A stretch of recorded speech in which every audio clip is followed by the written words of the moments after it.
Chapter 1976. Kea shook his head calmly when he saw how worried Jianchen was. He said seriously, "I'm not leaving. If I'm leaving, you should leave first. You saved my life, so how can I flee alone now that you're in danger?" Kea's indifferent voice was filled with determination. Why are you so stupid? This is a primordial realm expert. He's so powerful that even the two of us together can't fend him off. He's specially come for me, so it has nothing to do with you. If you leave, he might not chase after you, but if you stay, you'll just lose your life for nothing, Jianchen said in a hurry, hoping to stop Kea from leaving. He knew just how great the difference between him and a primordial realm expert was. It was a chasm, so he had already given up on the thought of fleeing before such an expert. This was because he knew that even if he used the linear lightning release, he would not be able to escape from a primordial realm expert. Jianchen, you're about to die, yet you're still in the mood to worry about others. It looks like this girl's status in your heart is quite high. Whatever. If that's the case, I'll kill the two of you together. Huaiyan's sneer rang out from outer space, and it boomed through the surroundings like thunder. With that, the demonic clouds in the sky surged violently, condensing into a huge hand in a single instance. It radiated with a terrifying presence that could destroy the world. At the same time, the two remaining vice leaders sat within a hall in the headquarters of the heavenly demon religion. Black mist permeated their surroundings, completely obscuring their figures. Huaiyan really can't help himself and has moved against Jianchen. An old voice rang out. The vice leader referred to as Elder Sin had spoken. There was some helplessness in his voice. I knew it would be like this. Huaiyan has always been narrow-minded and vengeful. Not only did Jianchen protect the successor of Duanmu, who had grievances with Huaiyan in the past, but he had also captured Yashi Lian a while ago and used her to threaten Huaiyan, forcing Huaiyan into an extremely passive situation. In the end, he could only agree to the half-month ceasefire that the Divine King had proposed. This matter definitely had something to do with Jianchen, so how could Huaiyan not resent him? Moreover, this kid called Jianchen really does possess impressive talent. If he successfully matures, he'll definitely become a peak expert in the future. As a result, Huaiyan needs to take action and nip him in the bud. Otherwise, once Jianchen truly becomes powerful, Huaiyan will be in trouble, said the vice leader, Huaiwe. I don't care about Jianchen's life or death. However, the response of the higher-ups makes me feel like this matter is not as simple as it seems on the surface. There's definitely something we don't know about hidden within. I even suspect that the disappearance of the blood and soul beads was purposefully arranged by the higher-ups. If all of this really was arranged by the higher-ups, I'm worried that Huaiyan's actions against Jianchen will ruin the plans of the higher-ups unintentionally. The consequences are not something we can bear, Elder Sun said with some worry. Elder Sun, we've already warned Huaiyan before. He's the one who insists on doing things his own way. If his actions really do ruin the plans of the higher-ups, it'll be Huaiyan's responsibility alone. It has nothing to do with the two of us, said Huaiwe. Although the three vice leaders differed in strength, their statuses were the same. None of them could control the other. Since Huaiyan insisted on doing things his own way, the two of them had no right to interfere. You're right. Anyway, we can't take part in this matter. Let's just watch how it develops, Elderson nodded. The vice leader of the heavenly demon religion, Huaiyan, hovered in the demonic clouds within the divine kingdom of Pingtian. As he pressed down gently with his hand, the huge hand condensed from the clouds immediately slammed down towards Jianchen and Kea with an extremely terrifying pressure. The strike of a primordial realm expert was extremely powerful. As the hand descended, the terrifying pressure directly caused the mountains below to rumble heavily. Before the hand had even landed, the rocks below were already unable to endure it and had all exploded. As for Jianchen and Kea, they were completely immobilized by the hand. It was as if their entire bodies had been trapped. Jianchen became extremely stern as he stared at the hand that slowly descended. Even though he knew he would not be able to escape today, he would not just sit there and wait for death. In the next moment, 2 finger-sized strands of profound sword qi hovered above his head. They radiated with surging sword qi. At this moment, the only thing he could use was the profound sword qi. Once the fusion of the twin swords was exposed before a primordial realm expert, the chances of his identity being exposed would be far too great. At that time, it would not just be him and Kea that would die. Even the Tianyuan family would be doomed. The laws of creation, destruction, and fire revolved around Kea as her presence rapidly soared. Vaguely, the mysteries of ways seemed to revolve around her. Clearly, she was the same as Jianchen. She wanted to fight to the death. Swish! Swish! 2 whizzing sounds rang out as 2 streaks of dazzling white light tore through the sky. Along the way, they exuded towering sword qi as they charged with an indomitable momentum towards the palm formed from the boundless black clouds in the sky. Jianchen struck out first, shooting out 2 strands of profound sword qi at the same time. However, the power of his soul was basically depleted as soon as he shot out the 2 strands of profound sword qi. Immediately he felt dizzy. Afterwards, Kea struck out as well. She formed seals with her hands as the laws of creation, destruction, and fire danced around her fingertips. In the end, they condensed into a complicated, profound inscription. It possessed endless mysteries as it shot into the sky with the presence of ways. When Jianchen's 2 strands of profound sword qi came in contact with the hand condensed from demonic aura, the profound sword qi directly shot into the hand and melted a 10-meter-wide hole in it. However, that was all. The profound sword qi was unable to pierce the hand, let alone destroy it. It only managed to melt a 10-meter-wide hole before the 2 strands of profound sword qi dispersed. Boom! However, in the next moment, there was a deafening rumble. Kea's inscription condensed from the power of 3 laws received the attack. Kea's usage of laws had reached a level of mastery, where it had even surpassed Jianchen's usage of the laws of the sword.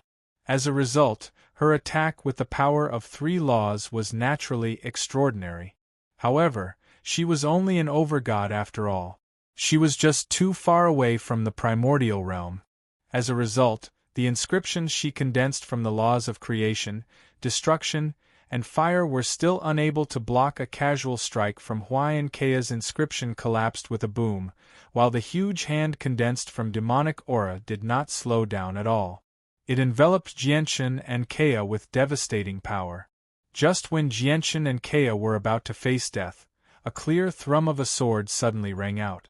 A huge, snow-white sword qi ripped through space, shooting over from afar like it had teleported. Wherever the sword qi passed by, origin energy would tremble, and space would be ripped open.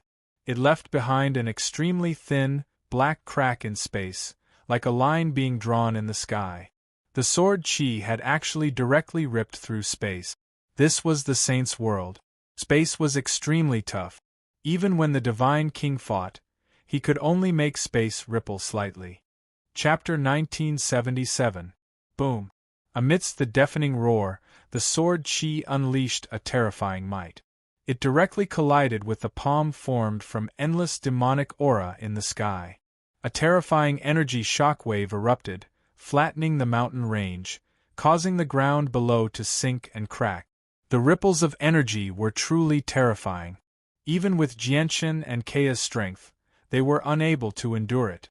They were pushed back again and again by the ripples of energy.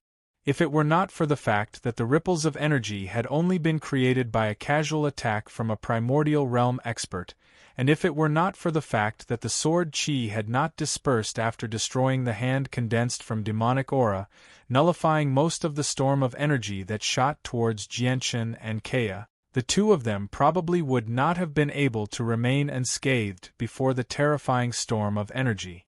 They would definitely have been injured. Swish! The sound of something shooting through the air rang out once again. After destroying the hand condensed from demonic aura, The sword chi continued to radiate with shocking might, shooting towards the demonic clouds with extremely sharp sword chi. The sword chi was resplendent as it blossomed with light. It was as intense as the sun as it illuminated the entire sky, causing the black clouds in the sky to turn into white clouds in an instant. Humph! A cold snort rang out from the demonic clouds. Primordial realm laws descended from the demonic clouds, turning into a chain that shot out like a bolt of lightning. It collided with the sword chi. When the two collided, another deafening boom rang out. Just the terrifying sound waves caused the ground to shake violently. It was as if the entire divine kingdom of Pingtian was experiencing an earthquake. As for this desolate mountain that had already become a complete mess, not only had all the mountain rocks turned into ashes, even the ground below had collapsed in large areas, forming a huge black abyss. Sword immortal! Jianchen was surprised when he sensed the power of the sword chi. The owner of the sword chi had already reached the third realm of the way of the sword immortal. Jianchen subconsciously looked behind him. He saw a dignified, middle-aged man in 9 dragon robes walk over. He was clearly extremely far away, where even with Jianchen's vision, he was still extremely blurry. However, in the next moment, he crossed the distance with just a single step, directly appearing before Jianchen. He stared at the figure hidden in the demonic clouds coldly. The middle-aged man was the Divine King. Huayan, you've overstepped your boundaries. The Divine King's long hair fluttered in the wind as he stood before Jianchen in his dragon robes. He stared at Huayan in a dignified manner as he gave off the presence of a ruler. In particular, the laws of the sword revolved around him. The Divine King is actually an expert who has comprehended the laws of the sword. Jianchen was secretly surprised. He was extremely surprised. The laws of the sword were one of the laws with the greatest offensive power. A primordial realm expert who had comprehended the laws of the sword would definitely possess battle prowess much greater than primordial realm experts who had comprehended some weaker laws. However, although Jianchen had interacted with the Divine King for some time now, he had no idea what kind of law the Divine King had comprehended. Although the Divine King had used the power of the laws of the primordial realm in the battle between the Divine Kingdom of Pingtian and the heavenly demon religion, the laws of the primordial realm were hazy. It was a pure power, so it was impossible to tell which laws it was. Only today did Jianchen learn that the Divine King was actually an expert who had comprehended the laws of the sword. Haha, the cloud plane may be large, but I can go wherever I want. How can I overstep my boundaries? Huayan's voice rang out from the demonic clouds. Afterwards, he slowly emerged from the clouds. However, he was not alone. 3 figures hovered quietly behind him. The presences they gave off had all reached the level of the Divine King. Pingtian, I expected you to appear a long time ago. However, do you really think you can protect yourself just because you've just reached the primordial realm? Huayan sneered before saying to the 3 people behind him, Go, capture Jianchen and that woman. Yes, sir. The 3 Divine King experts behind Huayan replied together. Afterwards, they moved towards Jianchen and Kea at the same time. Leave quickly. The Divine King called out to Jianchen. With a wave of his hand, the laws of the primordial realm descended.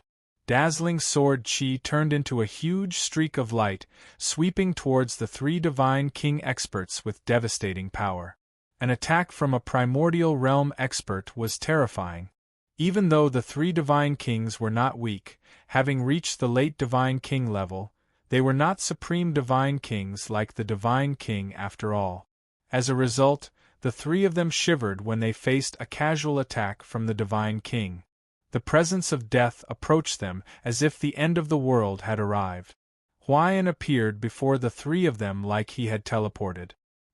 He blocked the Divine King's attack with composure and said, Pingtian, our battle last time still hasn't ended. Why don't we fight again in outer space? With that, Huayan did not wait for the Divine King's agreement. He directly attacked the Divine King. The might of Huai An's attack this time was simply like the difference between heaven and earth when compared to before. He had only struck out casually before. He did not use the laws of the primordial realm. He had only used a hand condensed from demonic aura to deal with Jianchen.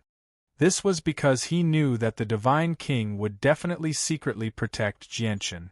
As a result, he had only struck out earlier to draw the Divine King out and prevent the Divine King from launching a sneak attack at a crucial moment. Now that the Divine King had appeared, he no longer feared him. He attacked with his full strength right from the start. The Divine King was stern.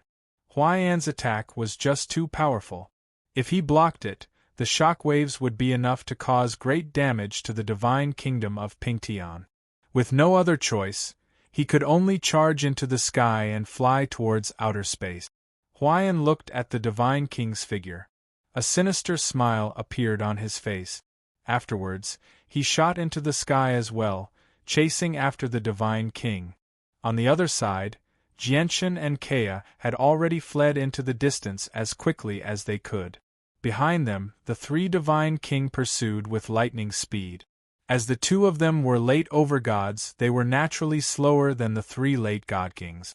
As a result, the distance between them rapidly shrank. Jianchen and Kea did not flee towards the Tianyuan family. Instead, they left the Tianyuan family and fled towards the outskirts of the Divine Kingdom of Pingtian. With the Tianyuan family's current strength, it was impossible for them to stop the three Divine Kings from the heavenly demon religion. Even with the Divine King-level formations protecting the Tianyuan family, it was impossible for them to stop the three late Divine Kings, even with Mu Ku. As a result, if they fled back to the Tianyuan family, it would only bring disaster to the clan. The power of Jianchen's soul had basically been depleted when he used the 2 strands of profound sword qi. Right now, he was recovering the power of his soul with the soul recovery pills he had purchased from the Xiandao dynasty. As a result, it was basically Kea who carried him as they fled. However, Kea used techniques that shocked Jianchen once again. She had used some kind of secret technique that seemed to have fused with the world, allowing her to move unbelievably fast. For a moment, the three Divine King actually struggled to catch up to her. "You won't be able to escape. It's best if you surrender obediently." One of the Divine Kings from the heavenly demon religion called out from behind. He radiated with a tremendous, terrifying pressure. He formed a seal with one hand before suddenly extending a finger. With that, the space in a range of 10 kilometers suddenly shook. It actually froze at that moment. Jianchen and Kea were currently in the frozen space. Immediately, the two of them felt like a mysterious power wanted to imprison their bodies, making them feel like they were in a swamp. Their movements became abnormally sluggish, and their speed of escape plummeted. They were less than 10 kilometers away from each other. As soon as Jianchen and Kea slowed down, the three Divine Kings immediately caught up. They struck out at the same time. 2 of them targeted Jianchen, while the remaining one dealt with Kea. Immediately, terrifying ripples of energy shook up the surroundings. The 3 late Divine Kings unleashed their might.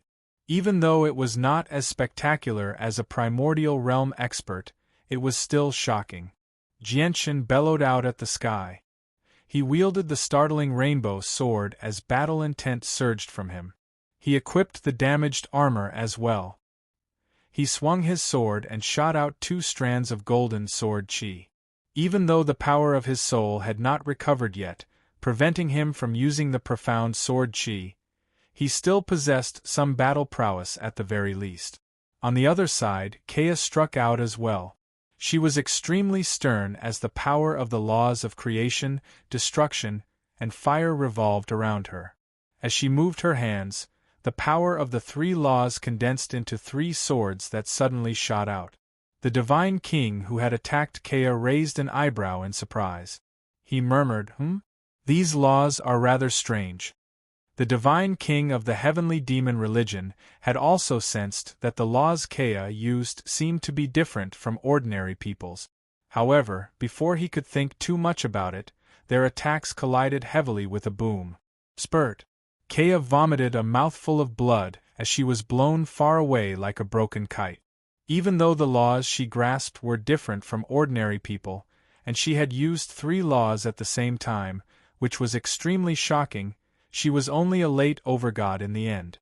The difference between her and the late Divine King was just too great. The difference was so great that even with 3 laws, she was unable to make up for it. At the same time, Jianchen fought against the 2 Divine Kings. In just a single clash, he vomited a large amount of blood and organs as he was blown away like Kea. The startling rainbow sword in his hand had dimmed as well. A tiny crack had even appeared on the spine of the sword, spreading across the entire blade. The late Divine King was just too powerful, and the 2 of them had struck out together. Even with the protection of his god artifact armor, Jianchen was unable to endure it. He became extremely heavily injured. Of course, most importantly, his god artifact armor had only been repaired on the surface, making it seem like it was in perfect condition. In reality, it was unable to unleash the defenses of a god artifact at all. Jianchen constantly vomited blood as he was blown away. Every single mouthful of blood contained bits of organs. If he faced the early Divine King, he could still put up a fight and emerge victorious. However, once he faced the late Divine King, he was unable to fight back at all. The difference between the late Divine King and the early Divine King was just too great. At this moment, Kea caught up to Jianchen with a pale face and a sliver of blood on her lips. She grabbed Jianchen and fled into the distance with gritted teeth without any hesitation. Chapter 1978. Jianchen coughed up a few mouthfuls of blood as he coldly glanced at the 3 Divine King in hot pursuit. Afterwards, he wrapped his left arm around Kea's waist and formed a seal with his right hand. He used the linear lightning release. Kea immediately stiffened when Jianchen wrapped his arm around her waist. She looked at Jianchen with mixed feelings. In her memory, other than her own father, no other man had ever touched her delicate body like this. In addition, in the depths of her heart, she also had an extremely strong resistance to her body being so intimately touched by a man. At the same time, the resistance in her heart grew stronger and stronger. It was as if there was a voice constantly reminding her, almost shaking her will and making her resist Jianchen's actions. However, before Kea could think too much, she suddenly felt her body sink. Her surroundings blurred in a single moment. Everything around her turned into hazy streaks of light that flashed past her eyes. Jianchen had already used the linear lightning release. He and Kea were both wrapped in light as they turned into bolts of lightning, shooting off into the distance with unbelievable speed. Using the phrase 1,000 kilometers in a single instant was not enough to describe their speed. It was 10,000 kilometers in a single instant, or even several tens of thousand kilometers. The 3 Divine King from the heavenly demon religion narrowed their eyes. Jianchen and Kea were so fast that all 3 of them became stunned. Their speed had basically surpassed the limits of what the naked eye could see. Only the senses of the soul could capture them. Chase them. We can't let them get away. One of the Divine Kings bellowed out and immediately used a secret technique with the other 2. Their speed suddenly increased as well, turning into 3 blurs as they pursued. Jianchen's linear lightning release was very fast, but the duration of the linear lightning release was just too short. It was impossible for him to exceed the range of the senses of a God King's soul in such a short amount of time. As a result, even though Jianchen and Kea had used the linear lightning release to escape from the sight of the 3 Divine Kings, they were still within the range of their senses. Over 100,000 kilometers away, the light around Jianchen and Kea gradually vanished. The terrifying speed from the linear lightning release also returned to normal. Behind the 2 of them, the 3 Divine Kings from the heavenly demon religion had already vanished. However, the 2 of them understood that they had not shaken off the 3 Divine Kings. As a matter of fact, They could even clearly sense that three extremely powerful presences were pursuing them from afar. With their speed, they would catch up to them in just a few seconds. Jianshan, what do we do now? Kea broke free from Jianshan's arm without leaving a trace as he asked in worry. Go. Just when Jianshan wanted to say something, he aggravated his wounds. He began to cough violently and vomited a few more mouthfuls of blood and organs. Even though he had only clashed with the two divine kings once, they were still late divine kings. Jianshan was extremely injured from that clash. If it were not for his chaotic body, he probably would have collapsed long ago. Jianshan, how are you? Heal up first. Let me take care of you, Kea said in concern. Jianshan shook his head and silently circulated his chaotic force to heal. At the same time, he swallowed a large number of healing pills and several soul recovery pills to recover the power of the soul. Only then did he say with great difficulty in a rather weak voice, "You're not as fast as them. Right now, we only have a chance of escaping if I use my sword technique to take you with me. As long as we reach the divine kingdom of Qingyang, we'll be able to shake them off. Let's go." With that, Jianshan wrapped his left arm around Kea's waist again. He formed a seal with his right hand and continued to use the linear lightning release. Now that they were in danger, he could no longer care about the concept of physical contact between men and women. Escaping from the pursuit of the three divine kings was more important than anything else. Kea's feelings were extremely mixed. She would feel extremely conflicted whenever she came into close contact with Jianshan. However, as soon as she thought about the danger she and Jianshan were facing, she could only suppress the conflict in her heart helplessly. Swish! Under Kea's mixed feelings, she and Jianshan were enveloped by a streak of light once more. They shot off with lightning-like speed, crossing several tens of thousand kilometers in a single instant. They moved extremely quickly. Even late divine kings would struggle to catch up to them with such speed. Even though the three divine kings from the heavenly demon religion had used secret techniques to increase their speed, they were still unable to travel several tens of thousand kilometers in a single instance. However, there was a flaw to Jianshan's linear lightning release as well, which was that it could not be maintained for long periods of time. It was not like the three divine kings behind them, who could maintain their current speed for extended periods of time. As a result, every time Jianshan stopped using the linear lightning release, the distance between the two of them would be shortened once more. This forced Jianshan to constantly use the linear lightning release.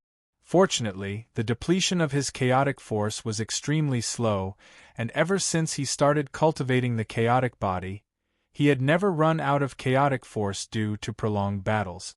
Otherwise, he probably would not have been able to sustain the pursuit of the three late divine kings with his cultivation as a late overgod if he had to use the linear lightning release so frequently.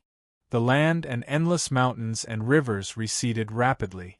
As the two parties pursued, they left the territory of the divine kingdom of Pingtian very soon and entered the divine kingdom of Qingyang. As they fled, Jianshan's wounds rapidly healed under the terrifying regeneration of the chaotic body. Even though he focused all of his attention on fleeing, his wounds did not worsen at all. Instead, they gradually improved. Kea's wounds had visibly improved after ingesting the healing pills. Jianshan did not slow down at all. After entering the divine kingdom of Qingyang, he quickly determined his location before using the linear lightning release to flee again. Behind them, the three divine kings from the heavenly demon religion pursued relentlessly. They maintained a distance of several tens of thousand kilometers the entire time. Although the distance seemed to be very far, for experts like them, it was only a matter of 2 or 3 breaths. As a result, Jianshan did not dare to relax at all. Before long, Jianshan arrived in a barren mountain range within the divine kingdom of Qingyang. He brought Kea to a hidden valley with great familiarity. He directly shot a strand of sword chi at a smooth, stone wall. With a boom, the stone wall was smashed open, revealing a cave hidden within. With a flash, Jianchen had already entered the gloomy cave with Kea. They arrived at the end of the cave as quickly as possible. There was an intact teleportation formation on the ground here. At the same time, a terrifying pressure was transmitted over, causing the mountains to tremble. As soon as Jianchen and Kea slowed down, the three divine kings immediately caught up. They moved extremely quickly, to the point where they could be seen as tiny specks on the horizon. Jianchen was stern. He immediately brought Kea to the teleportation formation.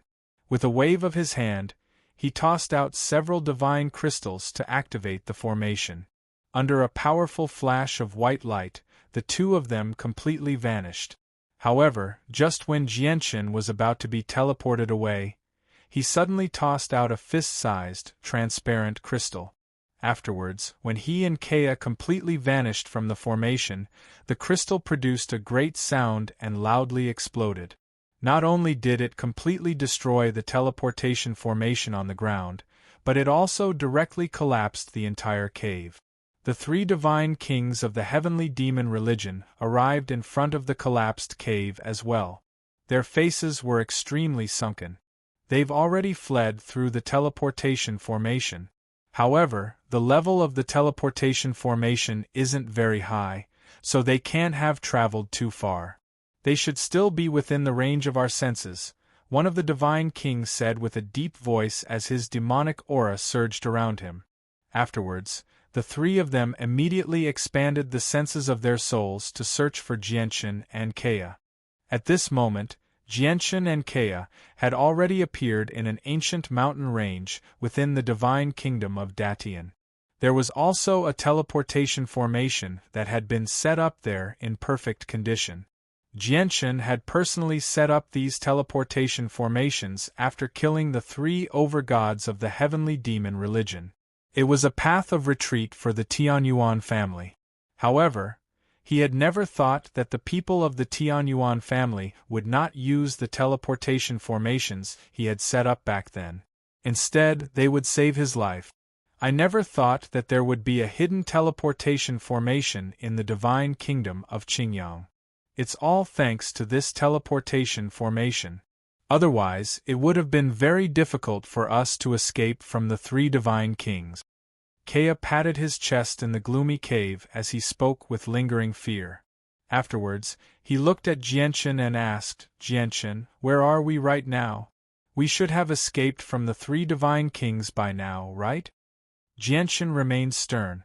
He shook his head when he heard Kea's question. "We're within the divine kingdom of Datian right now. Although it's extremely far away from the divine kingdom of Qingyang, the three of them are divine king experts after all, and they've all reached late divine king. The senses of their souls are extremely powerful, able to envelop an entire divine kingdom effortlessly. As a result, we're probably still within the range of their senses." However, as soon as Jianchen finished speaking, his and Kea's faces both changed. At that moment, the two of them could clearly sense the extremely powerful senses of the soul sweep over them. Just the pressure from the senses of the soul was enough to make the two of them feel as heavy as a mountain. "They've already found us. Let's continue with the teleportation. I'd like to see whether the senses of the Divine King's late Divine King can extend from the Divine Kingdom of Qingyang to the Heavenly Moon Empire," Jianchen said coldly. He pulled Kaya into the teleportation formation and activated it again, leaving the cave. Without any exception, Jianchen destroyed the teleportation formation in the Divine Kingdom of Datian when they left to prevent the three Divine Kings from using it. As a result, the three divine kings of the heavenly demon religion could only slowly fly to the Heavenly Moon Empire if they wanted to catch up to them. Chapter 1979. The Divine King and Huaiyan continued to engage in an intense battle in outer space. Sword chi crisscrossed the surroundings as sword intent surged. Every single strand of sword chi was as resplendent as a waterfall, like a river of stars. They radiated with devastating power. The Divine King was a primordial realm expert, and his laws of the sword had reached sword immortal. Sword chi permeated his surroundings as countless illusionary swords danced around him. Right now, he really seemed like an immortal of the sword. He seemed like he was floating in the air. On the other side, Huayan surged with demonic aura. He controlled the laws of darkness, overturning light and obscuring the sun and moon, causing them to dim. He clashed with the Divine King's laws of the sword time and time again. The battle between the two of them seemed to be extremely intense, but they did not actually engage in a battle to the death. However, even with that being the case, the shock waves from their battle were devastating, causing space to distort and space to become chaotic. They kept each other busy so that they did not have the energy to worry about Jianchen. This was already the limit of the Divine King's abilities. He was unable to do anything about the three Divine King who pursued Jianchen. The heritage of the current Divine Kingdom of Pingtian was just too shallow. Even though they already possessed a primordial realm expert, they still only had a single Grand Imperial Protector as a Divine King. Moreover, the Grand Imperial Protector was only an early Divine King. He was powerless against the danger that Jianchen faced. At this moment, Jianchen successfully entered the territory of the Heavenly Moon Empire after passing through the teleportation formation. After destroying the teleportation formation in the Heavenly Moon Empire, he and Kea shot towards the imperial capital of the Heavenly Moon Empire with lightning speed. Along the way, Jianchen ingested some more healing pills. Coupled with the regeneration of his chaotic body, he recovered as quickly as he could. Kea also ingested healing pills as he traveled as quickly as he could with Jianchen. "Jianchen, where are we going next?" Kea asked. This was the first time she had left the Dong, an province, since coming to the Saints' World, and she had escaped from the pursuit of three experts. She was completely unfamiliar with the Saints' World, so she had no idea what to do now. After hearing Kea's words, Jianchen pondered for a moment and said, "Now that we've been targeted by the Heavenly Demon Religion, we definitely can't return to the Tianyuan family. Therefore, we can only flee further away and completely escape their pursuit. Our greatest enemy isn't the three Divine King, but one of the three vice leaders of the Heavenly Demon Religion, Huayan. Although Huayan has been kept busy by the Divine King, it definitely won't last for long. As a result, we need to find a way to avoid him." The light in Jianchen's eyes flickered when he reached there. He frowned and thought for a while before making up his mind. He said, "Let's go to the Blood Sun Empire." Before long, Jianchen and Kea arrived at the imperial capital of the Heavenly Moon Empire. They did not stop at all. After paying quite a hefty fee, they went to the Blood Sun Empire through the teleportation formation there. The Blood Sun Empire was the ruler of the southern region. They were supreme, and their authority in the southern region was equivalent to the Shi dynasty in the northern region. They were supreme existences. Now that Jianchen had caught the attention of the vice leader of the Empyrean demon cult, Huayan, if there was a place in the southern region that could make a primordial realm expert like Huayan fear, it would be the Eternal Blood Sun Empire. At the same time, in the northern region of the Cloud Plain, in the imperial palace of the Shi Empire, a talented, beautiful woman who only seemed to be in her 20s sat in a pavilion with a troubled expression. She stared at an embroidered box on a stone table as she sighed constantly. The woman was Princess Tai An of the Shi dynasty. "Sigh, it's already been so long, yet I still haven't completed what Jianchen told me to do." What should I do?" Princess Tai An murmured. She stared at the box on the stone table in a rather dull manner as she was troubled. "It's all my fault. I didn't think so much when I agreed to Jianchen's request. I thought it would be a piece of cake and that I could complete it easily. I never thought it would actually be so difficult. With Aunt's temper, I probably can't take out the box before her. However, I've never found an opportunity with Uncle." Princess Tai An propped up her chin with her hands as she sighed powerlessly in the garden. Now, the box had basically become a sore point for her. After all, she had promised Jianchen that she would never be able to rest easy unless she personally gave the box to the Empress or the Emperor. Sister Tian, why are you here alone? And why are you staring at the box in a daze? What's inside the box? At this moment, a rather mischievous voice rang out from behind Princess Tian. A mischievous girl, who only seemed to be 15 or 16 in palace robes, stood behind Princess Tian. She had a faint smile on her face as her large, bright eyes looked around. They were filled with mischief and liveliness. Soon after, she arrived in front of the stone table in a flash. She picked up the brocade box on the table and giggled. Big Sister Tian, is the thing in the box a present that you prepared for Bing-er? Bing-er is a little eager to see what this present is. As she spoke, the girl who called herself Bing-er opened the brocade box without any hesitation. Bing-er, don't. This belongs to someone else, Princess Tian reminded her, but it was already too late. Bing-er had already opened the box. Inside the brocade box, there wasn't any priceless treasure. There was only an extremely ordinary-looking jade pendant.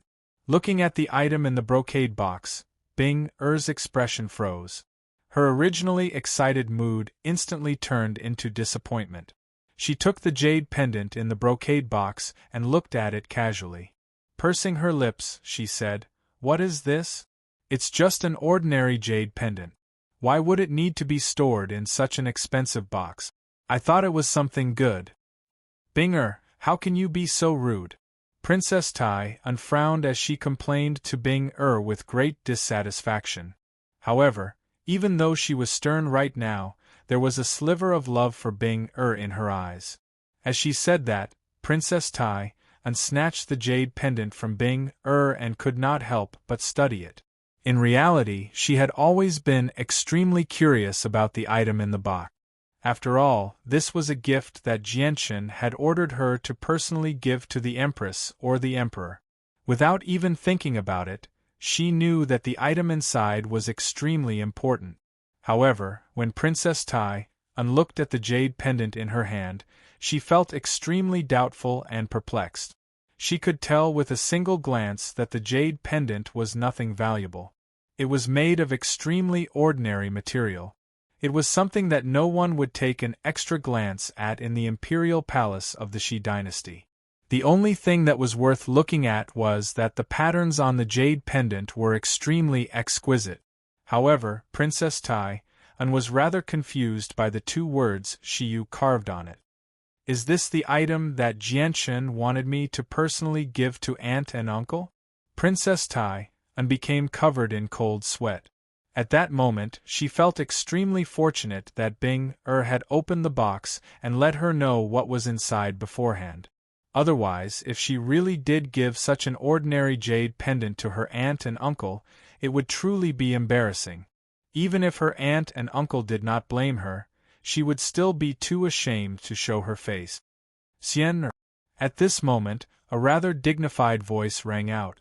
The dignified Empress appeared in the imperial gardens and slowly made her way towards Princess Tian. "Aunt." Princess Tian was alarmed. She turned around and looked at the Empress, who was slowly making her way over. Then she thought about how the open box was still on the stone table. She immediately became rather flustered. However, she seemed to have completely not realized that the jade pendant within the brocade box was still being held in her hand at this moment. Bing-er greets the Empress. The girl who called herself Bing-er stopped being mischievous and bowed towards the Empress politely. She was not as composed as Princess Tian before the Empress. Her face was filled with nervousness. The Empress looked at Princess Tian gently. Just when she was about to speak, she suddenly saw the jade pendant in Princess Tian's hand. Chapter 1980. In the next moment, with a slight movement, the Empress appeared before Princess Tian, and as if she had teleported. Before Princess Tian could react, she snatched the jade pendant from Princess Tian's hand and studied it carefully. Even though the jade pendant was made from an extremely ordinary material, the exquisite patterns engraved on it made the Empress' cold heart beat violently. In particular, when the Empress saw the 2 words Shiyu on the jade pendant, her hand could not help but tremble violently. She was extremely familiar with the jade pendant. As a matter of fact, the appearance of the jade pendant, the exquisite patterns, and the 2 words engraved on it had already become an imprint. It had been deeply imprinted into the depths of her soul, making it unforgettable. This was because when she and Shi Ziyun were hunted down by their enemies and abandoned their daughter out of helplessness, they had left a jade pendant like this on their daughter as proof of her identity. Even though the jade pendant was not made from the same material as the one they had left behind, everything else was the same as the jade pendant they had left for their daughter. Xian this jade pendant. This jade pendant. Where did you obtain this jade pendant from? The Empress' eyes were glistening with tears. Her trembling voice was filled with urgency, mixed with excitement that anyone could hear. At that moment, the Empress' calm heart seemed to become an erupting volcano. Her emotions fluctuated violently, making it difficult for her to remain calm. Over the past few years, she and Emperor Shi had been worried sick. They basically thought about their daughter at all times. They had even sent people to secretly search for her for 2,000 years, but there was still no news at all. As time went on, their missing daughter had basically become a sore point for them. It was an eternal pain in their hearts. This was because they had failed to find any clues in 2,000 years. In this cruel world where the strong reigned supreme, they had no idea whether their daughter was still alive or not. However, now that the Empress, who had already felt some despair, suddenly saw the jade pendant she had left for her daughter, the flames of hope ignited in her heart once more. Her daughter, who had been missing for 2,000 years, suddenly had a clue. This huge surprise made the Empress extremely excited. Princess Tai stared at her aunt in a daze. She was completely bewildered. She was rather confused. She really could not understand. Wasn't it just an ordinary piece of jade? Why would her usually cold aunt react so intensely? As for Bing she was even more dumbfounded. She stared blankly at the Empress, and her mischievous little face was filled with shock. At this moment, she even suspected that the celestial Empress she saw was an impostor. This was because in her memories, the Empress had always been cold and proud, keeping everyone at a distance. She would always be cold to everyone. Only when she saw Big Sister Great and would she show kindness. But now, she actually saw tears in the Empress' eyes. She saw excitement on the Empress' face. This was an unbelievable thing in Bing-er's opinion. Even though Princess Tian was very confused, she still asked, "Aunt, do you remember when I said there was a supreme overgod called Jianchen?" In the past, the supreme overgod gave Xian-er an embroidered box and told Xian-er to personally hand it to aunt or uncle. This jade pendant was the only item in the embroidered box. What? The thing in the brocade box was actually this jade pendant? The Empress's face was filled with regret. She naturally remembered the brocade box clearly. Back then, she did not care about an item given to her by an overgod. However, she had never thought that the item in there would be clues to her daughter, who had been missing for 2,000 years. No, I have to tell Ziyun about something so important. The Empress completely vanished, leaving Princess Tai and Bing-er standing in the garden in confusion. In the Shi dynasty, Emperor Shi sat on the throne in his 9 dragons' robes and presided over the affairs of state within a majestic discussion hall. Below him, officials stood in an orderly fashion. All of them were respectful. Ziyun. At this moment, the Empress' voice rang out. She held the jade pendant in her hand as she flew over as a blur, attracting the attention of all the officials. Xian-er, why are you in such a hurry? Emperor Shi sat on the throne and looked at the Empress. He was very confused. Ziyun, look. The Empress arrived before Emperor Shi and directly passed the jade pendant to Emperor Shi. When the Shi Emperor saw the jade pendant, his eyes suddenly narrowed. He stood up from his throne out of reflex as an extremely terrifying presence radiated from his body uncontrollably.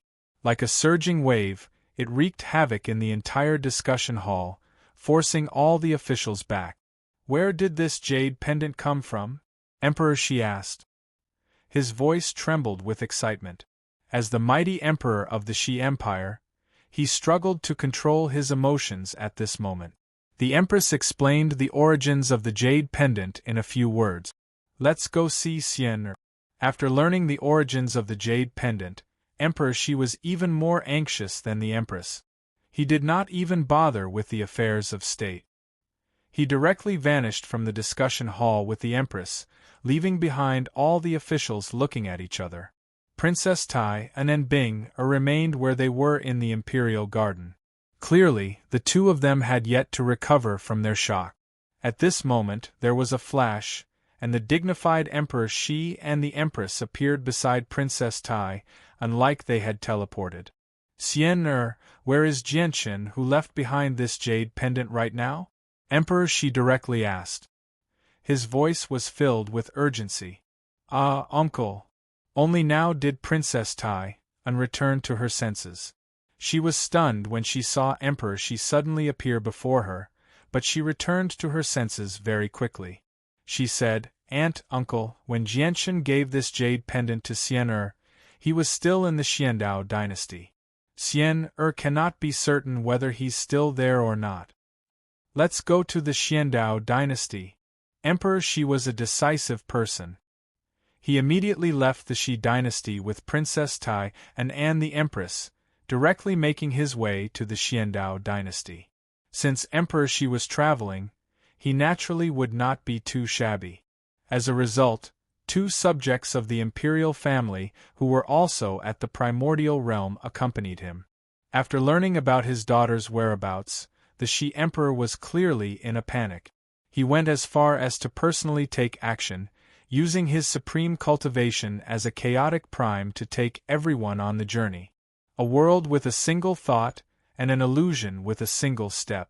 In just 5 or 6 steps, he crossed a huge distance, directly arriving above the imperial capital of the Xiandao Empire from the Shi Empire.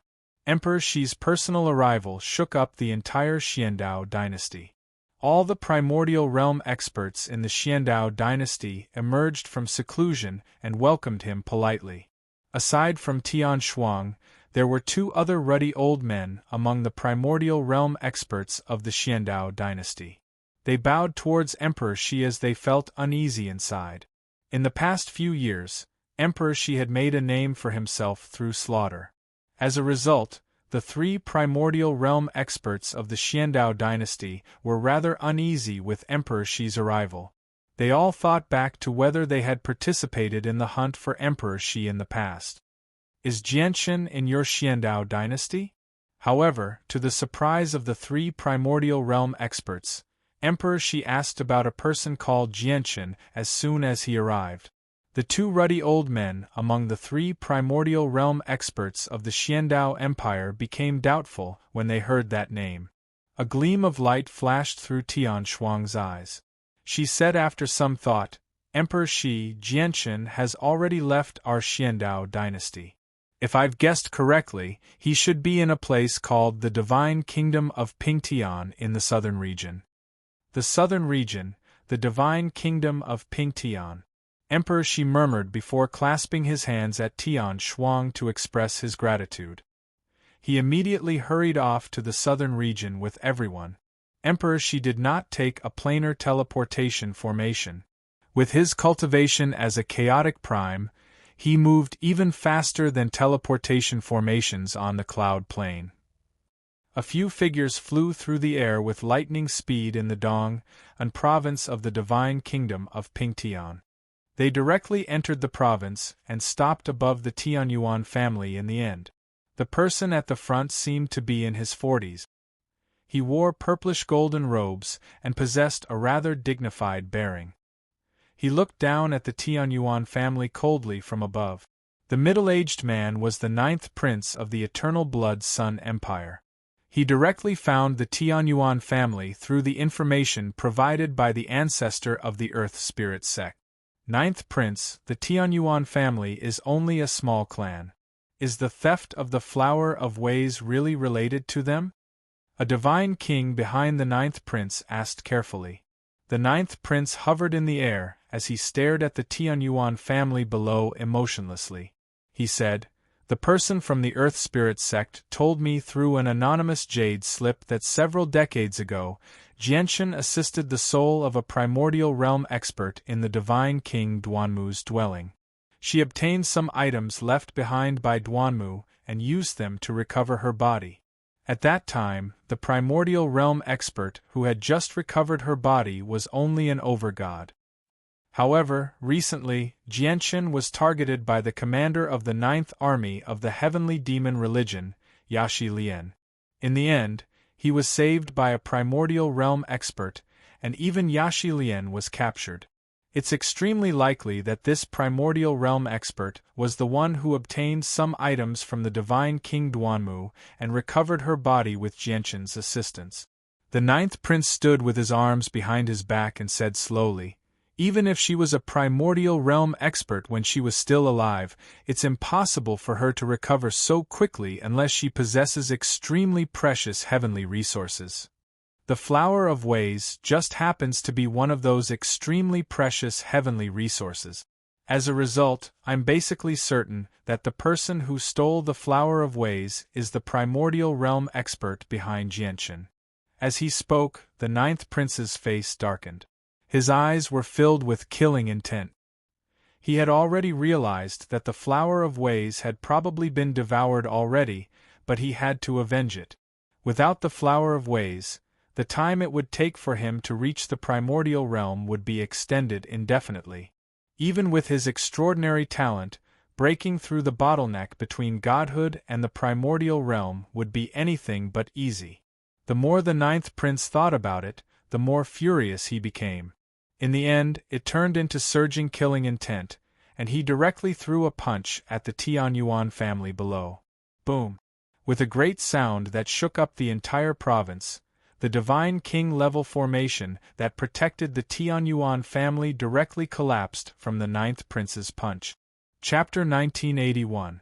With the destruction of the protective formation, the Tianyuan clan that had been hidden within was clearly exposed to everyone's eyes. However, the Tianyuan family was no longer as unharmed as before. The ninth prince's attack was just too powerful. Not only did it destroy the Divine King-level protective formation, but the powerful ripples of energy even destroyed a third of the Tianyuan family. It was a mess as far as the eye could see. If it were not for the protective formation that blocked most of the ninth prince's attack, the entire Tianyuan family probably would have been obliterated. However, even with that being the case, many of the weaker servants and guards in the Tianyuan family were still affected and heavily injured. The sudden occurrence threw the Tianyuan family into chaos. Many people ran out in a panic. They all paled when they saw the Divine King-level protective formation that had completely collapsed. Shi Yu, Mo Ling, Ando Fu, and the other elders gathered together. They stared at the sky sternly. Even Siyu, Ruijin, Honglian, Blackfish, and Xiongzhong from the world of Forsaken Saints emerged from the Forbidden Grounds. They looked at the damaged protective formation in the surroundings and became extremely stern. They all knew that the protective formation of the Tianyuan family was on the level of a Divine King-level protective formation. It could be described as extremely powerful in the Divine Kingdom of Pingtian. However, at that moment, the defensive formation that they thought to be impregnable shattered without any signs at all. That made all of them realize just how powerful the invaders were. "May I ask how our Tianyuan family has offended seniors, for you to shatter our Tianyuan family's protective formation as soon as you've arrived?" Shiyu stared at the ninth prince and the others in the sky with an ugly expression as she said coldly. Siyu arrived beside Shiyu as well. He stared at the ninth prince and the others in the sky emotionlessly. A vicious light flickered through his sharp eyes. The other elders of the Tianyuan family all stood behind Shiyu and Siyu. They were the only two overgods in the Tianyuan family right now. The face of the Divine King behind the ninth prince immediately sank when he heard Shiyu's cold question. He called out, "How dare you? Do you know who you're talking to? This is the 9th Prince of the Blood Sun Empire. Why don't you kneel and greet him when you see him? The expressions of the people of the Tianyuan family changed once again when they heard that. They could not help but look at one another. Many of them were filled with doubt.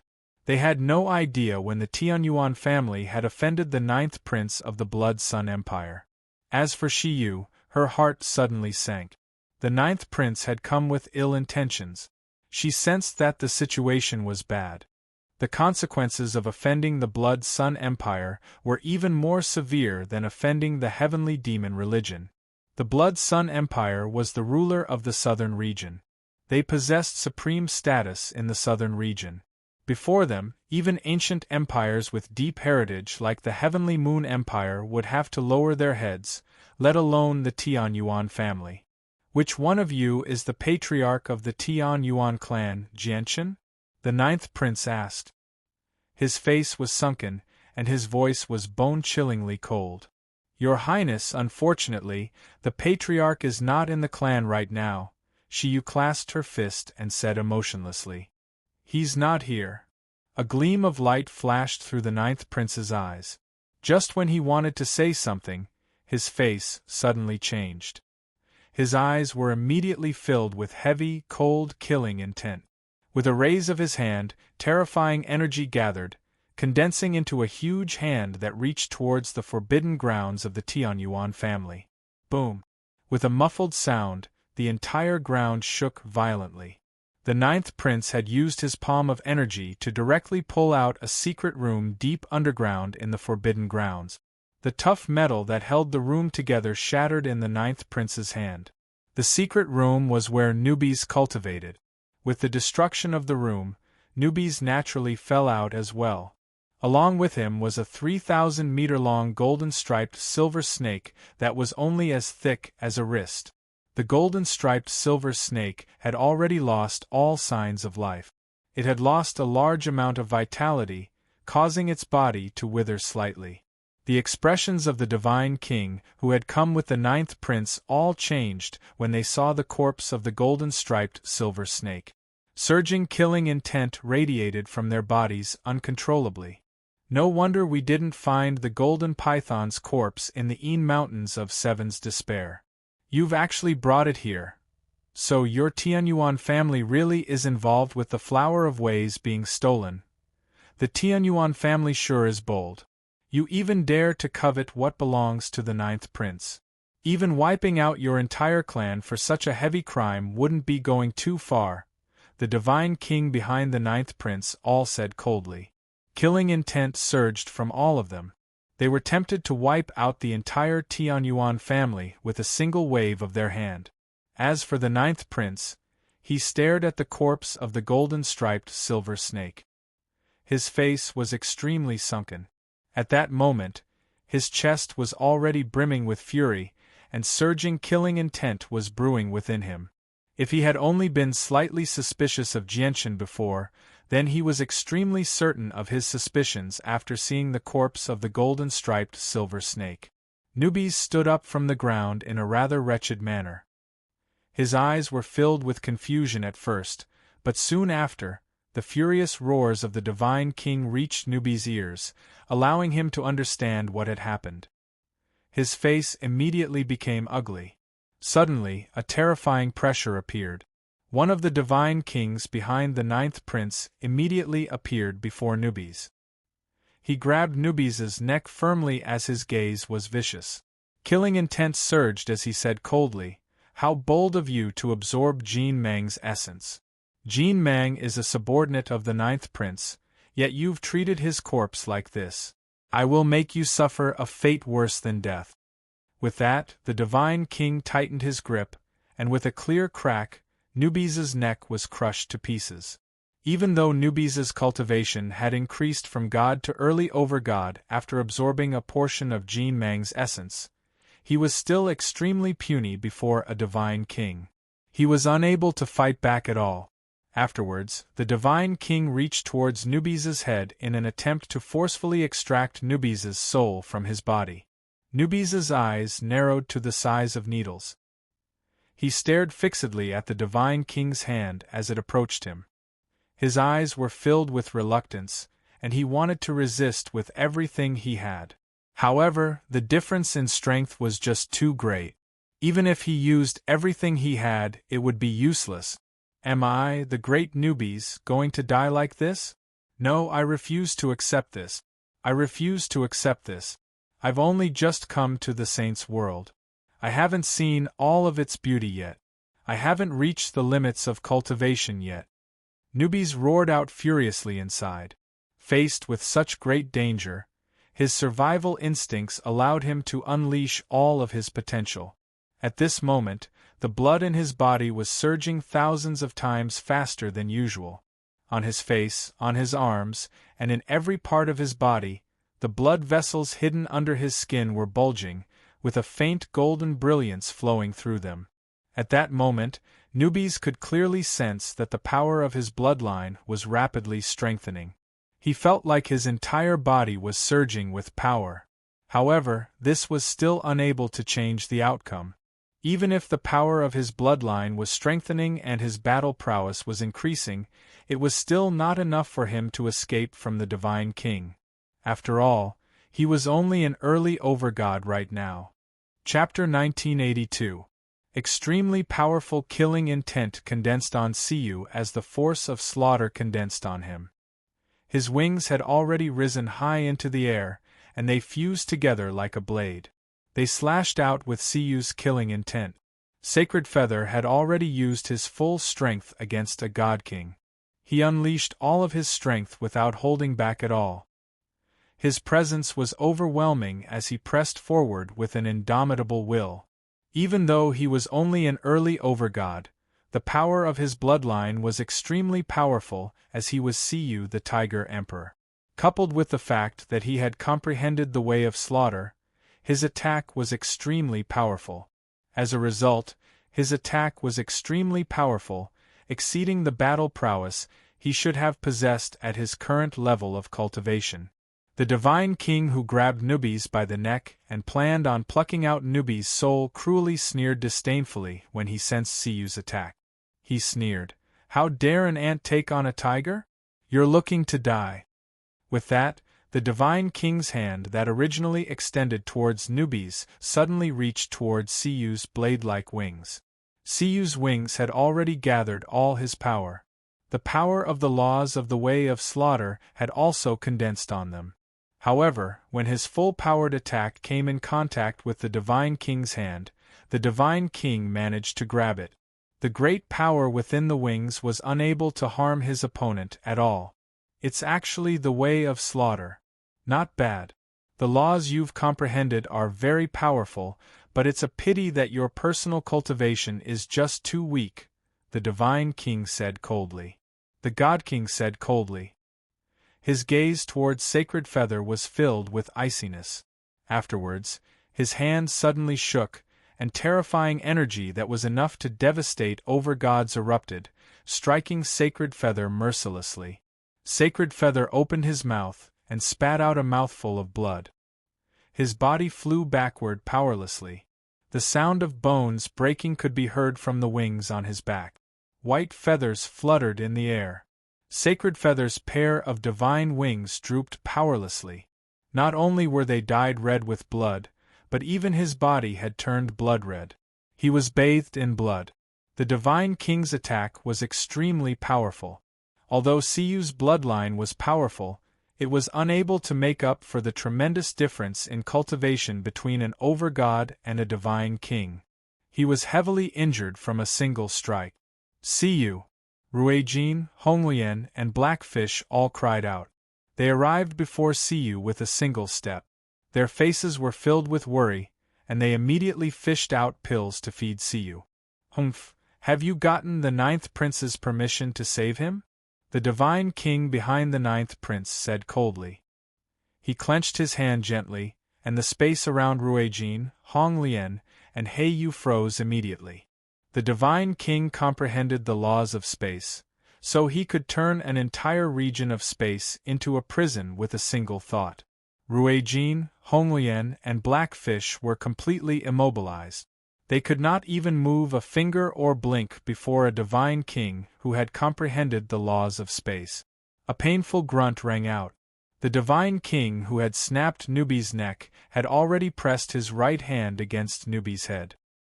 His face was filled with extreme cruelty, and his fingers had already pierced through Newbie's scalp, slowly digging in. Golden blood flowed from Newbie's head, dripping down his face. The divine king's hand slowly approached Newbie's soul. Even though Newbie's bloodline had mutated due to his great reluctance and desire to live, strengthening it, it would not be more powerful than the sacred feather tiger emperor's bloodline, no matter how powerful it was. Even the sacred feather tiger emperor could not withstand a single blow from a god king, so it went without saying for him.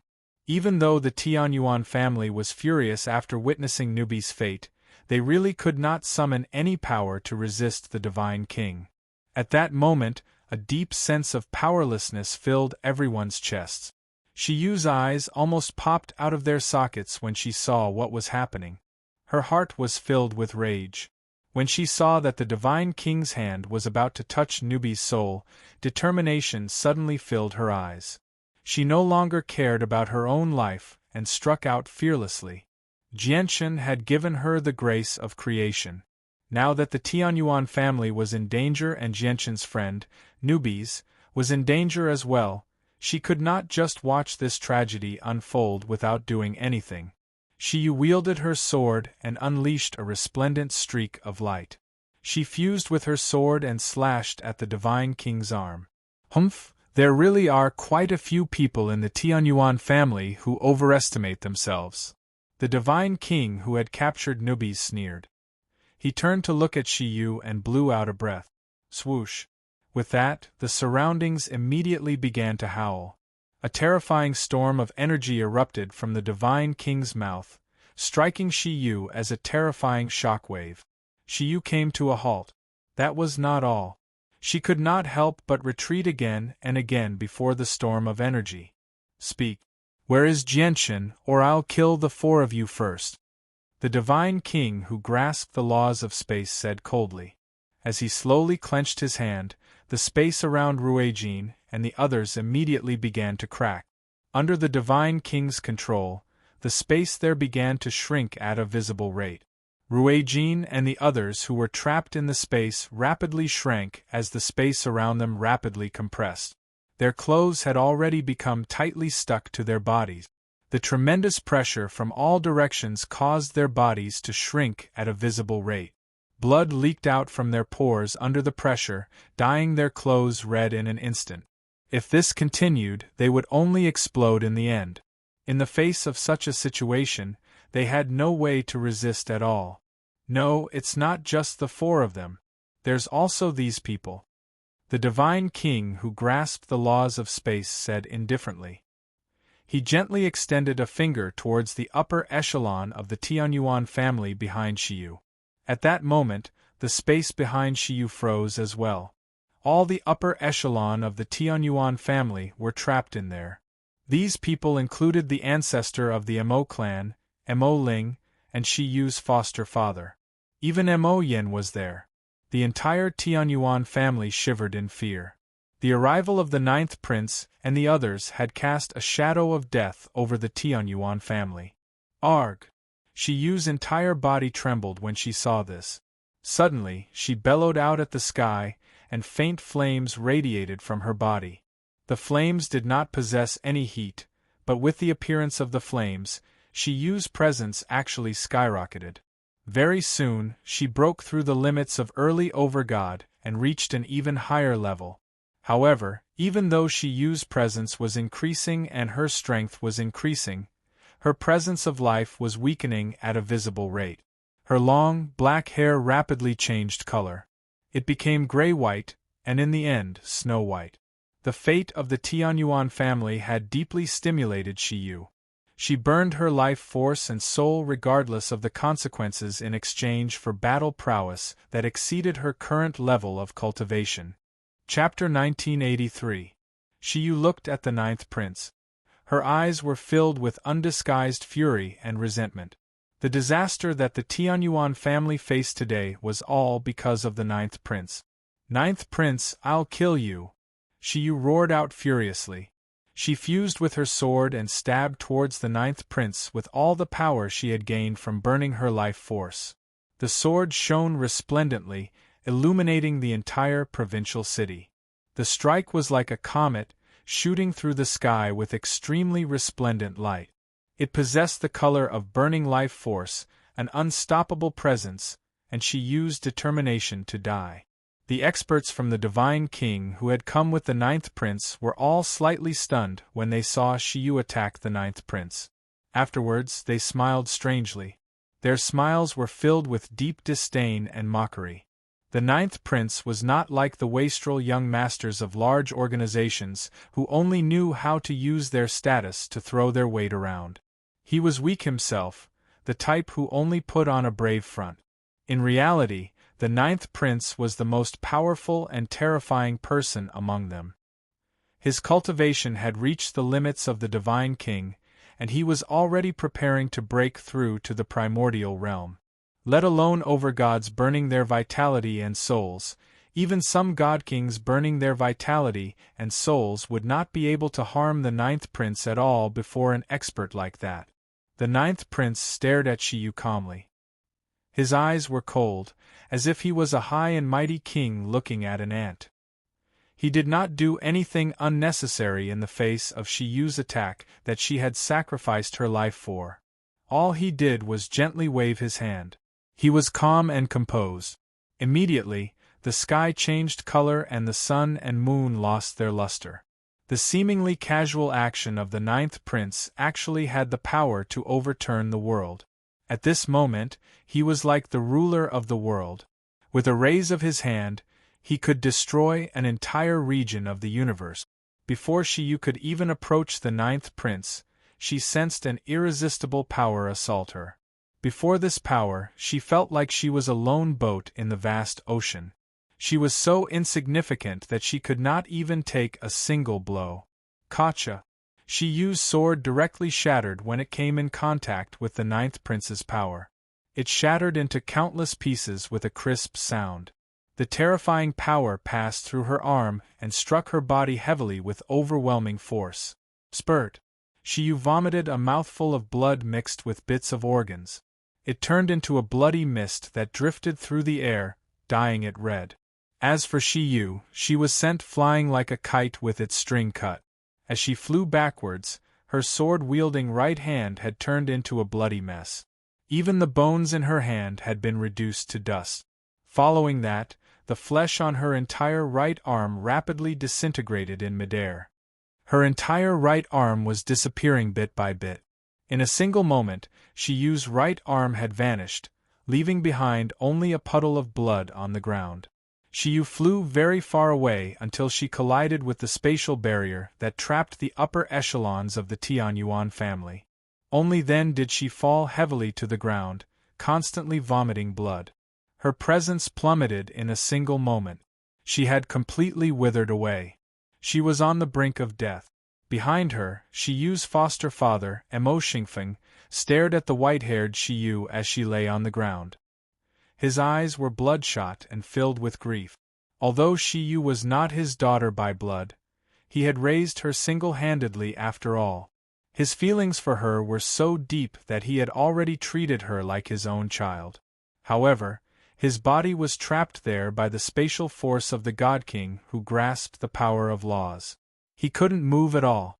Right now, he couldn't do anything. A painful voice rang out. Nubiz's skull had been ripped open, and his soul had been forcefully extracted by the Divine King. At the same time, the spatial pressure around Ruijin, Honglian, and Blackfish had reached the limits of what they could endure. It made them bleed from all their orifices as all their bones cracked. Only Siyu continued to endure it with great difficulty. The three of them gritted their teeth and used their great willpower to summon the origin energy armor they had worn on their way up from a lower world. However, it was useless. Under the pressure of the spatial force, their origin energy armor immediately became riddled with cracks before shattering. The ninth prince looked at this coldly and said, I'll give you a few seconds to notify your patriarch, Jianchen, to return, or tell me who the primordial realm expert behind Jianchen is and where he is right now. Tell me, and I can grant you a quick death. Otherwise, the ninth prince's eyes turned cold when he reached there. He glanced past the people of the Tianyuan family coldly and said with killing intent, I'll make you wish you were dead. Shiyu raised her head and stared at the ninth prince resentfully. She said weakly, If you want to kill us, then kill us. We will never contact the patriarch. However, I can guarantee you that if you wipe out our Tianyuan family, the patriarch will definitely wipe out your entire blood sun empire to avenge us. Shiyu's voice was filled with stubbornness. She would rather die than submit. The ninth prince's eyes turned cold. He reached out and pulled Shiyu over from afar. He grabbed her by the neck and lifted her into the air. He said, You do have some backbone. However, the more backbone you have, the more miserable your end will be. The ninth prince glanced behind him and said, Mo Yen, aren't you skilled in harvesting yin and yang? I'll bestow this woman to you now. Serve her well here. With that, the ninth prince directly tossed Shiyu behind him. There were 2 divine kings behind the ninth prince. They had not done anything since the beginning. When they saw the ninth prince toss Shiyu over, a perverted light immediately flashed through the eyes of one of them. He pulled Shiyu into his arms and sniggered, Your Highness is wise. It would be quite the pity to kill such a beautiful woman just like that. Mo Yen will definitely obey your Highness' orders and serve this woman well. Why, don't even think about it. Shiyu's face changed when she heard their conversation. Determination filled her eyes, and she wanted to blow herself up. However, Mo Yen only touched Shiyu gently and sealed up all her cultivation, stopping her from blowing herself up. He sniggered, Little beauty, don't think about dying so soon. You've cultivated for so many years, so you probably haven't tasted the affection of a man yet, right? However, there's no need to be impatient, because you'll experience the joy of being pampered by a man very soon. I guarantee you that you'll never forget that wonderful feeling for the rest of your life. Ha ha ha ha ha. As he spoke, Mo Yen gently tore apart Shiyu's blood-soaked clothes in front of everyone. He did not move quickly. Instead, he moved extremely slowly. However, the perverted desire in his eyes only grew. The eyes of everyone from the Tianyuan clan almost popped out of their sockets when they saw this. However, all of them felt powerless before the ninth prince and the other divine king experts. They could not even protect themselves. However, at this moment, the calm space 1,000 meters above the Tianyuan clan suddenly began to ripple. It surged like water. Chapter 1984. At the very front was a middle-aged man. He wore the robes of a sovereign with 9 dragons. His resolute face gave off an unquestionable sense of dignity. Even though his presence was completely concealed, not leaking out at all, it was like the entire world was beneath his feet when he appeared. Behind the middle-aged man were 2 women. One of them looked to be in her 30s. She was graceful and elegant, and she still retained her charm. She also had a dignified face, but it was filled with anxiety and excitement. The other woman only seemed to be in her 20s. She was beautiful and gave off a noble presence. She lived like a princess, so people could tell with a single glance that she was of extraordinary birth. Behind them were 2 ruddy old men. They had concealed all of their presences, so no one could sense their existence, let alone see through their cultivation. This group of people was the Shi Emperor's group, who had traveled a great distance from the northern region. As soon as they arrived above the Tianyuan family, Emperor Shi and the Empress looked at the Tianyuan family below. Although many people had gathered in the Tianyuan family, Emperor Shi and his wife were both primordial realm experts, while Emperor Shi had become a chaotic prime. As a result, when they arrived, they felt a resonance from their bloodline clearly in their hearts. It made the 2 of them surge. Following the resonance from their bloodline, they both locked onto Shiyu. However, when they saw what was happening below, Their eyes became bloodshot in a single instance. Surging killing intent erupted like a tsunami, plunging the surroundings into darkness. It caused the sun, moon, and stars in the sky to tremble. The temperature of the entire divine kingdom of Pingtian plummeted at that moment.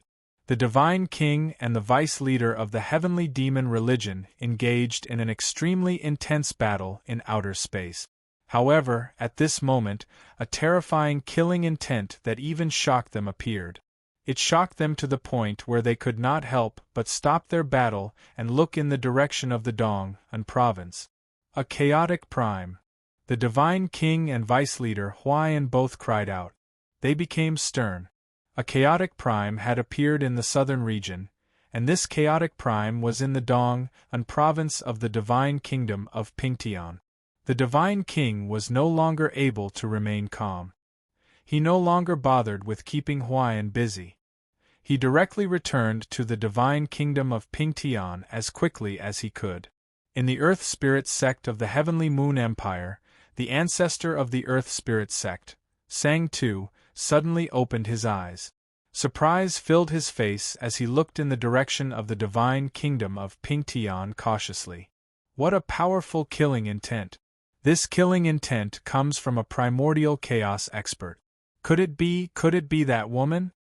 The ancestor of the Earth Spirit sect, Sang Tu, became extremely stern.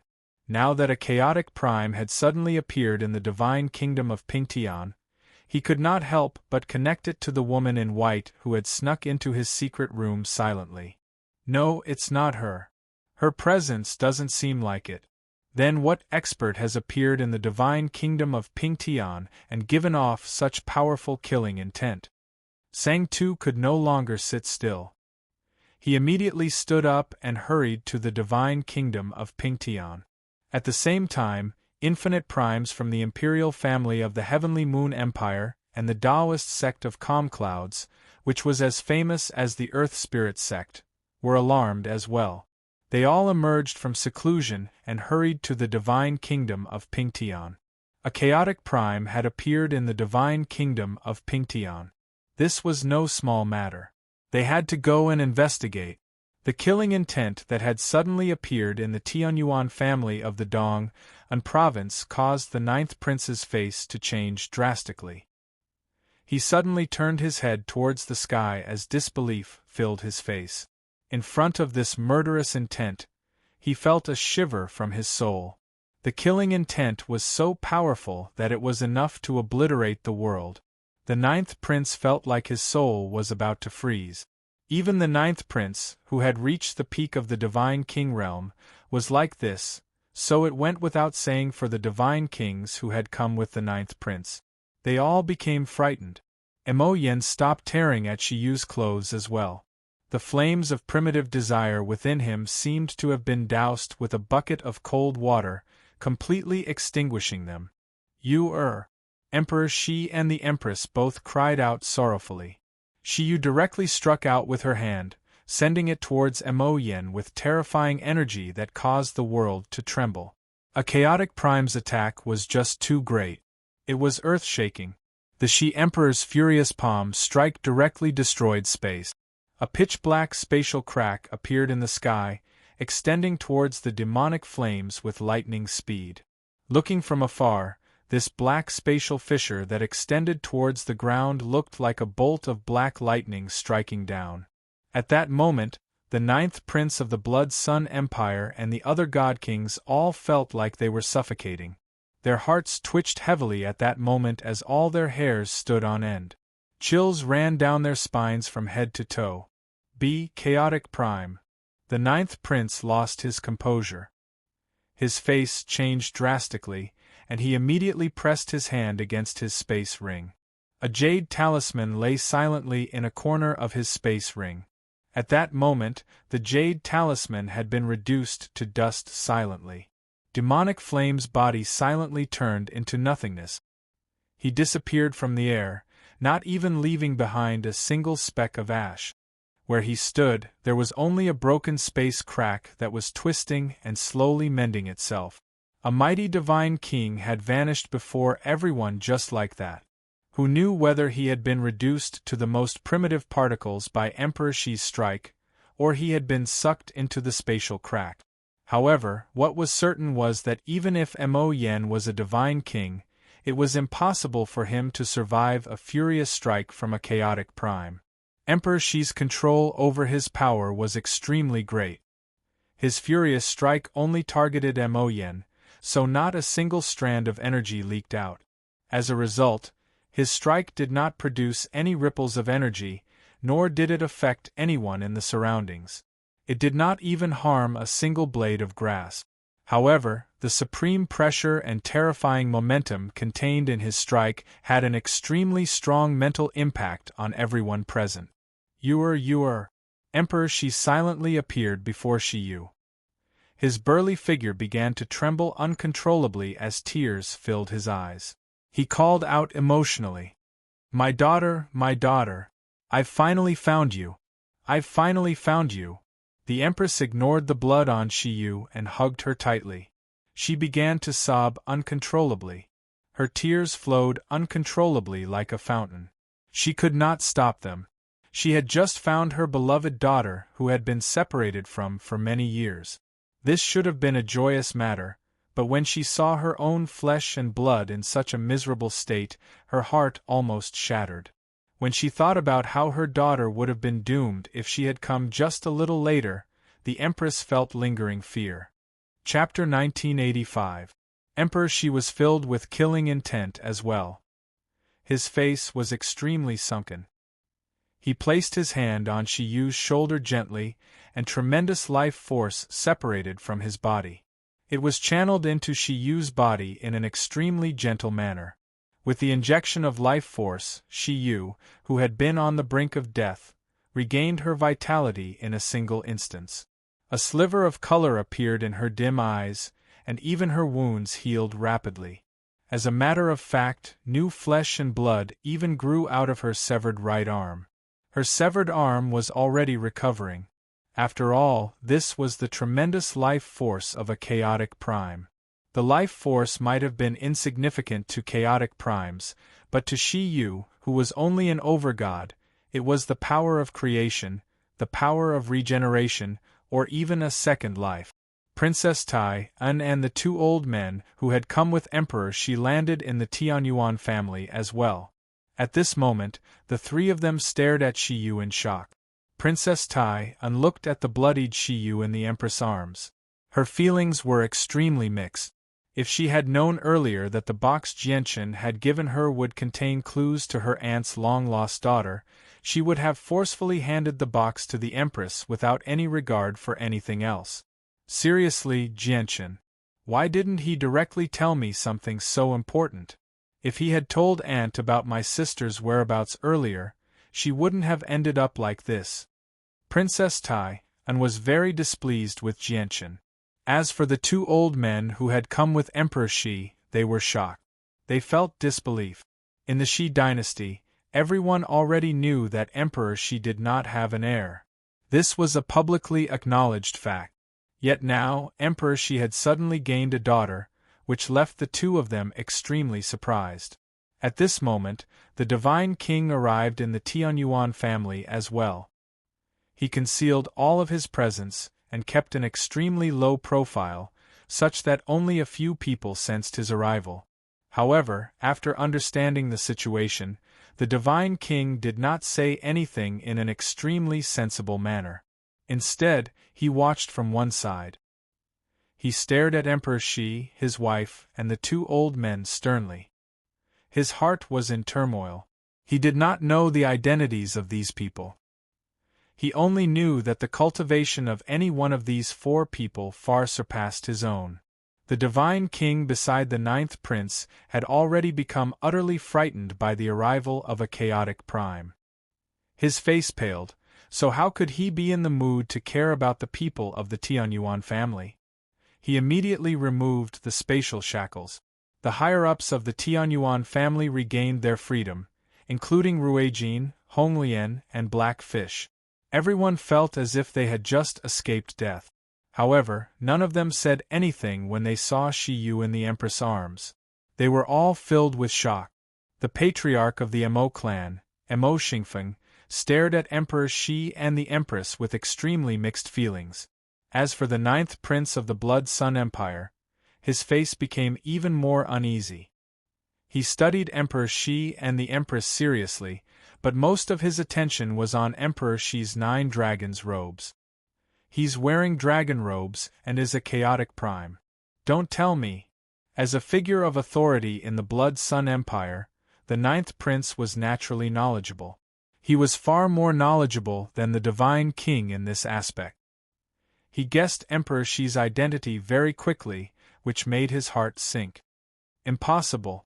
Doesn't the Emperor Shi of the Shi dynasty have no descendants? Why does he have a daughter now, and this daughter is... The 9th prince's face became extremely ugly. The light in his eyes flickered with uncertainty, and he quickly made up his mind. He began to retreat silently, wanting to leave this place silently. Before we find out whether my daughter was injured by someone else, no one is allowed to leave this place. However, as soon as the 9th prince moved, the Empress' cold voice rang out. Immediately, a pressure enveloped the 9th prince. The 9th prince's body sank. The tremendous pressure caused his feet to directly sink into the ground, up to his knees. Seeing how it was impossible for him to leave secretly, the 9th prince could only brace himself and raise his hands as hard as he could. He clasped his fist and said, I am the 9th prince of the Blood Sun Empire. I greet the Shi Emperor and the Empress.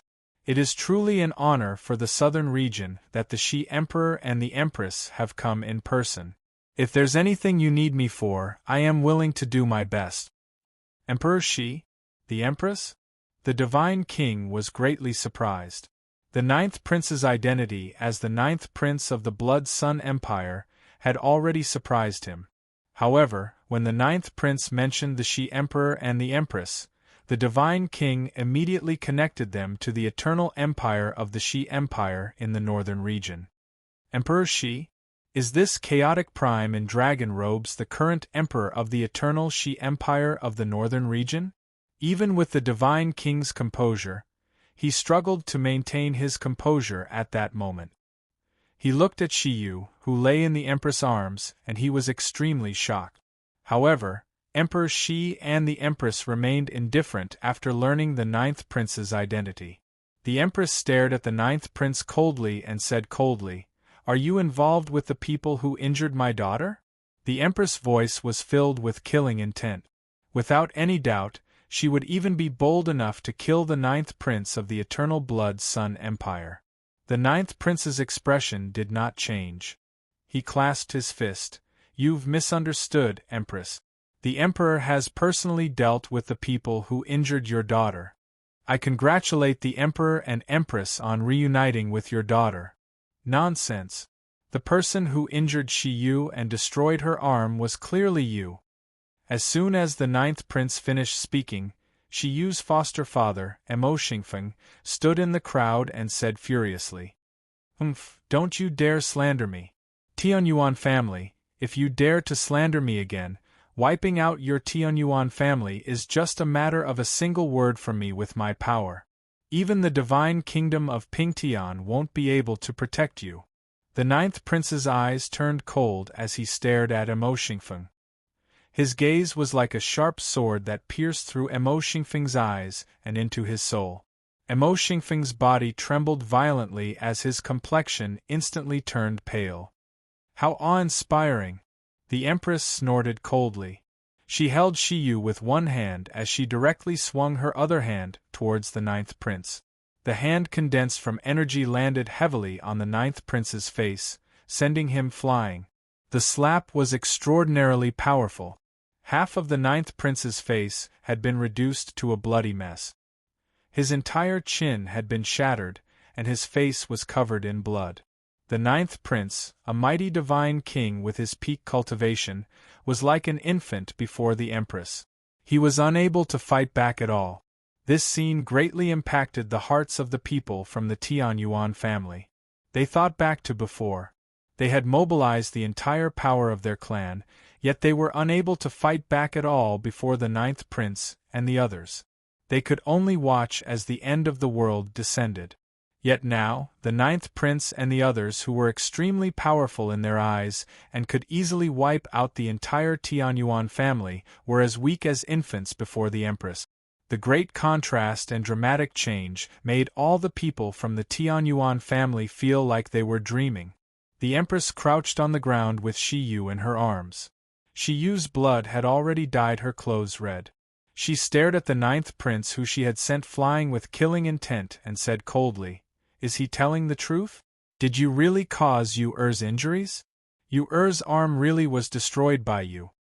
At this moment, Shiyu finally recovered after receiving the tremendous life force of a chaotic prime. Her severed right arm grew back as well. She struggled to her feet from the Empress' embrace as she stared at the Empress and Emperor Shi in confusion. The Empress immediately looked at Shiyu, and her vicious gaze softened at that moment. She shone with a motherly light as she asked in concern, "Child, how do you feel? Tell me who injured you. No matter who they are or what their status is, I will avenge you. I won't spare any of them." Emperor Shi carefully supported Shiyu with his powerful arm. His gaze was gentle, and it was also filled with concern. Chapter 1986. When Emperor Shi and the Empress heard Shiyu's indifferent words, the hearts of the two peak experts who had reached the primordial realm shivered. Undisguised sorrow filled their faces.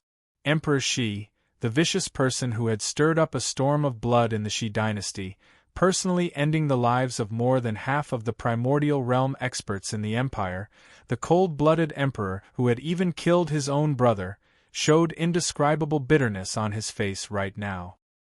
His hand remained in the same position as he supported Shiyu, but it seemed to have frozen in the air. What his beloved daughter had said was like a needle, piercing Emperor Shi's heart deeply. Tears flickered in Emperor Shi's eyes. They seemed to flow uncontrollably from the eyes of this cold-blooded emperor who was renowned in the Shi dynasty. His stalwart body trembled gently as he stared at Shiyu in pain. He opened his mouth slightly as if he wanted to explain something, but when he saw the blood on his daughter, he said nothing in the end. "Child, I'm your mother. I'm your mother. This is your father. This is your father." The Empress burst into tears. She rushed over and hugged Shiyu tightly without any regard for anything else. She hugged her so tightly that Shiyu was unable to break free at all. It was as if her daughter would vanish from her side if she let go. At that moment, she was no longer the great empress of the Shi dynasty, nor was she a peak expert who had reached the primordial realm. She was just a mother with a fragile heart. People from various places had already gathered around the Tianyuan family. The primordial realm experts from the Heavenly Moon Empire had arrived as well. They stood with the Divine King and communicated with him through messages, asking about the situation here. However, with so many people gathered in one place, the scene was strangely quiet. Everyone stood there silently as they watched this scene. Their hearts were not calm at all. The ninth prince, who had lost half of his face from the Empress' slap, did not dare to make a sound. He looked at the sobbing Empress of the Shi Empire as she hugged Shiyu, as well as the Shi Emperor who stood beside her in pain. He grumbled inside. Never would he have thought that an over-god he came across casually after coming to the Tianyuan family to investigate the culprit behind the Flower of Ways was actually the princess of the Shi dynasty in the northern region. Moreover, the princess had almost died to his hands. At this moment, the ninth prince was filled with deep regret. At the same time, he felt extremely wronged. If he had known earlier that Shiyu was the only precious daughter of the current emperor of the Shi dynasty, he would not have dared to touch a single hair on her even if he was 100 times bolder. Although the Blood Sun Empire and the Shi dynasty were both rulers of a region, the current emperor of the Blood Sun Empire, who was the ninth prince's father, had many women under him. He was only one of the many children of the emperor of the Blood Sun Empire. If the interests of the empire really were threatened, his status as a prince could be removed at any time. However, Shiyu was the only daughter of the Shi dynasty's emperor. Moreover, from the feelings that Emperor Shi and the Empress had shown, no one doubted that they were willing to give up everything for their daughter. Shiyu saw that she couldn't break free from the Empress' embrace no matter what, so she gave up on the Empress and allowed the Empress to continue hugging her. However, she found it hard to accept the fact that someone had suddenly claimed to be her biological parent. She instinctively resisted the idea. No, that's not it. The two of you are not my parents. I have no parents at all. I only have a foster father. Shiyu gently shook her head. Her tone was very soft. However, tears were flowing from her eyes. The Empress looked at Shiyu gently as she wiped away the blood on Shiyu's face with her right hand. The blood had already dyed the Empress' hands red. She said with a trembling voice, "Silly child, don't say such foolish things. We had no other choice when we abandoned you back then. I know you hate us, and I know you can't forgive us. However, since I've found you now, I will use the rest of my life to make it up to you properly." Emperor Shi walked over as well. He sighed gently. You've suffered all these years. Just like what your mother said, the reason why I left you outside was to protect you. As for the specific reason, I will explain it to you later. Now, tell me, who among the people around here has bullied you? I will make the decision for you." The expressions of the ninth prince, and everyone else changed when they heard Emperor Shi's words. At that moment, even though they were divine king-level experts, they could not help but tremble inside. The ninth prince secretly panicked as well. He had already sent a message back, but why had his father still not arrived? He had no doubt that Emperor Shi would kill him without any hesitation if the Blood Sun Empire still did not send anyone. He would not consider his identity at all. After all, Emperor Shi was renowned for his viciousness and mercilessness. This time, Shiyu finally broke free from the Empress' embrace. As soon as she thought about what the Tianyuan family had been through, she immediately shivered. She no longer cared about whether the people before her were her parent. She quickly glanced around. "Newbies!" Suddenly, Shiyu cried out and rushed over to Newbie's side. Newbies lay on the ground with his eyes wide open. His skull had shattered and his soul had been taken away. Shiyu's eyes were about to pop out of their sockets. They were filled with the flames of hatred and fury. She said painfully, "Why, you killed Newbies." Newbies was Jianshin's close friend. Shiyu had no idea how sorrowful Jianshin would be when he heard about Newbies' death. Hearing that, the divine king who had taken away Newbies' soul immediately paled. He hurriedly said, "Don't worry, your highness. He's not dead. His soul is still here." The divine king's attitude immediately took a 180-degree turn. Before he finished speaking, he hurriedly took out Newbies' soul. He looked uneasy as he carefully handed it to Shiyu. In fact, even his hands and body were trembling slightly at this moment. His heart was filled with fear and panic. Newbies' soul was fine. Once it was free, he immediately returned to his body. However, his body was heavily injured. As a result, he looked extremely weak right now. Yen. Suddenly, Emo Xingfeng's sorrowful voice rang out. Only when she heard her foster father's sorrowful call did Shiyu remember that Emo Yen had been standing in the crowd before. Even deities struggled to endure the spatial compression. With Emo Yan's cultivation as the Holy Emperor, Shiyu immediately paled when she thought of that. She ran towards the back of the crowd as quickly as she could. However, when she arrived, Emo Yen was nowhere to be found. All she saw was a pile of collapsed flesh and blood on the ground. Her clothes were scattered in the surroundings. Wasn't that Emo Yan's favorite attire? Emo Xingfeng currently knelt before the pile of flesh. His face was filled with sorrow. This sight struck Shiyu's head like a bolt of lightning. She immediately became stunned. Her body shook violently, and she almost fell over. Her face had already become extremely pale. Shiyu sat on the ground, paralyzed. She stared blankly at the lump of flesh on the ground that was no longer recognizable. She was on the verge of collapsing as tears uncontrollably rolled down her face. Yen. Shiyu murmured subconsciously. She could not help but think about the mischievous and lively girl of the past. She felt extremely sorrowful.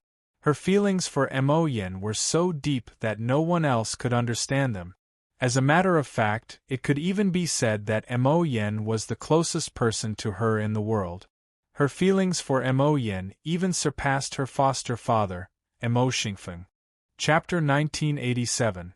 Emperor Shi's voice was very gentle, but it was firm. His voice was filled with great confidence, as if there were very few things in the world that he could not accomplish. There were very few things that he could not resolve. The light of life immediately returned to Shiyu's eyes when she heard the Shi Emperor's words. It was like she had seen a sliver of light in a world of darkness. She looked at the middle-aged man with great hope and asked urgently, "Can you save Yen-Er?" The Shi Emperor looked at Shiyu gently and said, "Since this person called Yen-Er is so important to you, I'll make her appear before you again no matter how great of a price I have to pay. As long as I can make you happy, I can do anything for you." Emperor Shi. The two old men who had come with Emperor Shi heard what he said at the end. Immediately, the two infinite primes were alarmed. They immediately wanted to warn the Shi Emperor. However, as soon as they said that, Emperor Shi raised his hand to stop them. The two old men looked at each other. Emperor Shi was the current emperor of the Shi Empire. A qualified emperor could not place too much importance on personal matters. He had to prioritize the interests of the imperial family, and he would even sacrifice his own children at certain crucial moments. However, Emperor Shi did not seem to place the interests of the imperial family in his eyes at all. Instead, he prioritized his daughter. As a matter of fact, he had even said that he would do anything for his daughter.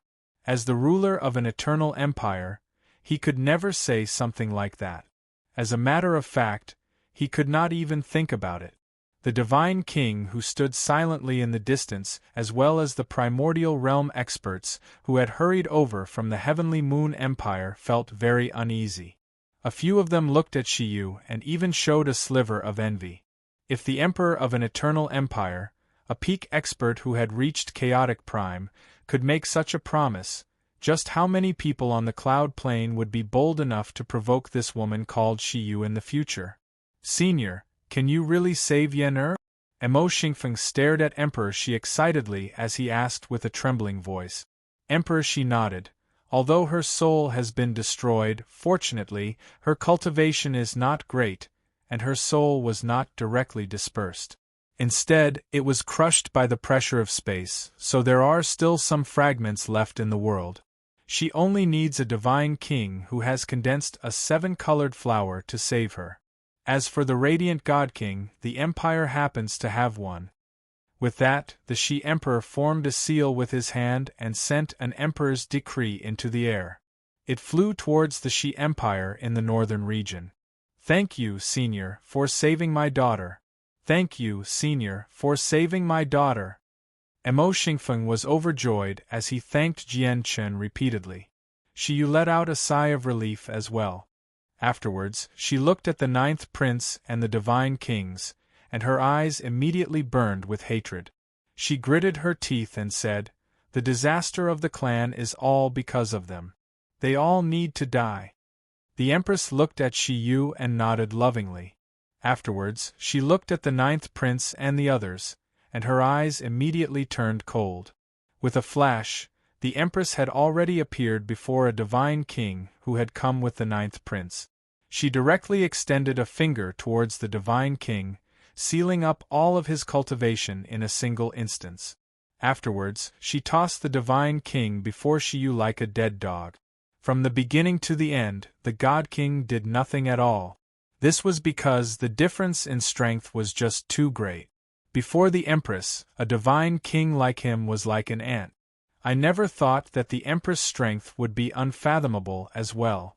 She's a 6th heavenly layer infinite prime at the very least. The hearts of the divine king and the infinite primes from the heavenly moon empire leapt when the Empress took action. The Empress struck out one after another, sealing up all the divine kings the 9th prince had brought with him in a single instance. She tossed them before Shiyu. Even the ninth prince, who possessed a great status in the southern region and was known to be the next emperor of the Blood Sun Empire, was not spared. He was also sealed up mercilessly by the empress and tossed before Shiyu. The ninth prince's face became extremely ugly. He growled, "Emperor Shi, Empress, I am the current prince of the Blood Sun Empire. If you treat me like this, it will probably affect the relationship between our Blood Sun Empire and your Shi dynasty." "Shut up!" the Empress called out coldly and slapped out again, landing on the ninth prince's other face. The slap sent the ninth prince flying. The other half of the ninth prince's face became a bloody mess. It was no longer possible to distinguish his face. Furthermore, the lower half of his skull had been smashed into smithereens. However, the Empress acted as if she had done something insignificant. She did not even glance at the ninth prince. Instead, she turned her gaze toward Shiyu. She was filled with gentleness and love. These people are no longer able to resist. Do you want Mother to take revenge for you, or do you want to personally execute them?" Shiyu said nothing. She stared at the divine kings who had their cultivations sealed up furiously. She could clearly see how arrogant the divine kings were in the Tianyuan family, as if they could rule over everything. Killing intent immediately filled her eyes. She hated the divine kings before her. If it were not for the arrival of Emperor Shi and the Empress, the entire Tianyuan family probably would have been wiped out already. As a result, she wanted to deal with the divine kings personally. Shiyu brought her hands together, and a resplendent strand of sword chi slowly condensed between her palms. She was about to stab towards one of them. "Emperor Shi, please calm your anger. Please show mercy." At this moment, an old voice boomed out from the sky. It was as tremendous as thunder, echoing through the surroundings. It did not fade away for a very long time. High up in the sky, the space distorted, and suddenly, several figures appeared. Two ruddy old men stood at the very front. Their presences were concealed, making them seem like ordinary people. It was impossible to see through their cultivation. However, when the two of them stood there, the entire world seemed to pale in comparison. Even the light of the sun, moon, and stars seemed to dim. Behind the two old men was a middle-aged man in a Nine Dragons sovereign robe. He had a dignified bearing and looked somewhat similar to the ninth prince. He was the emperor of the Eternal Blood Sun Empire, known as the Blood Emperor.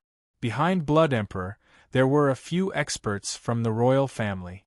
At the same time, 3 ancient stone towers stood silently in a forbidden ground of the Shi dynasty in the distant northern region. Although the stone towers were not tall, they gave off a feeling that they were connected to the world. Around each stone tower was extremely powerful laws. "Hao Xuan, Hao Ming, go to the southern region. No matter what, you can't embarrass our Shi Empire." At this moment, an old voice rang out from one of the stone towers. "Grand Imperial Ancestor, Ziyun's long-lost daughter." An old voice rang out from another stone pagoda. "We've found her," said the person in the first stone tower. "Have you found her?" "We've finally found her. All these years, Ziyun has gone crazy for his daughter. Now we can finally resolve one of the knots in his heart," the person in the second stone pagoda said, as if he had finally heaved a sigh of relief. "The situation this time is rather complicated. With Ziyun's personality, he'll probably cause quite a lot of trouble. The two of you can't embarrass our Shi Empire this time, and you have to prevent Ziyun from causing any unmanageable situations." "Go," said the voice in the first stone tower. "Yes, Ancestral Emperor." The people in the other 2 stone towers replied together. With that, the auras of the 2 stone towers suddenly changed. The towering stone towers immediately became extremely ordinary, and the powerful laws in the surroundings completely vanished as well. The stone towers had already been emptied out. P.S. Please listen to Xiaoyao's prestige. Once there are any updates in the future, Xiaoyao will inform you through prestige. Search. Xingxingxiao 110. It was not complicated. It was Xiaoyao's pseudonym and a police number. Chapter 1988. In the Dong-an province of the Divine Kingdom of Pingtian in the southern region, the ninth prince, who had been slapped far away by the Empress, finally stopped worrying when he saw the Blood Emperor and the two old men before him. As if he had been pardoned, he flew up and arrived behind the Blood Emperor as quickly as he could. However, even though the reinforcements of the Blood Sun Empire had arrived, the ninth prince still seemed like he was running for his life when he saw how frantic he was. It was as if he was afraid that Emperor Shi and the Empress would stop him if he was too slow. This son greets Imperial Father and the two retired sage emperors. The ninth prince's expression was extremely respectful as he spoke with great difficulty. After taking 2 slaps from the Empress, his entire chin had been destroyed, so he could no longer speak clearly. The Blood Emperor of the Blood Sun Empire was dignified.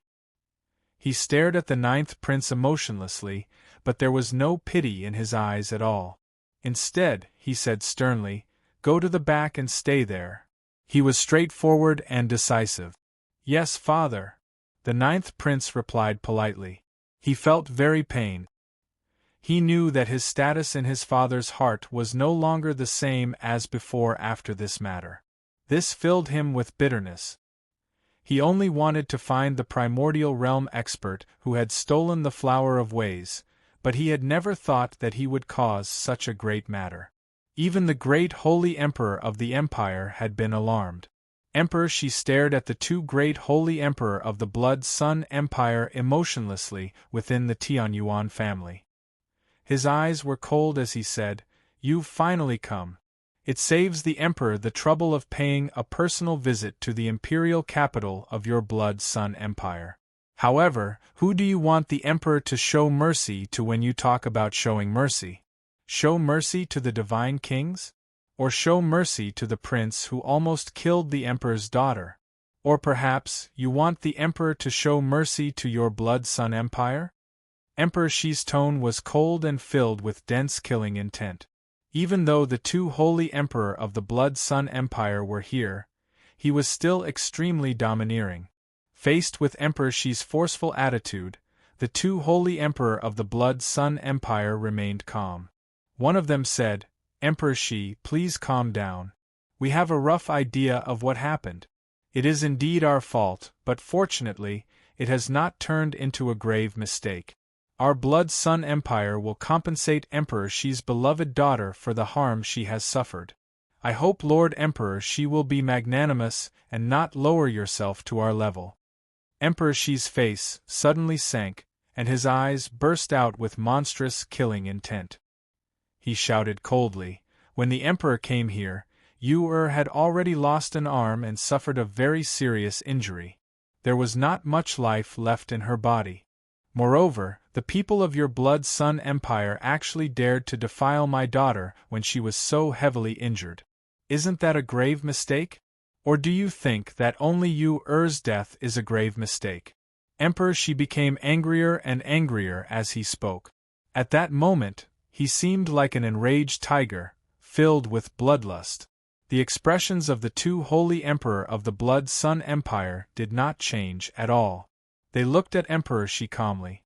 One of them flipped his hand, and a droplet of green liquid immediately appeared on his hand. It pulsed with a mysterious power. Ever since the droplet of liquid appeared, the souls of everyone present trembled. An indescribable feeling of comfort appeared from the depths of their souls, as if they had ascended to a higher level. Even the Divine King and the primordial realm experts of the Heavenly Moon Empire were no exception. The invisible pulses from the droplet of liquid could actually affect infinite primes. It seems to be spiritual marrow of starry skies. An infinite prime from the imperial family of the Heavenly Moon Empire exclaimed. Spiritual marrow of starry skies was something that only existed in legends to infinite primes like them. Just how great a cultivator's future accomplishments and what heights they could reach on the path of cultivation were often related to the cultivator's talent and ability to comprehend. Comprehension was especially important in this regard. Cultivation required the comprehension of battle skills, the mysteries of the world, and the control of the laws of the world. All of this was related to a person's comprehension of the laws of the world. The greater a person's comprehension ability, the faster they could comprehend battle skills, and the easier it would be for them to comprehend the laws of the world. In the vast saints' world, countless people were stuck at reciprocity. They were clearly only a step away from godhood, but they would never be able to reach that step in their entire lives. This did not mean that their talent was lacking. Instead, their comprehension ability was lacking, preventing them from controlling the laws of the world and obtaining the key to godhood. After godhood, each increase in cultivation required a corresponding level of comprehension of the laws of the world. This was more than enough to demonstrate just how important a person's comprehension ability was on the path of cultivation.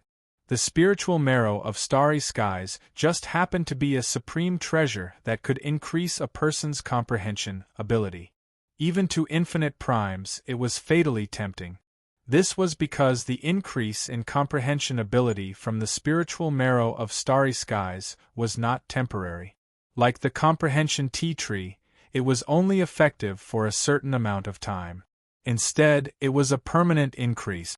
Even if a person with poor talent consumed a droplet of spiritual marrow of starry skies, they would become a supreme genius with astonishing comprehension ability.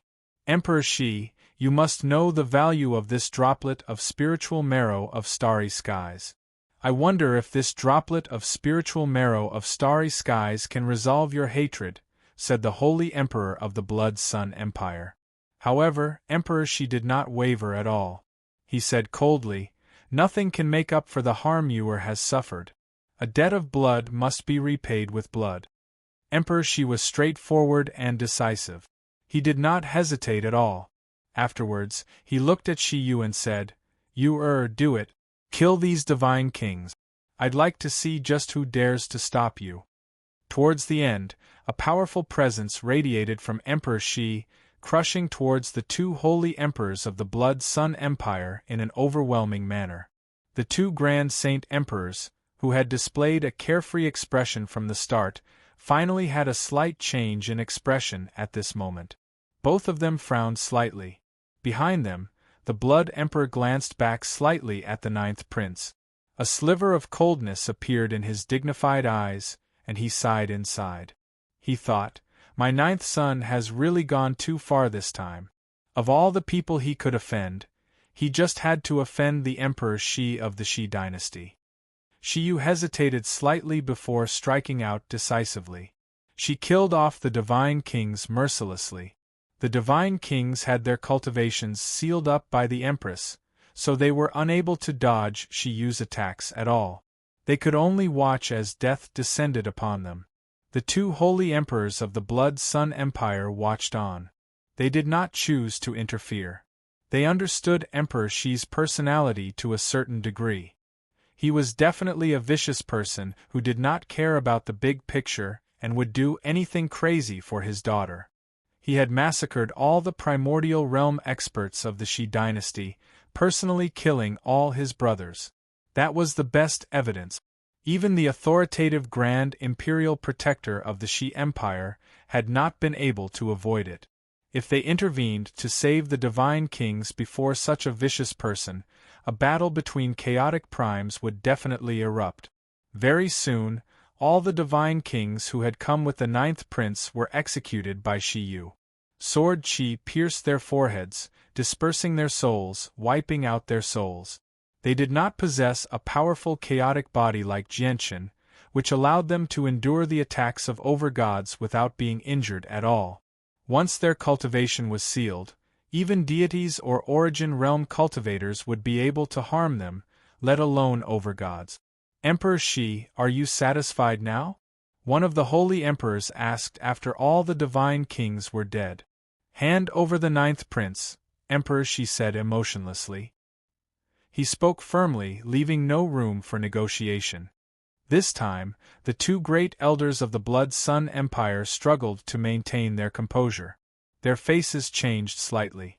Even the current emperor of the Blood Sun Empire, Blood Emperor, who was standing behind them, had a grave expression on his face. Regardless of what crimes the ninth prince had committed, the ninth prince was a direct descendant of the imperial family. He was the Blood Emperor's son. His life might not have mattered, but he represented the Blood Sun Empire. The hearts of the two holy emperors sank as well. They did not care about the ninth prince's death. What they truly cared about was the dignity of the Blood Sun Empire. Chapter 1989. Emperor Shi, we can't hand the current prince over to you. You've killed the divine kings as well, so you've avenged them. We'll use this droplet of spiritual marrow of stars as compensation for the grievances Emperor Shi's daughter has suffered. We'll let this matter go. What do you think, Emperor Shi? Said one of the holy emperors of the Blood Sun Empire. He was also determined, refusing to hand over the ninth prince. If their Blood Sun Empire really handed the ninth prince over to be executed just because the Shi Emperor's beloved daughter was slightly injured, their status in the southern region would definitely plummet from today onwards. Emperor Shi did not accept the offer at all. He snorted coldly. The true culprit behind you Er's injuries has yet to be dealt with, so how can we avenge them? Blood Sun Empire, Emperor Shi, I only want to ask you one thing. Will you hand over the person or not? Emperor Shi, your daughter is fine now, so why must you force us? Why must you make such a big fuss over such a trivial matter? Why must you do this? Said the holy emperor of the Blood Sun Empire. As for the Blood Emperor, he had no right to speak before the two holy emperors. My daughter almost died from humiliation here. That's no small matter. Emperor Shi's face sank as killing intent filled his eyes. Afterwards, the presence of a ruler radiated from him. At that moment, he seemed like an overlord. He stared at the people from the Blood Sun Empire coldly and said in a dignified voice, "If you don't hand over the person, my Shi dynasty will declare war on your Blood Sun Empire." Emperor Shi's words were shocking. It was just a short sentence, but it was like a clap of thunder, deeply shocking everyone present. At that moment, whether it was the people from the Tianyuan family, the Divine King, or the primordial realm experts from the Heavenly Moon Empire, they were all shocked. They all looked at Emperor Shi in disbelief. The Shi dynasty and the Blood Sun Empire represented the North region and the South region respectively. They were both top-notch empires that ruled over their own regions. Once a war broke out between the two eternal empires, it would directly evolve into a war between the two regions. Emperor Shi had actually declared war on the Blood Sun dynasty without any regard for the consequences for his beloved daughter. This made everyone in the Blood Sun dynasty pale. Lunatic. This Emperor Shi is a lawless lunatic. Although his daughter has been slightly injured, she's standing beside him in perfect condition. Yet, he wants to declare war on our Blood Sun Empire. Does he not know how severe the consequences of war between two eternal empires will be? The Blood Emperor glared at Emperor Shi as he cursed inside. Probably only the current Emperor Shi of the Shi dynasty could do something so absurd. The two great holy emperors of the Blood Sun Empire became stern as well. The emperors of eternal empires always kept to their word. Since an emperor of an eternal empire had declared war, it was definitely not a joke. Instead, he had really made up his mind. No matter how mentally tough the ninth prince was, he still paled as he stood behind the Blood Emperor. He had never thought that just injuring an overgod from a small clan would lead to a war between two eternal empires. This frightened the ninth prince. As the person who had caused all this, Shiyu stared at Emperor Shi with extremely mixed feelings. She was filled with mixed feelings. Even she was unable to describe what she was feeling right now. As for the members of the upper echelon of the Tianyuan family, it went without saying. Many of them had become dumbfounded. The two ancestral emperors looked at each other as they furrowed their brows tightly. They felt rather troubled when they faced the She-Emperor, who completely disregarded the big picture and was willing to do anything for his daughter, even going as far as to throw in an eternal empire. Ziyun, don't be impatient. At this moment, an old voice rang out from outer space. With that, the space beside Emperor Shi rippled slightly, and two ruddy old men appeared silently. They were Shi Haoshuan and Shi Haoming, who had come from the Shi dynasty. They were both great holy emperors of the Shi dynasty. Shi Haoshuan was the father of the current emperor Shi Ziyun. Shi Haoshuan and Shi Haoming's appearance did not cause Emperor Shi's expression to change at all.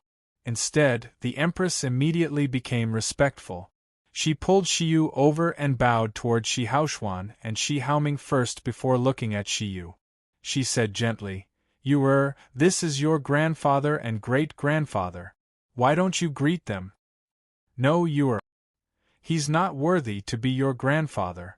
However, Emperor Shi appeared before Shiyu as soon as the empress finished speaking. He spoke emotionlessly. A bitter expression immediately appeared on Shi Haoshuan's face when he heard this. He sighed softly, before his elderly eyes stared at Shiyu and observed her. His gaze contained some kindness. Ziyun, the matter of declaring war has too many implications. You can't mention it so casually, Shi Haoming said sternly to Emperor Shi. I am the current emperor, as well as one of the holy emperors of the Shi dynasty. I have the right to make decisions. If the Blood Sun Empire refuses to hand over the person, then I can only declare war, Emperor Shi said coldly. He showed no respect to anyone. Shi Haoming also sighed when he saw how determined Emperor Shi was. His face was filled with helplessness. He felt rather helpless against Emperor Shi. As the great holy emperor of the Shi dynasty, they were supreme existences. They represented the supreme authority of an eternal empire.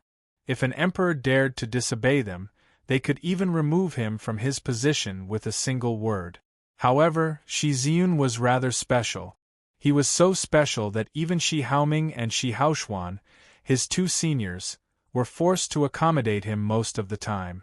Ziyun, let me negotiate with the Blood Sun Empire and try to come up with a perfect solution, Shi Haoming said to Emperor Shi. In the southern region, in the imperial capital of the Blood Sun Empire, Jianshan and Kea quickly made their way through a bustling street. They made their way to the very center of the imperial capital. It was closest to the imperial palace of the Blood Sun Empire, so it was one of the safest places in the southern region. The Blood Sun Empire is the ruler of the southern region. It's the only eternal empire.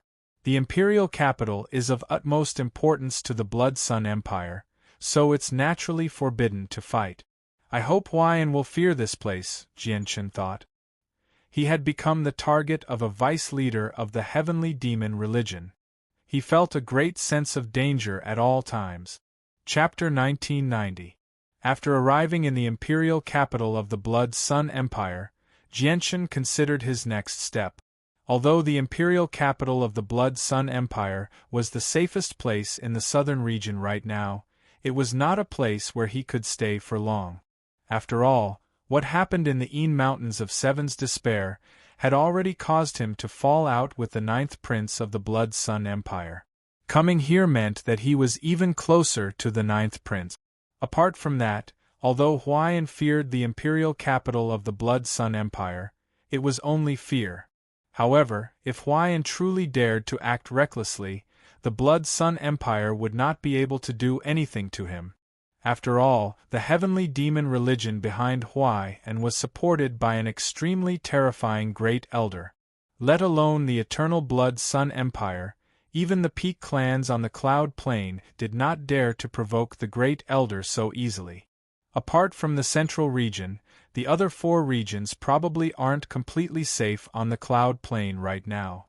Do I have to go to the central region? Jianshan thought. As soon as the central region was mentioned, he could not help but think of Tong Tian. Tong Tian's Tong family was also in the central region. Even now, he still possessed the jade pendant that Tong Tian had given him. No, I definitely can't go to the central region. The vice leader of the heavenly demon religion, Huayan, has already personally come to hunt me down. It's obvious that he views me as a thorn in his side. If I go to the central region, he'll definitely pursue me. Once I lead him to the central region, it'll unknowingly increase the danger Uncle Xiao faces. Uncle Xiao possesses the 9 blood beads and soul beads that the heavenly demon religion has spent countless years refining. This matter is just too great. If the people of the heavenly demon religion learn about it, the consequences will be unthinkable. As a result, I can't go in the end. I can't increase the threat Uncle Xiao poses at all. Jianchen frowned. He discovered that although the cloud plain was large, there was actually nowhere he could go right now. This was all because the organization behind Huayan was just too great. Otherwise, even though he could move about freely in the southern region with his strength as an infinite prime, he would not be taken seriously by eternal empires. Jianchen, I've heard that there are a total of 49 great plains and 81 great planets in the Saints' world. Our cloud plane is only one of the 49 great plains. Since we can't stay on the cloud plane anymore, why don't we leave the cloud plane temporarily and return once we have enough strength? Kea said. Although she had not been in the Saints' world for very long, she already had a basic understanding of the Saints' world. She had also learned about the strength of the heavenly demon religion from Jianchen. As a result, she understood just how troublesome it was to be targeted by a primordial realm expert from the heavenly demon religion. Kea paused and pondered for a moment before continuing.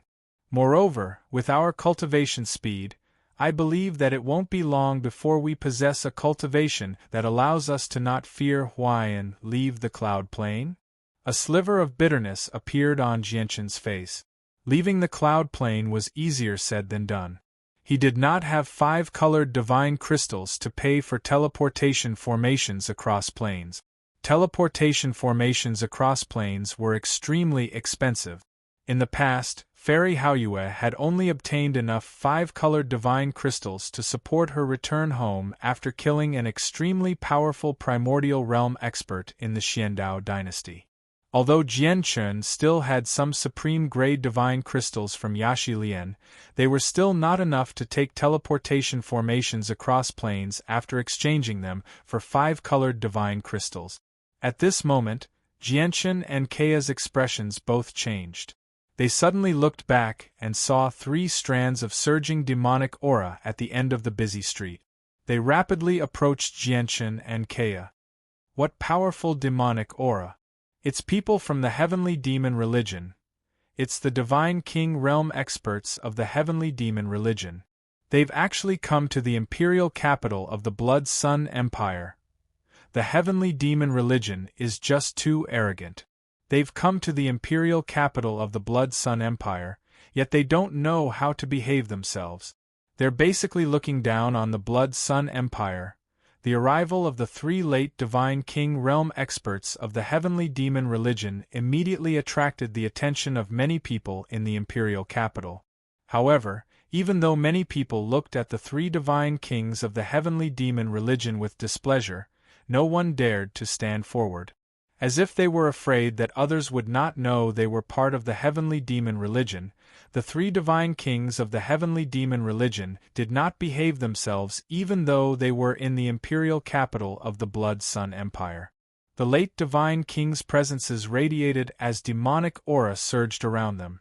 They were enveloped by a dense, black mist, making it impossible to see them clearly. At the same time, on a bustling street several kilometers away from Jianchen, a white-robed young man who seemed to be in his 30s and held a fan in his hand walked around with 2 female attendants in a leisurely manner. When the 3 divine king realm experts of the heavenly demon religion entered the imperial capital, the young man came to a halt. He frowned and said, "The heavenly demon religion is just too arrogant. What do they take the imperial capital of the Blood Sun Empire for? It's not a place where they can behave atrociously. Your Majesty, from the looks of it, they're probably looking for someone who has offended them. It's just a small matter, so just bear with it. Don't make a big deal out of it, one of the female attendants said softly from behind the young man. The young man's face sank, and he suddenly slammed his fan down. He said, "If we can even bear with something like this, where will the dignity of our imperial family go?" Jianchen and Kea both became stern when they sensed the three divine king realm experts in pursuit. Jianchen called out, "They've arrived much faster than I imagined. Look at how they're behaving, they don't seem to take the Blood Sun Empire seriously at all. They'll probably directly attack us in the imperial capital. Let's go." Jianchen immediately flew away with Kea, approaching the imperial palace of the Blood Sun Empire. However, the two of them were unable to fly in the imperial capital of the Blood Sun Empire. They could only fly at a low altitude on the streets, so their speed was obviously greatly affected. Do you think you'll be fine if you escape to the imperial capital of the Blood Sun Empire? You're far too naive. At this moment, a deep voice rang out from behind. The three divine king realm experts from the heavenly demon religion had already locked onto Jianchen's presence. They did not fear Jianchen at all in the imperial capital. Their speed suddenly skyrocketed, and they directly flew through the air. In the blink of an eye, they passed over Jianchen and Kea, landing in front of the two of them, blocking their path. The vice leader has personally ordered for your capture. Even if you run to the ends of the world, you won't be able to escape from the grasp of our heavenly demon religion. Just surrender, sneered one of the divine king realm experts from the heavenly demon religion.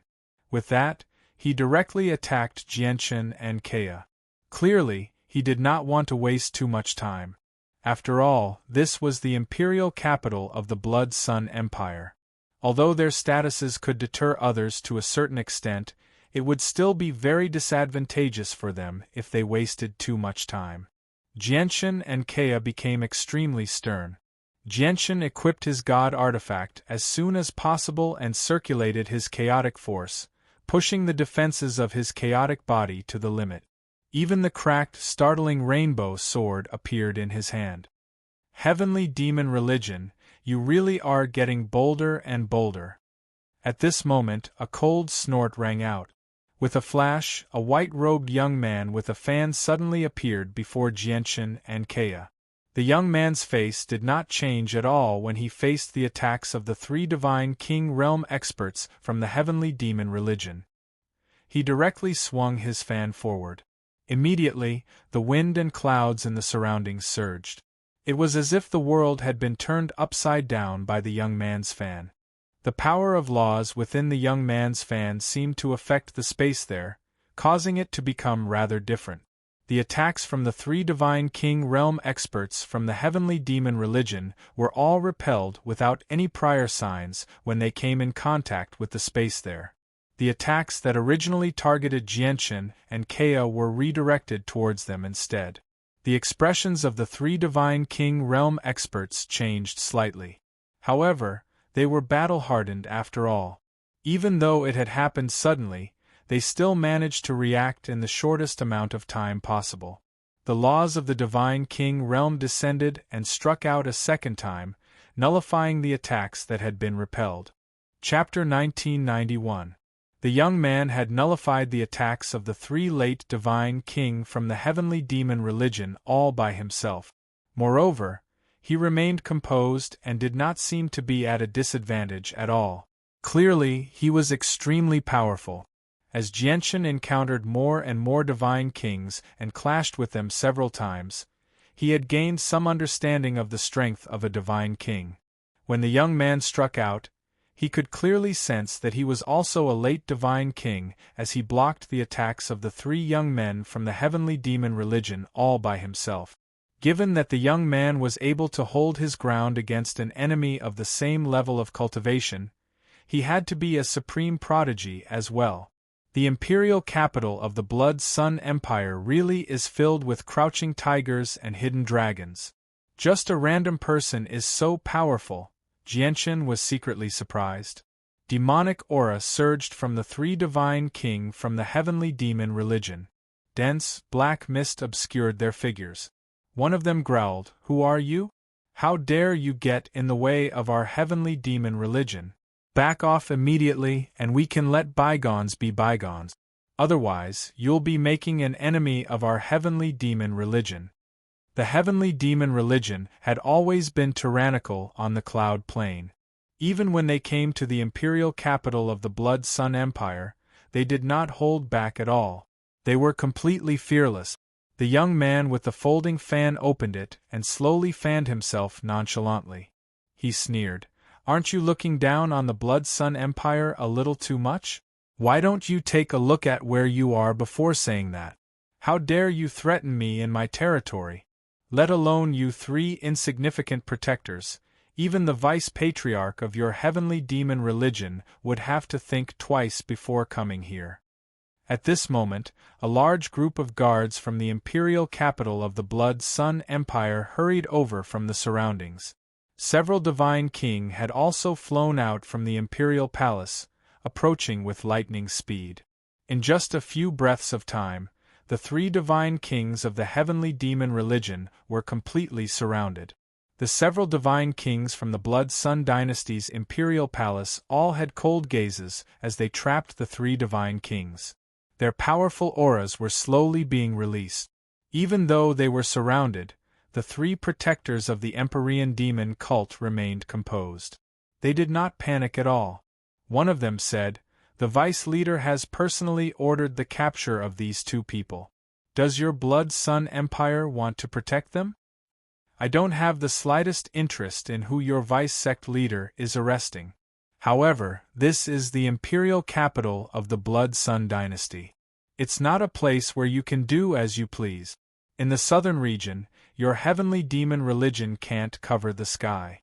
Please return, or I'll have to get someone to kick you out of the imperial capital," the young man in white said coldly. After a moment of thought, the three protectors of the heavenly demon religion could only retreat helplessly in the end after coming to a decision about the current situation. After the three protectors of the heavenly demon religion had retreated, Jianchen clasped his fist at the young man and said, "I am Jianchen. Thank you for your assistance. I will remember your kindness today." Jianchen? The young man's eyes immediately narrowed when he heard Jianchen's name. He stared at Jianchen in some surprise and said, "You're the Jianchen who defeated a divine king in the northern region?" "That's me," said Jianchen. The young man smiled and studied Jianchen. He said, "No wonder the three protectors of the heavenly demon religion pursued you with your cultivation as an overgod. When you captured Yaxilian, you made the divine king use her as a hostage, forcing Huaiyan to yield. With Huaiyan's personality, he'll definitely hold a grudge. Moreover, you're a supreme overgod on the overgod's plaque. Your talent is impressive, so you'll pose quite a threat to the heavenly demon religion in the future. Huaiyan will definitely move against you." Out of the three vice leaders of the heavenly demon religion, Huaiyan is the most narrow-minded and vengeful. If Huaiyan sets his eyes on you, you need to be careful. When he spoke up to this point, the young man's voice came to an abrupt halt. His eyes stared into the distance as his expression became solemn. He said, "Looks like Huaiyan values you far more than I expected. He's actually come in person. Jianchen, you better leave quickly. As a vice leader of the heavenly demon religion, Huaiyan knows various secret techniques. Coupled with his cultivation as an infinite prime, he can deal with you without breaking the rules of our Blood Sun Empire." Huaiyan had arrived extremely quickly. Before the young man had even finished speaking, he had appeared on the street silently. He stared at Jianchen coldly. Jianchen, on the other hand, did not hesitate at all. He left as quickly as he could with Kaya, disappearing from the street in an instant. The young man in white stood before Huaiyan and said indifferently, "I never thought that the renowned vice leader of the heavenly demon religion, Huaiyan, would personally come to our Blood Sun Empire. I just wonder if our Blood Sun Empire should treat you with courtesy and treat you as an esteemed guest, or should we stand our ground and directly ask you to leave?" Vice Leader Huayan, you're making things very difficult for me. Huayan was about to chase after Jianchen when he saw the young man stand before him. He immediately frowned. Although he did not recognize the young man did not fear him even though he was just a divine king. Coupled with the fact that he mentioned the Blood Sun Empire earlier, Huayan immediately realized that the young man was probably a member of the imperial family, and his status was quite high. However, so what if his status was high? Huayan was the vice leader of the heavenly demon religion. Even the great holy emperor of the Blood Sun Empire had to fear him a little. Huayan immediately snorted coldly and said, "We're here to capture a criminal, so we don't have the time to tangle with you. Leave immediately or don't blame us for being merciless." As he said that, the pressure of a primordial realm expert radiated from Huayan, pressing towards the young man. "Huayan, this is the Blood Sun Empire, not your heavenly demon religion. If you continue to act so recklessly, I can only chase you out of the imperial city." Just when Huayan released the pressure of the primordial realm, a loud and clear voice rang out from the imperial palace of the Blood Sun Empire. I naturally know the rules of your Blood Sun Empire. My visit this time has nothing to do with your Blood Sun Empire. As long as you don't get in my way, I naturally won't break the rules of your Blood Sun Empire," Huayan replied coldly. He no longer paid any more attention to the young man, vanishing with a flash as he chased after Jianchen. The young man stared in the direction that Huayan had vanished in, and a sliver of reluctance appeared in his eyes. He said to the imperial palace, "Imperial advisor, that Jianchen is a prodigy of our southern region after all. He'll definitely become an expert who reigns supreme in the future. Are we supposed to just watch as Jianchen is framed by the heavenly demon religion and do nothing about it? There are countless prodigies in the saints' world, and there are even quite a few unprecedented figures. However, just how many of them can reach the apex in the end? Even if they're first on the Overgod's plaque or first on the Divine King's throne, there are still examples of them dying along the way. There's no need to offend the heavenly demon religion over something like this." The deep and clear voice rang out once again from the imperial palace of the Blood Sun Empire, but only the young man could hear it. At this moment, Jianchen and Kea moved through the imperial palace quickly. They did their best to increase the distance between them and Huayan as they thought about how to deal with the situation. However, at this moment, Jianchen and Kea both stopped. They looked ahead. A ruddy old man in white robes stood before them. He stared at Jianchen and Kea with a strange light in his eyes. "Chanlong, why are you here?" Kea asked. He was surprised. The old man was Master Chanlong, who had some conflicts with Jianchen in the past. However, when the 7 protectors of the Earth Spirit sect killed their way into the provincial city, Jianchen felt grateful towards Master Chanlong for protecting Kea. As a result, Jianchen's grievances towards Master Chanlong gradually dissipated. Jianchen was extremely surprised to see Chanlong here. Master Chanlong became extremely stern. He said sternly, "I know you're in extremely great trouble. Don't say anything right now. Come with me." Before he had even finished speaking, Master Chanlong turned around and left. Jianchen and Kea looked at each other. Although they had no idea what Master Chanlong was planning, they clearly had no other choice right now. They could only follow behind Master Chanlong. Under Chanlong's lead, Jianchen's group arrived at an extremely huge square in the imperial capital very soon. Just the square was several dozen kilometers wide, and there was a sea of people gathered there. The most eye-catching thing was that at the very center of the square, there was an extremely huge flying artifact parked there. It was several dozen kilometers long and several tens of thousands of meters tall. It was like a towering mountain floating in the air, almost filling up the entire square. Just a glance at it gave off an extremely powerful sense of oppression. "Take this and board the ship with me. As long as you board the spatial battleship, we'll be safe for now." Master Chanlong passed a jade talisman to Kea and Jianchen before flying towards the spatial battleship with them. A spatial battleship? A sliver of doubt appeared in Jianchen's eyes. He glanced at the colossal flying vehicle and flew towards the spatial battleship with Chanlong in confusion. At a time like this, he no longer cared about the uses of the spatial battleship. As long as he could shake off the pursuit of an infinite prime, he would go even if he had to go through a sea of flames. Jianchen, stay behind. Just when Jianchen was about to board the spatial battleship, a thunderous bellow boomed in his head. Terrifying sound waves echoed through Jianchen's head, shaking up Jianchen's soul to the point where it almost collapsed. His consciousness became blurry, and the chaotic force within him paused at that moment. He almost fell out of the sky. Vice Leader Huaiyan had already hurried over from behind. He stared at Jianchen with a sunken face. When Kea saw this, he immediately grabbed Jianchen's shoulder and flew towards the cabin door of the spatial battleship. Don't even think about leaving the cloud plane. Huaiyan's face was ashen. At that moment, he no longer cared about breaking the rules of the Blood Sun Empire. With a raise of his hand, he reached towards Jianchen from afar. As he extended his hand, his entire arm elongated. His hand turned into a black cloud, blotting out the surroundings and trapping space. It enveloped Jianchen and Kea. Chapter 1992.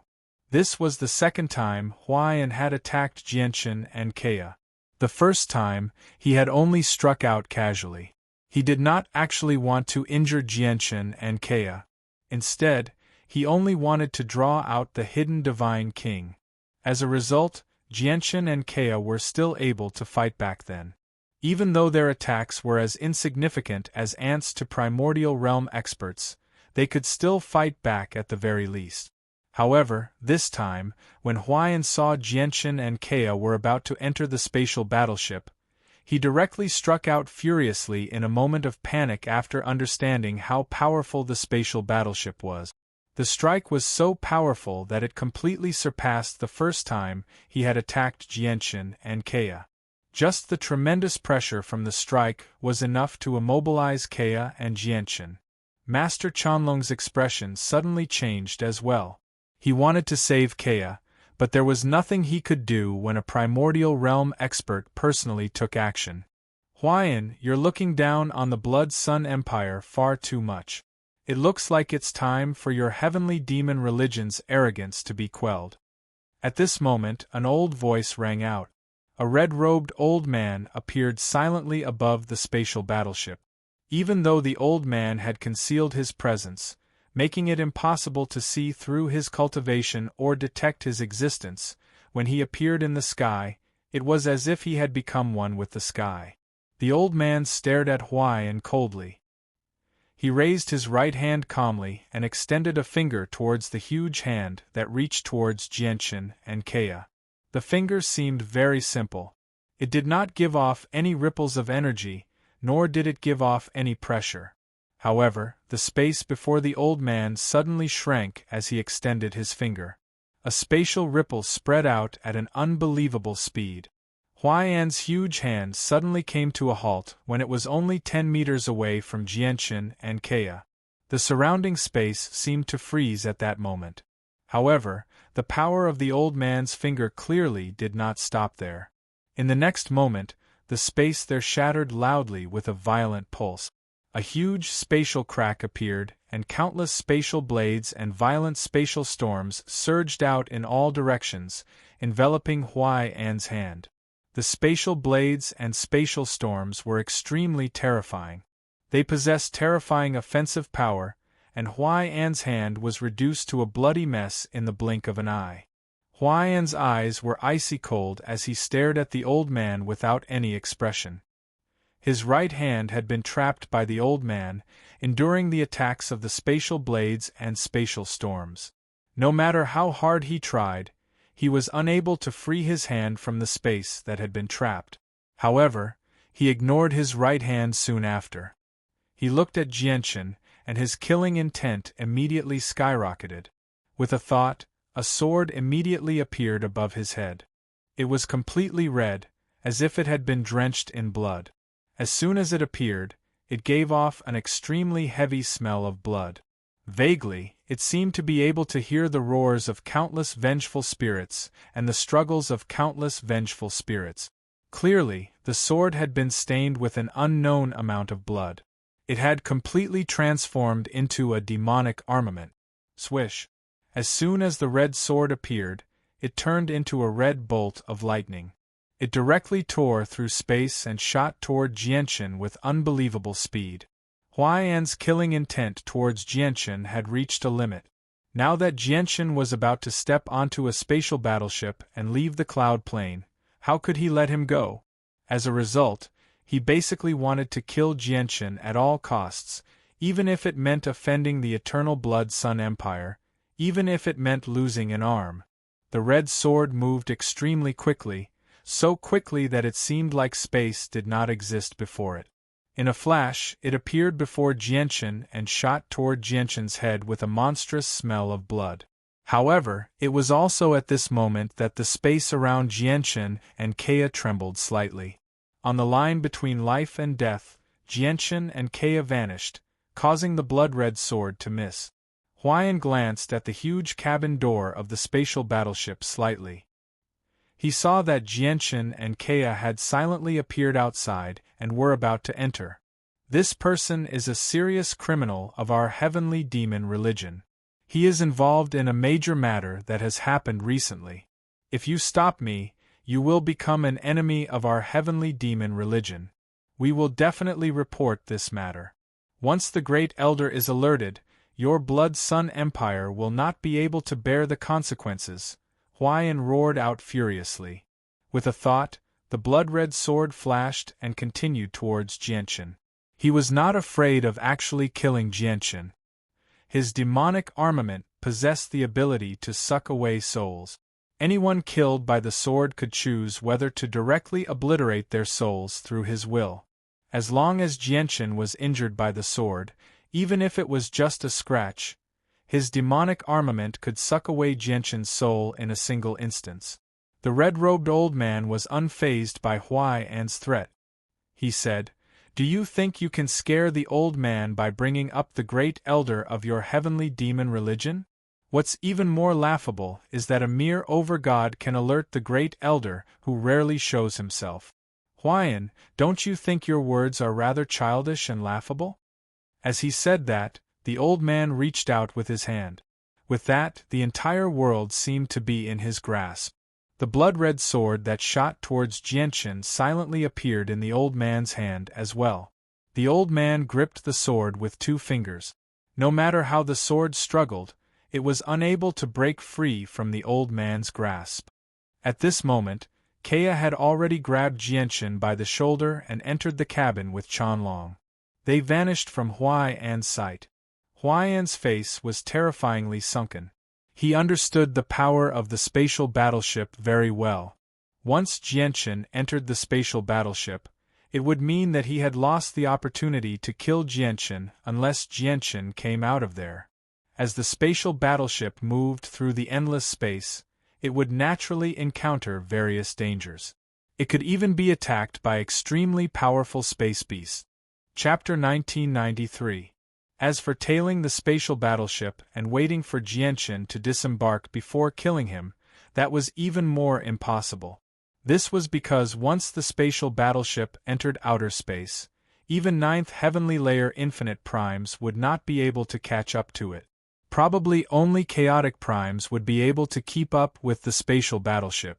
After all, this was a transportation tool used to cross the 49 Great Plains and 81 Great Planets of the Saints' world. It was naturally extremely fast. Outside the spatial battleship, Huaiyan stared at Jianchen, who had already vanished into the cabin with a sunken face. His hatred for the red-robed old man who had stopped him reached the limit. If it were not for the fact that the red-robed old man had stopped him time and time again, Jianchen would have ended up in his hands already.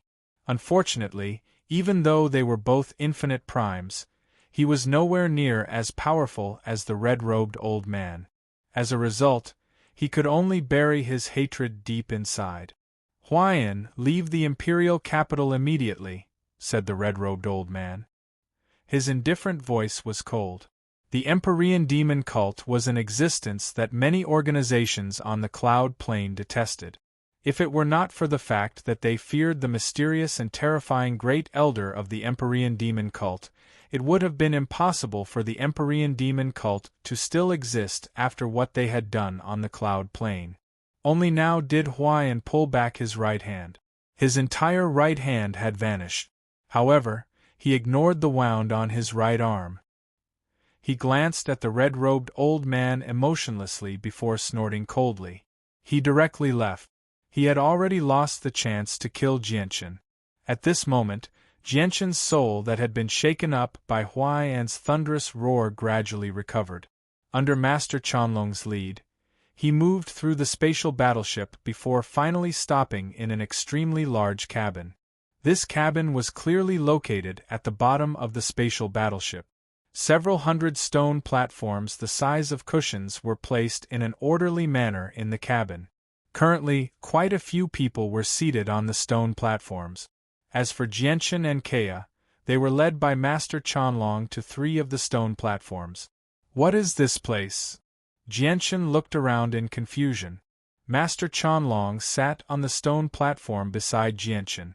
He said to Jianchen and Kea secretly, "This is a spatial battleship. It's an extremely famous large-scale transportation tool in the Saints' world. It's specially used for interplanar travel.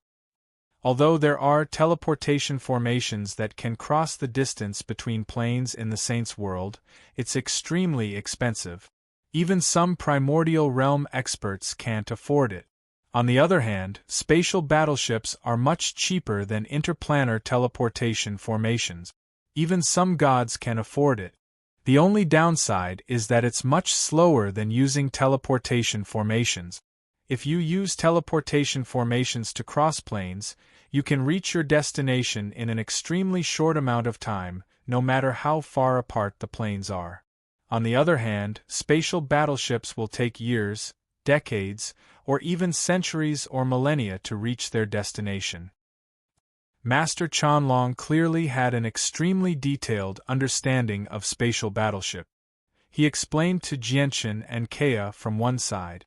When Jianchen learnt that he was about to leave the Cloud Plane on the spatial battleship, he fell silent.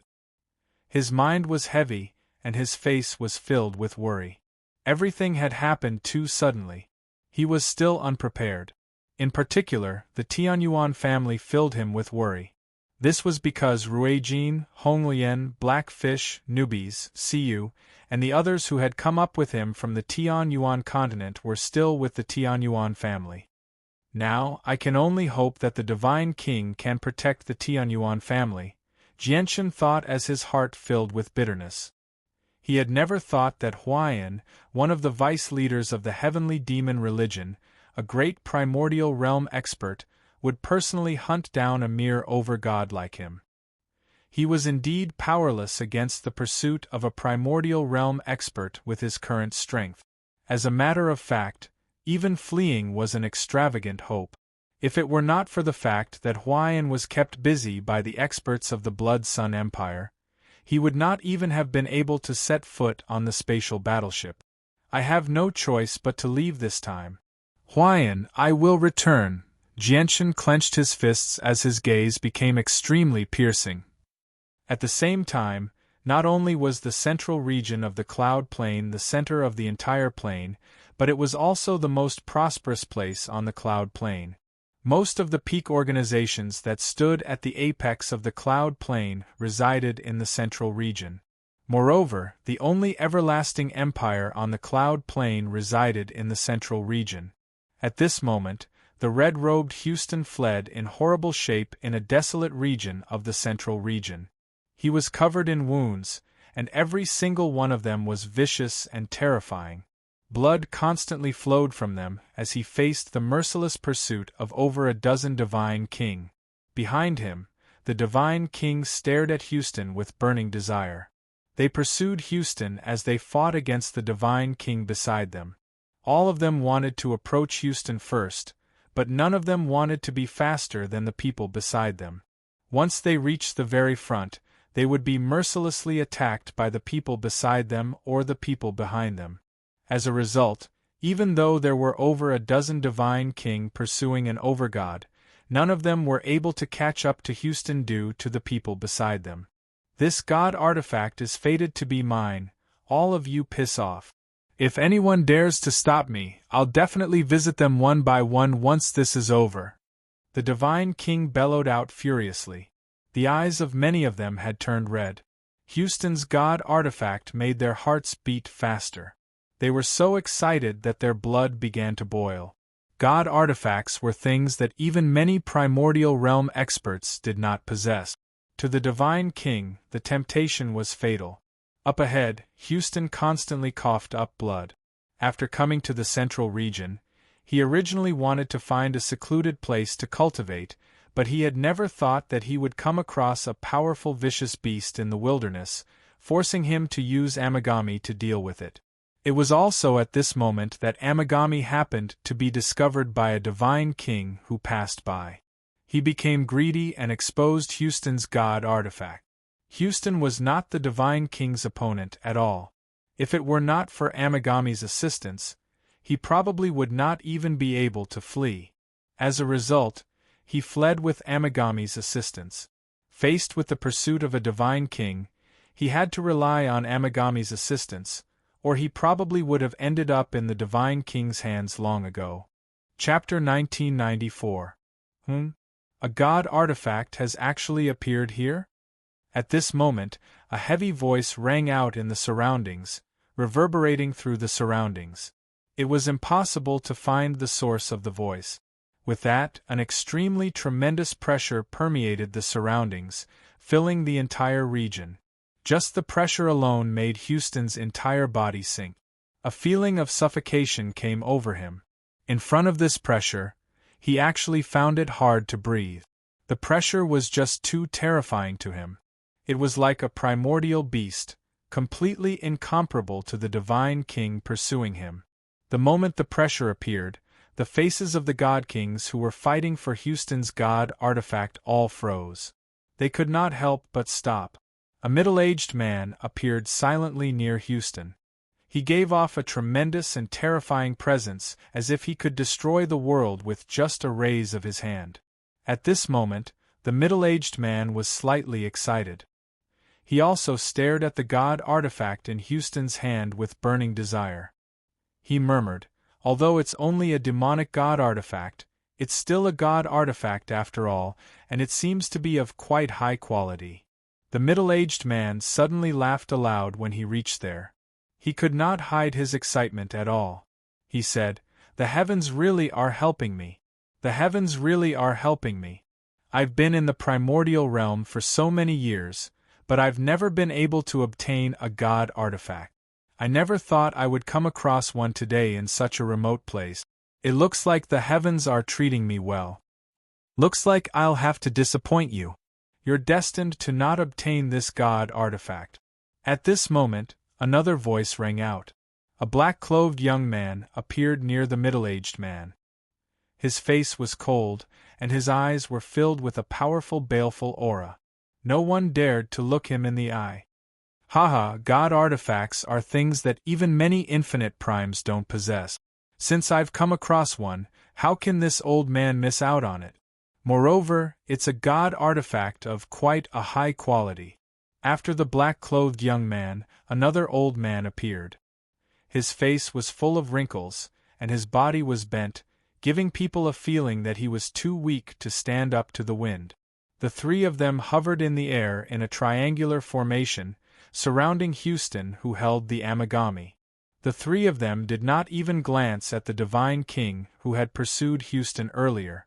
As a matter of fact, even Houston was like air in their eyes. The only thing in their eyes was the Empyrean demon orb.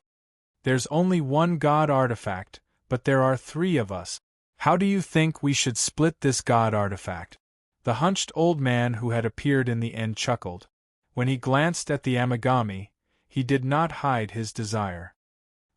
This god artifact naturally belongs to the capable, said the black-clothed young man coldly. With that, he immediately appeared before Houston. He extended his hand, trapping the surroundings as he directly reached towards Amagami. When the young man moved, Houston's body tensed up. The tremendous pressure immobilized him. Even with Amagami's assistance, he was still powerless before the young man. The young man was just too powerful. In Houston's eyes, he was like the ruler of the world. He was so powerful that he could not be defeated. At the same time, the hunched old man and the middle-aged man moved as well. They basically appeared beside Houston at the same time as the black-clothed young man, reaching towards Amagami. A terrifying pressure spread out from their bodies, pressuring Houston to the point that his heart seemed to have stopped beating. The blood in his body was being squeezed out from the pores all over his body. Before the three of them, it was impossible for Houston to escape. Even if he could control Amagami, he would be as insignificant as an ant. Even though Amagami was a god artifact of quite a high quality, it was impossible for Houston to unleash its power with his strength. In reality, let alone Houston, even a divine king would struggle to control a god artifact. Even if he had gained the recognition of the artifact's spirit, the divine king would not be able to unleash its power with his cultivation. Only in the hands of a primordial realm expert would a god artifact be able to unleash its devastating power as much as it wanted. In the time it takes for a spark to fly off a piece of flint, a large golden cauldron suddenly appeared and covered Houston with lightning speed. The expressions of the three people who originally reached towards Amagami changed slightly when they saw this. They snorted coldly and struck out with their palms with devastating power towards the cauldron. Boom! With a deafening rumble, terrifying energy ripped through space, causing the space around the cauldron to crack. Cracks appeared in the space around the cauldron. Pitch-black spatial cracks intertwined with each other, spreading out like a huge spider web.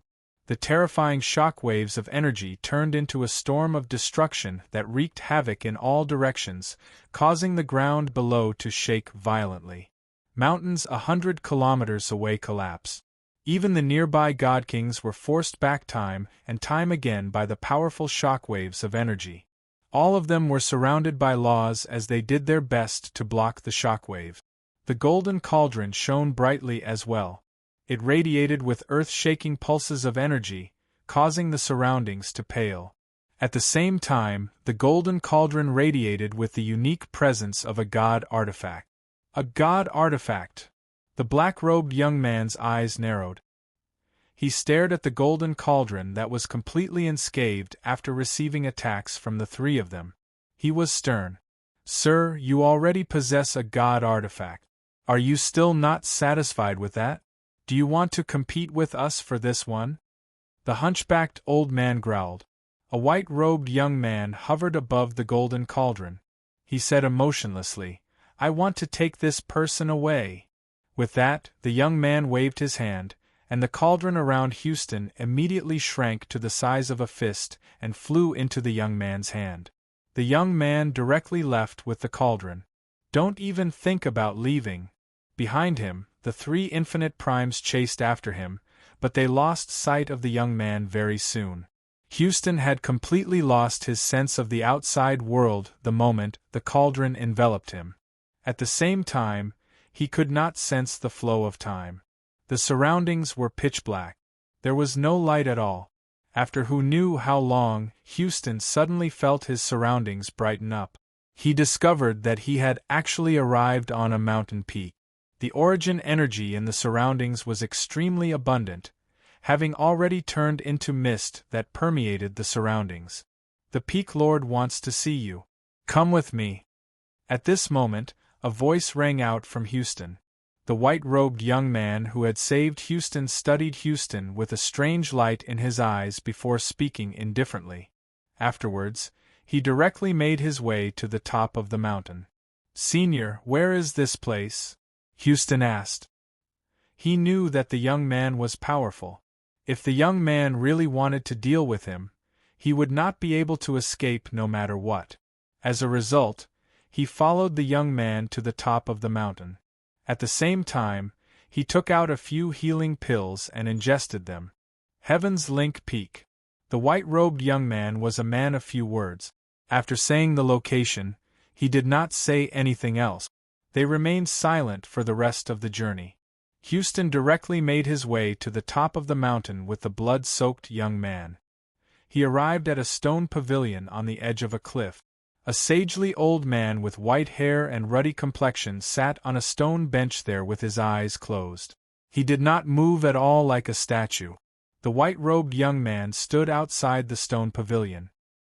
He clasped his hands at the old man politely and said, "Peak Lord, I've brought him here."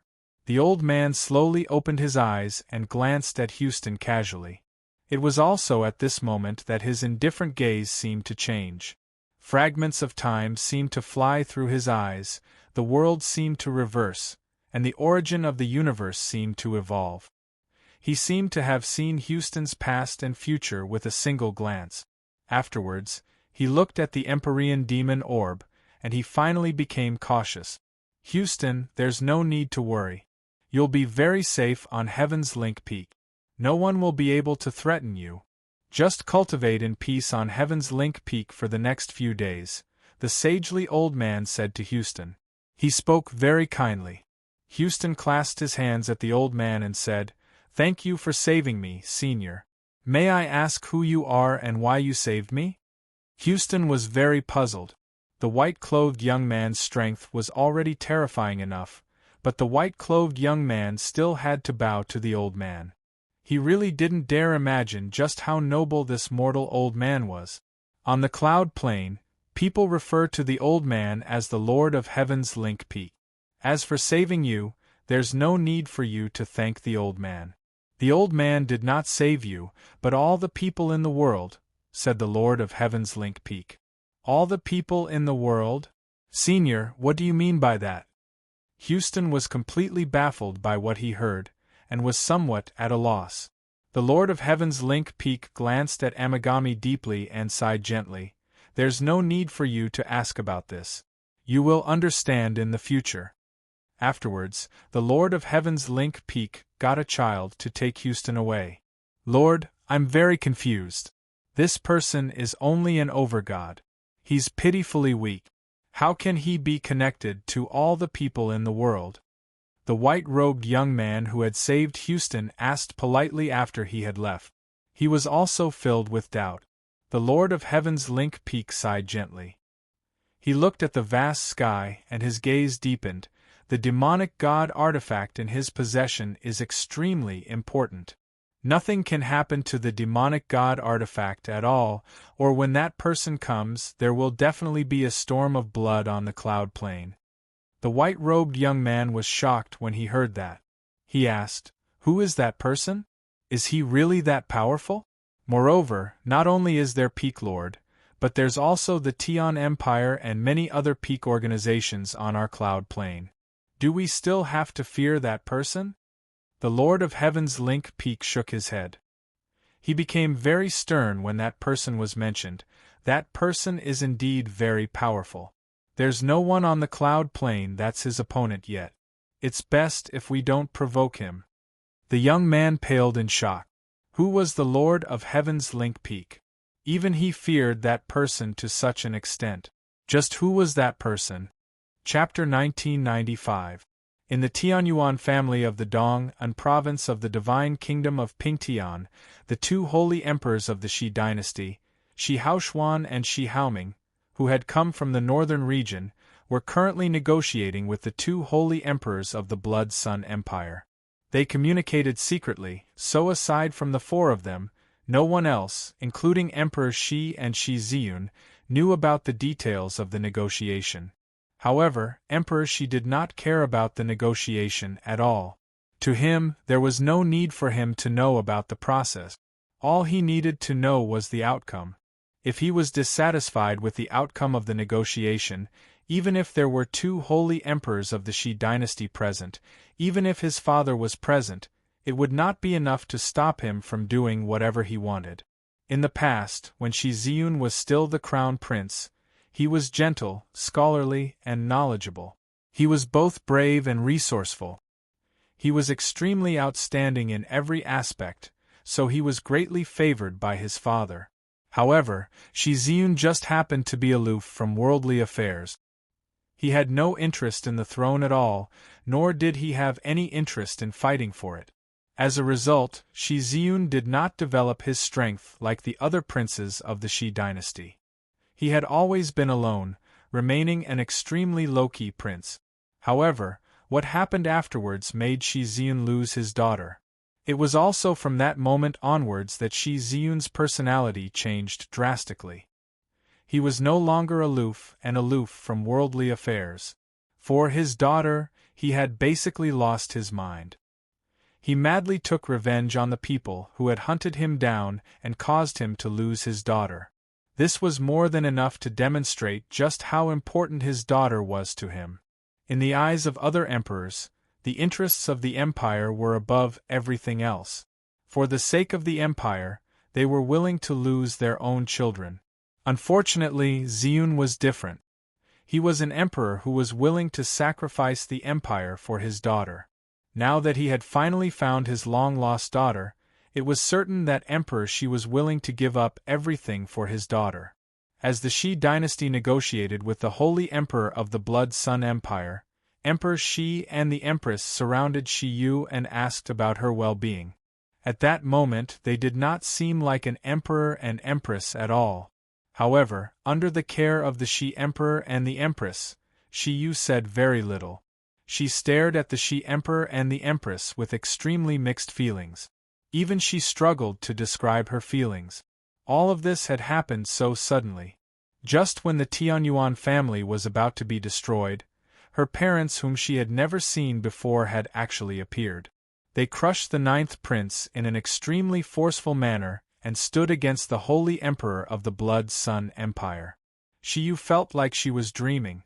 Everything that had happened, it seemed that in the depths of her heart, she had not completely accepted the dramatic change in front of her eyes. As for the people in the surroundings, it went without saying. They had all been petrified. I never thought that Shi Yu of the Tianyuan family would actually be the daughter of the emperor of the Shi dynasty. Sang Tu, you should rejoice that you didn't become enemies with the Tianyuan family. Otherwise, the consequences would have been. The divine king sighed as he communicated with the ancestor of the Earth Spirit sect secretly. The ancestor of the Earth Spirit sect, Sang Tu, felt lingering fear. Only he understood why he had spared the Tianyuan family and even handed over a divine king of his sect to resolve his grievances with the Tianyuan family. It was not because of Jianqin's talent. Instead, it was because of the threat from the woman in white. It was because of the woman's strength that Sang Tu felt extremely fearful or even fearful, which was why he had taken a step back and stopped targeting the Tianyuan family.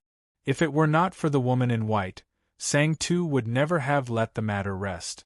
After all, this was related to the dignity of the Earth Spirit sect. As a peak organization in the Heavenly Moon Empire, the Earth Spirit sect naturally had to maintain their dignity. Only now did Sang Tu truly understand just how wise of a decision it was to not become enemies with the Tianyuan family after personally witnessing everything that had happened to the Tianyuan family. However, Sang Tu seemed to think of something very soon. His face immediately changed, and his forehead immediately became covered with cold sweat. A great sense of unease filled his heart as well as endless regret. He suddenly remembered that the 9th prince was able to find the Tianyuan family because of the information on the jade slip he had given out. If Emperor Shi found out about this, Sang Tu became uneasy as soon as he thought up to there. Fear filled his heart. The fact that the princess of the Shi Empire had almost died was definitely related to him. I didn't leave behind my presence or name on the jade slip. Moreover, the contents are no longer a secret in the divine kingdom of Pingtian. As long as I refuse to admit it, even the 9th prince won't be able to prove that I was the one who leaked the information. Sang Tu secretly made up his mind. At this moment, the negotiations between the two sides had come to an end. The two great holy emperor of the Shi dynasty arrived before Emperor Shi.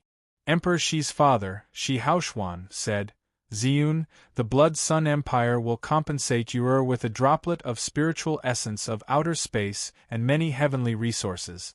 At the same time, you can take the ninth prince's arm. This matter will end here. The other great holy emperor of the Shi dynasty, Shi Haoming, also tried to persuade him. Ziyun, your father and I both know that you're furious, but this matter hasn't become an irreversible mistake. Moreover, the Blood Sun Empire is also an eternal empire. Their strength is similar to our Shi empires, so you have to consider their dignity. Don't make things worse. Otherwise, it won't benefit our Shi empire or the Blood Sun Empire at all. Emperor Shi's face immediately sank when he heard that. A supreme sense of dignity radiated from him, and he said coldly, No. No matter who it is, I will make them pay with their blood for harming my daughter. If they want to protect the ninth prince who harmed my daughter, I will use the imperial decree and declare war on the Blood Sun Empire. Nonsense. Shi Haoshuan's face sank. He tried his best to stop him. Even Shi Haoming joined in. In their eyes, the interests of the empire were above everything else. They were people who could give up on their children for the sake of the empire, so how could they allow Emperor Shi to do something so crazy? Shi Ziyun's face was cold. He said emotionlessly, If that's the case, I'll give up my position as emperor. From today onwards, I have nothing to do with the Shi dynasty at all. I won't use the power of the Shi dynasty. The two of us can still avenge our daughter. Shi Haoshuan and Shi Haoming's faces both changed when they heard that. Even the two great holy emperor of the Blood Sun Empire revealed rather ugly expressions. They could hear the determination and decisiveness in Emperor Shi's words.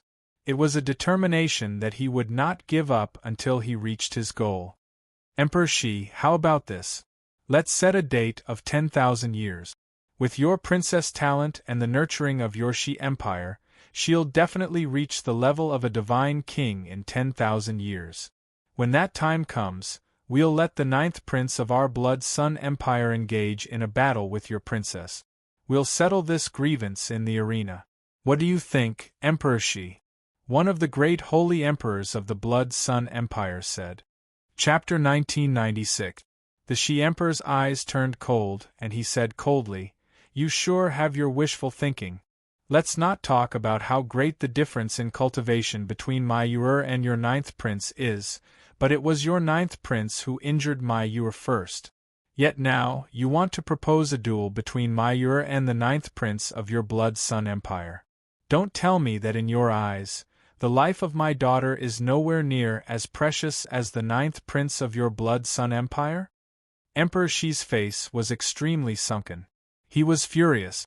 With that, he took a step forward, and his powerful presence as a chaotic prime flooded the surroundings, enveloping the people from the Blood Sun Empire in an extremely domineering manner. He called out, Don't tell me Emperor Shi won't agree to your laughable duel. Moreover, if you don't hand over the ninth prince today, Emperor Shi will make your Blood Sun Empire pay an unbearable price. The two great holy emperors of the Blood Sun Empire fell silent. They radiated presences that were no weaker than Emperor Shi's, protecting the people from the Blood Sun Empire. However, from their furrowed brows, it was clear that they were struggling inside. They were stuck between a rock and a hard place. Emperor Shi had only become a chaotic prime recently, so the two great elders of the Blood Sun Empire were no weaker than Emperor Shi in terms of cultivation. However, they did not dare to become enemies with Emperor Shi. However, they would not hand over the ninth prince either. They understood Emperor Shi's personality very well. Once they handed over the ninth prince would be dead for sure. They did not care about the lives of any prince of the Blood Sun Empire, but if the ninth prince of the Blood Sun Empire was executed by the Shi dynasty, the Blood Sun Empire could not afford to lose face. However, if they personally executed the ninth prince because of this matter, it would be a loss of dignity for the Blood Sun Empire as well. After all, Emperor Shi's daughter was completely fine now. She had only suffered some injuries. If they had to pay with the life of a prince of their Blood Sun Empire, wouldn't that mean that their Blood Sun Empire was inferior to the Shi dynasty? Therefore, for Emperor Shi, this matter was just to avenge his daughter. However, to the Blood Sun Empire, it was an important matter that concerned their dignity and status. At that moment, Shiyu suddenly said, "All right, I accept your suggestion. 10,000 years later, let me have a fair battle with the 9th prince on the stage. I want to kill him with my own hands." Shiyu's voice contained undisguised killing intent. That was killing intent for the 9th prince. Don't be rash. Your father will stand up for you." Celestial Empress pulled Shiyu's arm and glared at her. Emperor Shi also looked at Shiyu. He did not blame her at all. Instead, his eyes were filled with gentleness. He said, "There's no need to wait 10,000 years. Since the 9th prince has injured you, he won't be able to leave here today. Don't agree to the battle on the stage either." Shiyu shook her head. She stared at the 9th prince who had been beaten to a pulp by Celestial Empress behind the Blood Emperor. She gritted her teeth and said, "I want to take revenge with my own hands. 10,000 years later, I want to kill him with my own strength on the stage." Emperor Shi opened his mouth. He wanted to say something, but when he saw Shiyu's determined gaze, he could only sigh helplessly. He could see Shiyu's determination from her gaze. If he continued to persuade her, not only would he fail to change Shiyu's mind, but he might even make her dislike him. That was naturally not something Emperor Shi wanted to see.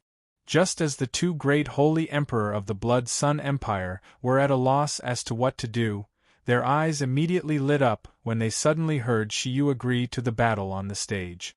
One of them immediately said, "Since the princess of your empire has agreed, it's settled then. Emperor Shi, what do you think?" Emperor Shi was helpless. He did not fear the Blood Sun Empire, nor was he afraid of starting a war with them. However, he needed to consider his daughter's feelings. Since his daughter had already made up her mind, what could he say?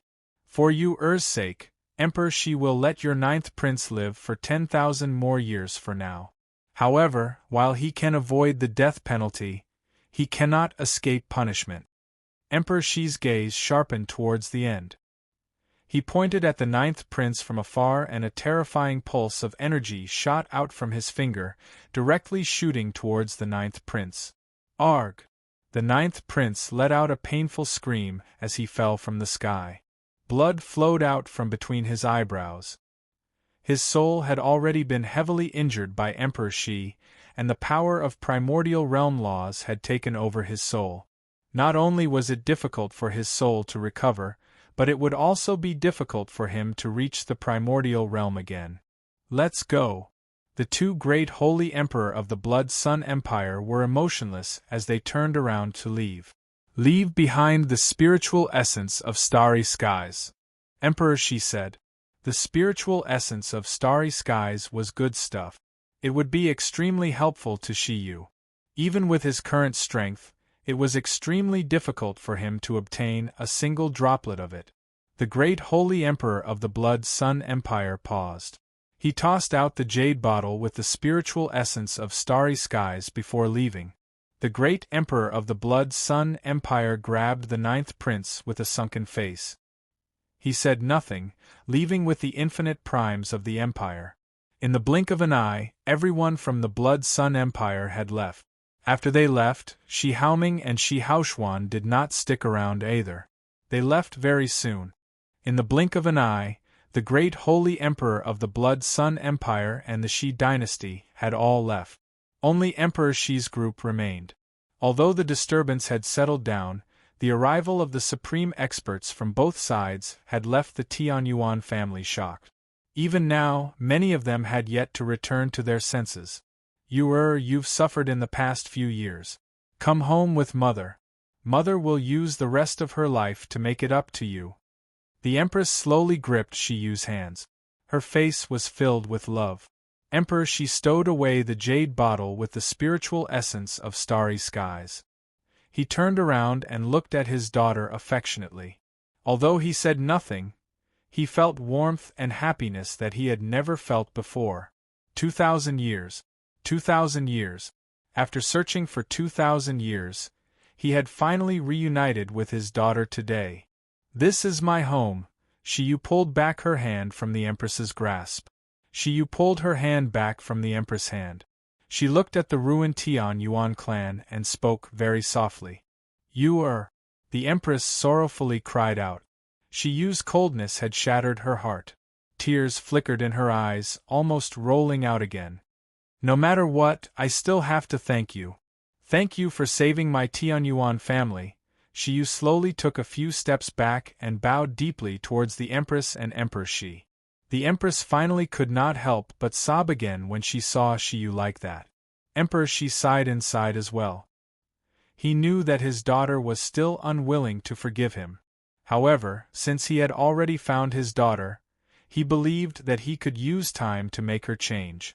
He believed that he could use time to make her accept him. The light in the Divine King's eyes flickered as he hesitated. After a while of hesitation, he made up his mind and stood out from the crowd. He clasped his hands and said, I am the Divine King of the Divine Kingdom of Pingtian. Greetings to your Majesty, Emperor Shi, and the Empress.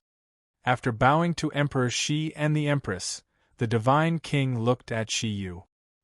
He became stern and said, Your Highness, Jianshan is currently being hunted down by the vice-leader of the heavenly demon religion, Huayan. He is in danger.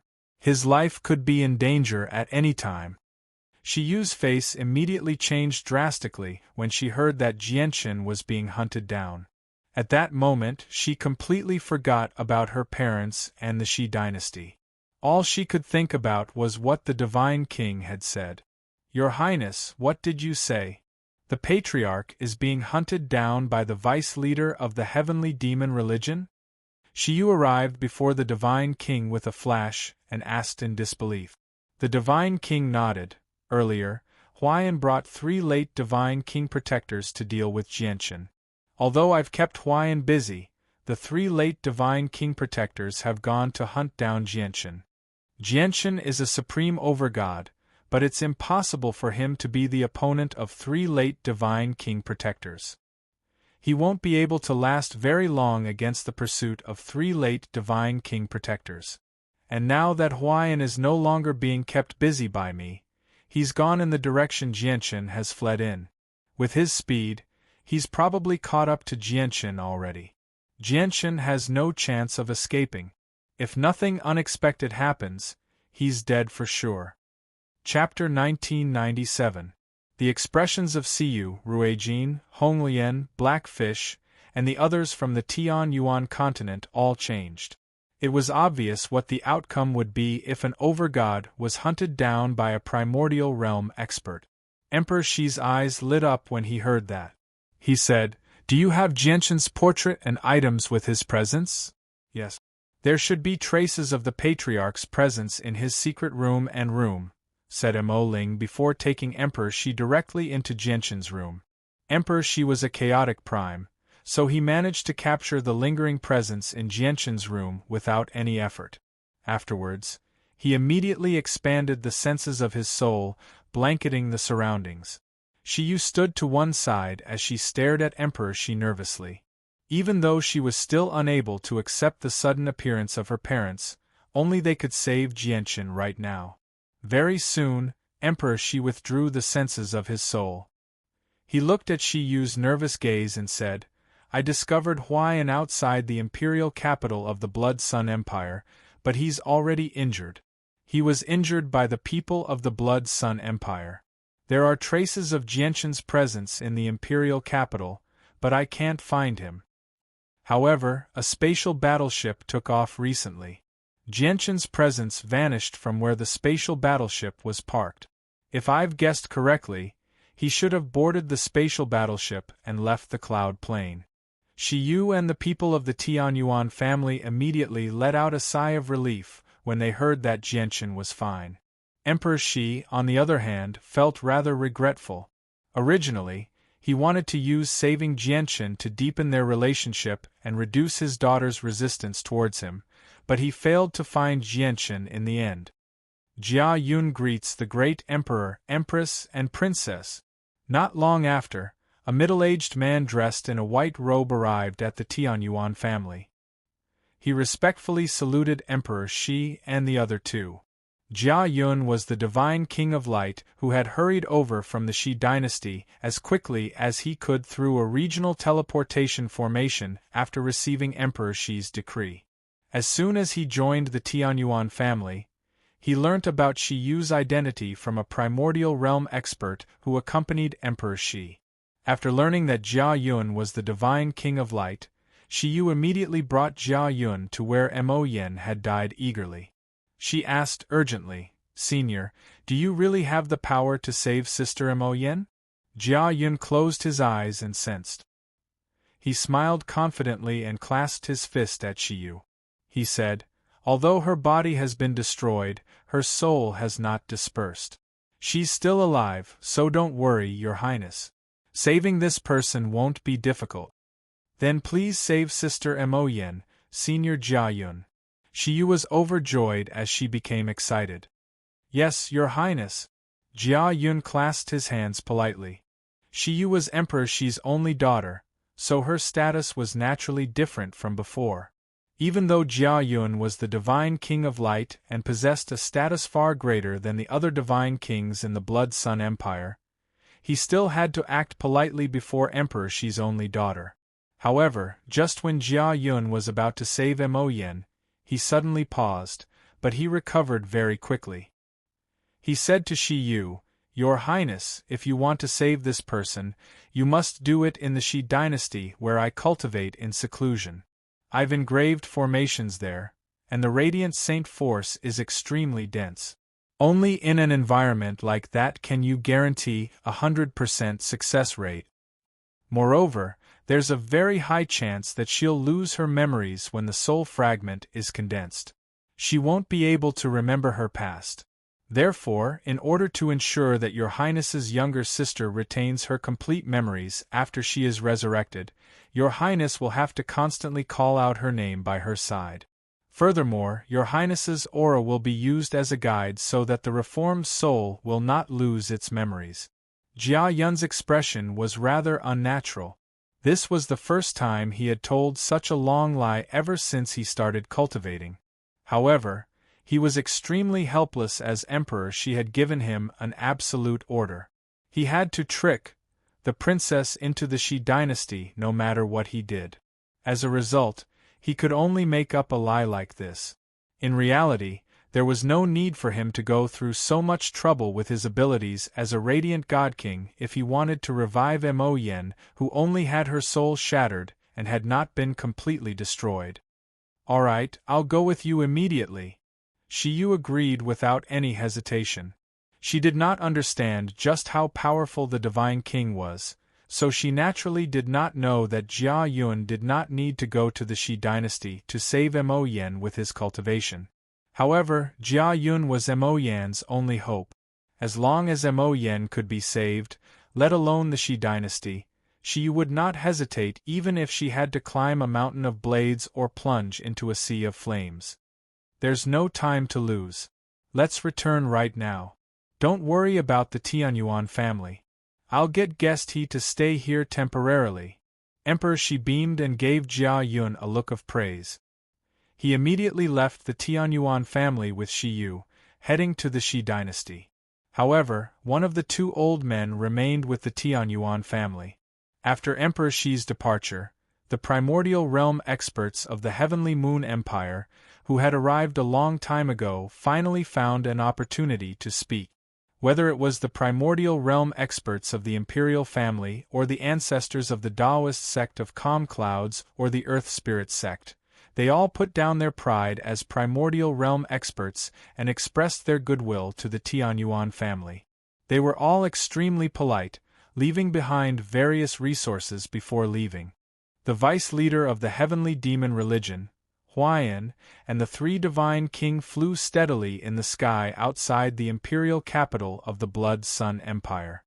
Huaiyan's face was extremely sunken, as terrifying killing intent would flicker in his eyes from time to time. As for the three protectors who were following behind him, they remained silent as they trembled with fear as they followed behind. The three of them knew that they had failed to stop Jianchen, allowing him to flee to the imperial capital of the Blood Sun Empire. In the end, he had even left the cloud plane on a spaceship, which made Huaiyan extremely furious. The presence of a chaotic prime has appeared in the divine kingdom of Pingtian. I'll go to the divine kingdom of Pingtian and have a look at what's going on before wiping out the Tianyuan family, thought Huaiyan before directly flying towards the divine kingdom of Pingtian with the three divine king behind him. Jianchen stood before the window of a huge cabin at the bottom of the spaceship. He stared out in a daze as he stared at the huge piece of land that rapidly shrank in his eyes. The spaceship moved faster and faster. As it grew further and further away, the vast piece of land was finally revealed. This was the first time Jianchen had seen the entire cloud plain.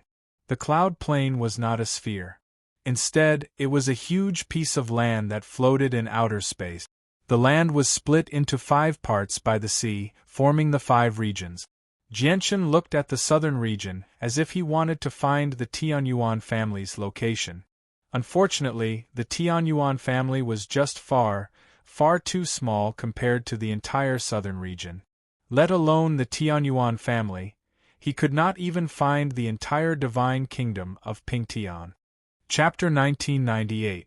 As this voice rang out, some of the people who were still chatting in the cabin returned to their seat. They sat on the stone platforms in the cabin. Soon after, waves of powerful origin energy ripples were transmitted over. At this moment, everyone in the cabin endlessly channeled their origin energy into the stone platform. As they channeled their origin energy, Jianchen could clearly sense the speed of the spaceship suddenly increase. It became faster and faster. In the end, when he looked outside, he discovered that the stars outside had all turned into streaks of light and rapidly receded. The stars did not move. Instead, the spaceship moved just too quickly. The speed of this spaceship has probably surpassed that of infinite primes, Jianchen muttered to himself. Jianchen was secretly surprised when he saw this. His gaze then landed on the people who sat on the stone pedestals and constantly channeled origin energy into them. He returned to his seat with some doubt. Beside Jianchen, Master Chanlong had already channeled origin energy into the stone platforms. When he saw Jianchen and Keia's confused gazes, he explained, "The tickets for the spaceship are extremely tight, and they're not cheap either. As a result, I can only buy 3 low-class tickets. All the people who take the low-class tickets need to channel their origin energy into the jade platforms every other day. The jade platforms are connected by powerful formations. All the origin energy that is channeled into the jade platforms will be channeled into the power formations of the spaceship, providing a portion of the spaceship's power." Master Chanlong looked at Jianchen and Keia, who still had not done anything, and said rather helplessly, "Although the price for the low-class tickets is low, you need to provide a portion of the power for the spaceship. This is tied to the ticket. If you don't do that, you'll be stripped of your right to take the spaceship and thrown out." "Then can we upgrade our low-class tickets to a higher-class ticket?" Jianchen asked. He did not have enough divine crystals to call for a teleportation formation across planes, but he was confident that he could afford it. After all, he had obtained a large number of divine crystals from Yaxi-Lian. As the commander of the 7th Army of the Heavenly Demon Religion, Yaxi-Lian was far wealthier than regular divine kings. Even though he had purchased a large number of things in the Xiandao dynasty, he had only used up less than half of the divine crystals in Yaxi-Lian's space ring. "The ticket is already full. We can't upgrade it even if we want to. We can only upgrade if someone in the middle class or high-class cabins leaves or dies," said Chanlong. Jianchen nodded slightly and sat down on the stone pedestal. He did not pour his energy into the stone pedestal like everyone else. Instead, He took out a large number of thumb-sized high-grade divine crystals from his space ring. As soon as the divine crystals came in contact with the stone pedestal, the pure origin energy within them was rapidly absorbed by the stone pedestal. Jianshan cultivated chaotic force. It was far more precious than the origin energy cultivated by other cultivators, so he naturally could not pour his chaotic force into the stone pedestal. As a result, he would rather use divine crystals as a replacement than lose any of his chaotic force. Jian Chen's actions immediately attracted the attention of everyone in the cabin. At that moment, everyone was stunned. At that moment, everyone in the cabin stared at Jianchen. There were people like Jianchen who used divine crystals instead of themselves to channel origin energy into the stone platform, but they were extremely rare. However, the divine crystals they used were all low-quality divine crystals. They had never even heard of someone like Jianchen who directly used high-grade divine crystals. For a moment, many people in the surroundings looked at him enviously. There was some jealousy as well. The divine crystals Jianchen had taken out were quite a large sum to many people present. Idiot, he's actually using high-grade divine crystals to replace origin energy. I'd like to see how long he can last. I'm certain he can't last 3 days. If he burns high-grade divine crystals for too long, even Divine King experts won't be able to endure it. There were also a few people who discussed softly. Naturally, Jianchen heard their discussions as well. Jianchen said nothing about this. However, he felt very helpless inside. This was because all he had in his space ring right now was high-grade divine crystals and supreme-grade divine crystals. Moreover, he did not have a lot of thumb-sized divine crystals left. Basically, they were all 1 square meter in size. In the blink of an eye, the spatial battleship had already flown through the vast outer space for half a month. During this half a month, Jianchen continued to use high-grade divine crystals to replace his actions of channeling energy into the jade pedestal. He had spent several tens of thousands of high-grade divine crystals. Some people in the cabin who believed that Jianchen would not be able to last for long gradually changed their minds when they saw how Jianchen had spent several tens of thousands of high-grade divine crystals. Then, their gazes towards Jianchen became filled with desire and greed. Clearly, someone who could treat several tens of thousands of high-grade divine crystals as nothing clearly had a lot of divine crystals on him. I'll use up over 2,000 high-grade divine crystals in a day, and I'll need to channel energy into the jade pedestal for half a month every month. That's close to 500,000 high-grade divine crystals in a year and 1,000,000 in 2 years. That's a block of high-grade divine crystals. Jianchen calculated the consumption as well. A block of high-grade divine crystals every 2 years was nothing to him right now. This was because he had several dozen blocks of supreme-grade divine crystals in his space ring, let alone high-grade divine crystals. A block of supreme-grade divine crystals could be exchanged for 100 blocks of high-grade divine crystals. At this moment, 7 people in black robes arrived before Jianchen. They vaguely surrounded Jianchen as he sat on the jade pedestal. One of the middle-aged men smiled and said, "May I ask for your name? Where do you come from, and which sect do you come from?" Jianchen had sensed their intentions long ago. From their basically identical robes, he could tell that they belonged to the same organization. Moreover, aside from the 7 people before him, there were over 30 other people in the cabin who wore the same robes as them. However, the 7 people before him were the most powerful here. They were all overgods, while the others who wore the same clothes as them were not even overgods. "I'm just an idle person. I don't belong to any sect. There's no need for me to mention my name. It's not worth your concern," Jianchen said calmly as he remained seated on the jade pedestal. He had already left the cloud plane now, so he was indeed an idle person. Master Chanlong and Kea opened their eyes at this moment as well. They stared at the 7 people coldly. The 7 men naturally sensed that Jianchen was with Chanlong and Kea, but they did not care at all. The eyes of the middle-aged man who had spoken before lit up when he heard that Jianchen was just an independent cultivator. He said, "We're from the Sword Wolf Adventurers. The captain and 2 elders are in the highest class cabin of the spaceship right now. They're all Divine King experts. Why don't you join our Swords Wolf Adventurers? Although we're not some peak organization, we do have 3 Divine King experts. What do you think?" As they spoke, pressure radiated from the 7 of them, slowly approaching Jianchen. Chapter 1999. Once you join our Swords Wolf Adventurers, I have 100 ways to kill you.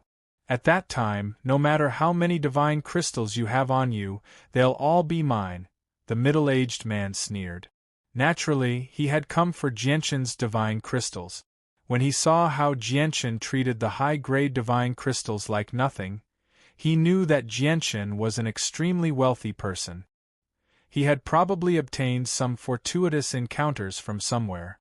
As for Chanlong and Kea who came with Jianchen, although they were over-gods and were no weaker than any of them, the middle-aged man did not take them seriously at all.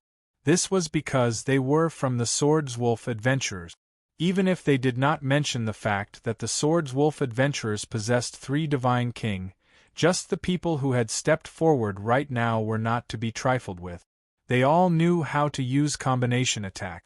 Once they worked together, they could basically be said to be invincible below the Divine King. Even if they came across enemies several times more powerful than them, they would not be defeated. Not interested.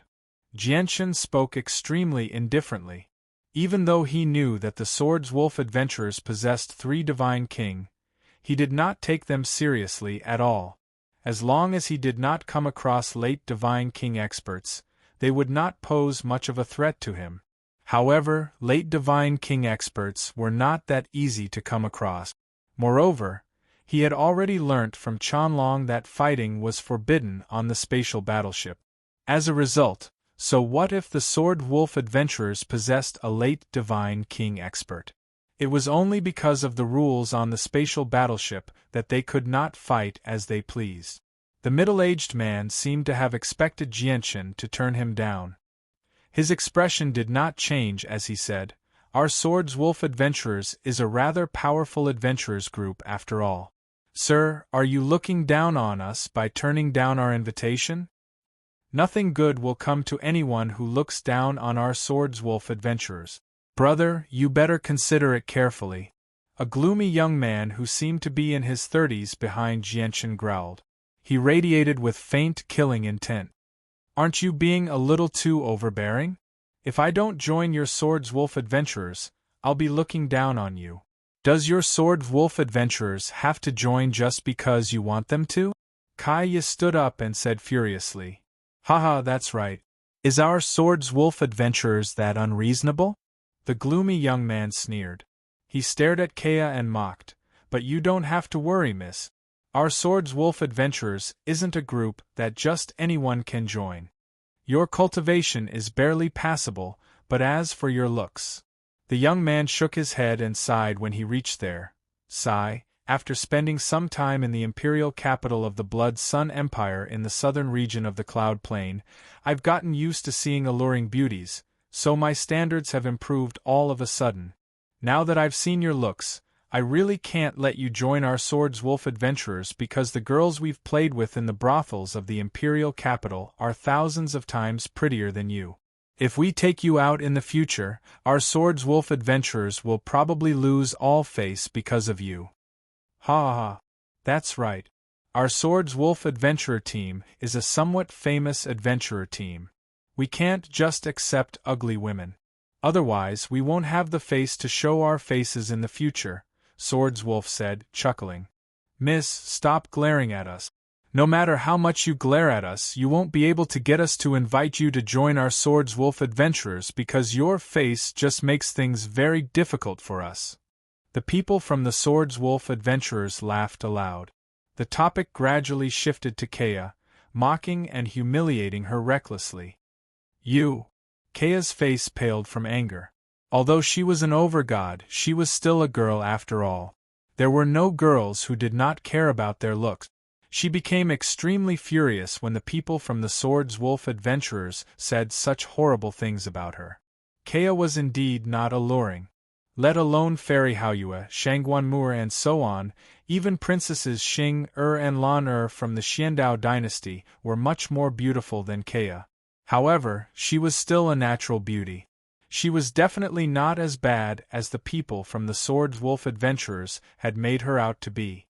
Killing intent filled Jianshan's heart when he saw Kea being humiliated by the people from the Swords Wolf Adventurers.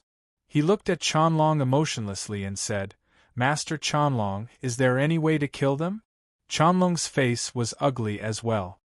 He had already treated Kea as his best friend due to the vague sense of familiarity. Now that his best friend had been publicly humiliated, killing intent filled his heart as well. There's an arena of life and death on the spatial battleship. There are no restrictions on entering the arena. Once you enter, you can kill as you please without breaking the rules of the spatial battleship, said Qianlong. He seemed to know what Jianshan was going to do next, so he stood up from the jade platform. Jianshan stared at the people from the Swords Wolf Adventurers coldly and said emotionlessly, "Haven't you been trying so hard to anger us for my space ring? Now I'll give you a chance to take all my wealth.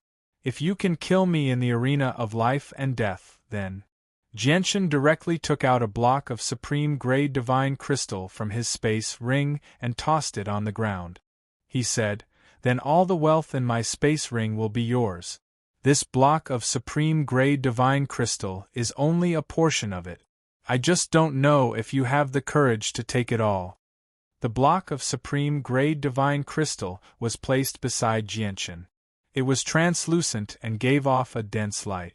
Pure and surging origin energy pulsed from it, causing the eyes of everyone in the cabin to turn red. They all stared at the block of supreme grade divine crystal. This was an entire block of supreme grade divine crystal. It was a meter in length, width, and height. Let alone supreme grade, many people in the cabin had not even seen high-grade divine crystal before. The people from the Swords Wolf Adventurers also stared at the block of supreme grade divine crystal. Greed filled their eyes. They knew that Kea and Jianshan were on the same side, which was why they had humiliated Kea in an attempt to infuriate Jianshan and force him into the arena of life and death. However, they never thought they would achieve their objective so easily. "We accept your challenge. Let's go to the arena of life and death." The people from the Swords Wolf Adventurers agreed without any hesitation. Even though some of them had already sensed that something was off, they forgot about it very soon under the temptation of supreme-grade divine crystals. Although they could not tell Jianshan's cultivation, they could tell from his presence that Jianshan was not an expert like the Divine King. As long as they did not come across the Divine King, they had nothing to fear. Moreover, even if they did come across the Divine King, so what? There were no rules in the arena of life and death. If the 7 of them worked together and used various techniques, they would be able to keep the Divine King busy for a while. That was enough time for their captain to arrive. Jianshan, Kea, and Qianlong had already made their way towards the arena of life and death with the 7 overgods of the Swords Wolf Adventurers. Behind them were several dozen members of the Sword Wolf Adventurers who were below overgod. After they left, many of the remaining people in the cabin hesitated slightly before following them. They wanted to see what was going on. At the same time, in a luxuriously decorated room within a high-class cabin of the spatial battleship, a burly man in red robes with a vicious scar on his face sat on a jade bed. He was the captain of the Swords Wolf Adventurers, nicknamed the Wolf King. Suddenly, the Wolf King's face changed, and he slowly opened his eyes. He took out a jade talisman from his space ring and scanned it with the senses of his soul. Qing Fan and the others have caught a big fish in the lower-class cabin. They actually have a block of supreme grade divine crystal on them, and they've already entered the arena of life and death. Yep, it really is a big fish. Qing Fan and the others have done well. I'll reward them later. The Wolf King beamed. Even to a divine king like him, A block of supreme grey divine crystal was a fortune that could not be ignored. Chapter 2000. The Arena of Life and Death was located in the central region of the spatial battleship. This region was the busiest part of the spatial battleship. It was a place where commerce, food, and entertainment were all present. It seemed like a miniature, bustling town. Here, not only could one trade freely and buy what one needed, including various cultivation methods, combat skills, treasures, and so on, but there were also various delicacies made from the meat of the giant star beasts, which attracted a large number of diners every day. Jianshan, Gu Chang'e, and the people of the Swords Wolf adventurers passed through the bustling commercial region and directly arrived before the Arena of Life and Death. The Arena of Life and Death was a huge, circular ring that was 1,000 meters across. A barrier enveloped the entire ring. The barrier was so powerful that even god-kings would struggle to shake it, let alone over-gods. As soon as they arrived, the gloomy young man who had humiliated Kea before directly leapt onto the Arena of Life and Death. The 6 other overgods of the Swords Wolf adventurers all surrounded Jianshan, Kea, and Qianlong, cutting off Jianshan's path of retreat and preventing them from fleeing. "I've already entered the Arena of Life and Death. Kid, weren't you quite arrogant earlier? You boasted that you wanted to kill us. Now that the chance to kill me is right before you, why don't you get up here?" The gloomy young man stood in the ring and stared at Jianshan provocatively. "The 3 of you have already come here. Could it be that you want to shrink back at the last minute? Haha, don't tell me you've been frightened out of your wits by our Swords Wolf adventurers. Look at them. You can tell with a single glance that they're cowards." The 6 people from the Swords Wolf adventurers who surrounded Jianshan all provoked him.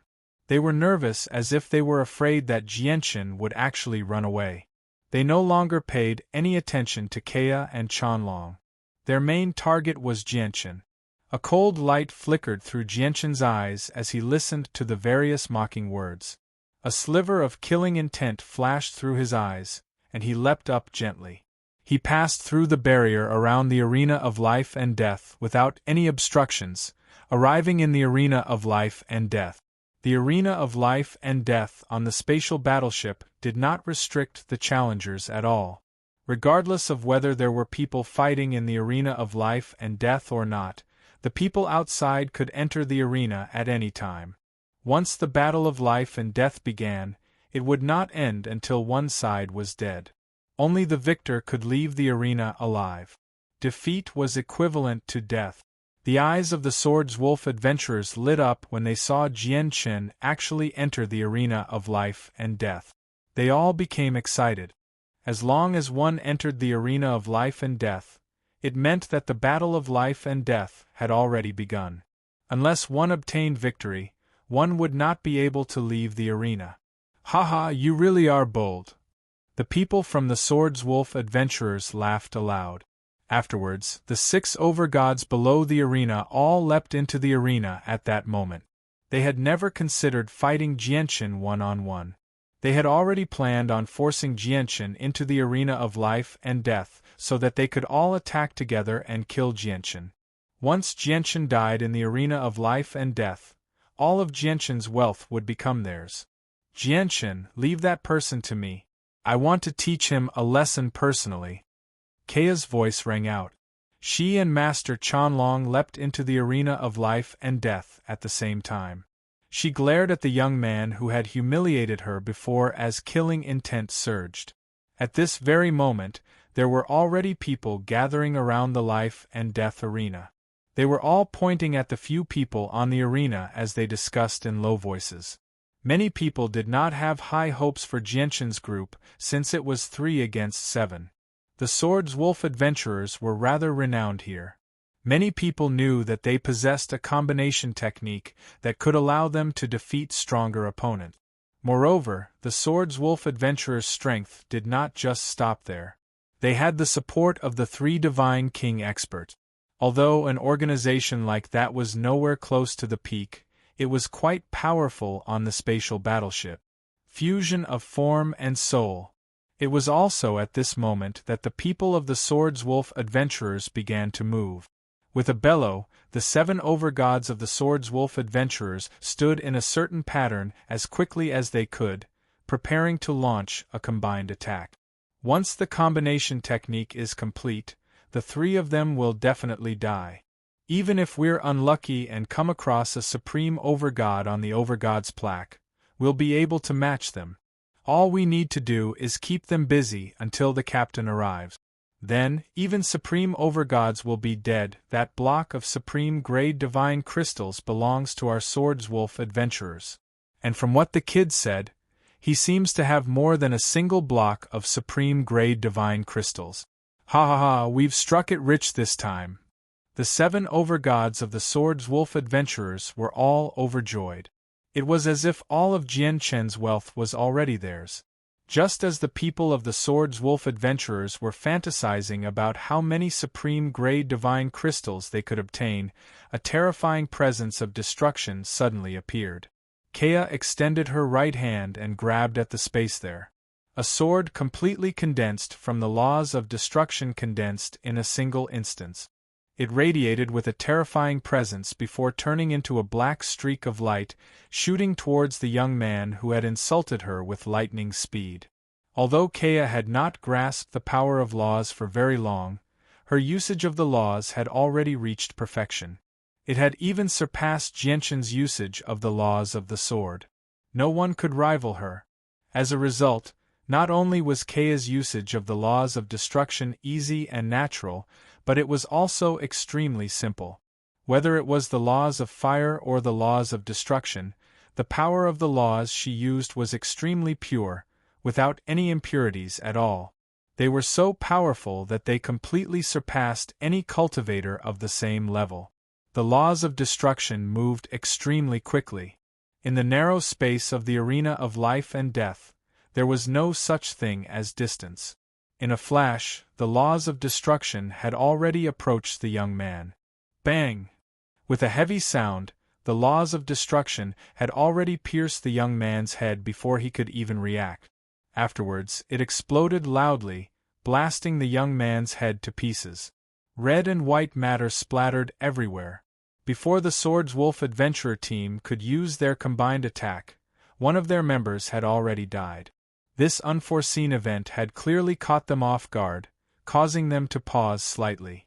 They stared at the young man's headless corpse in unison as disbelief filled their faces.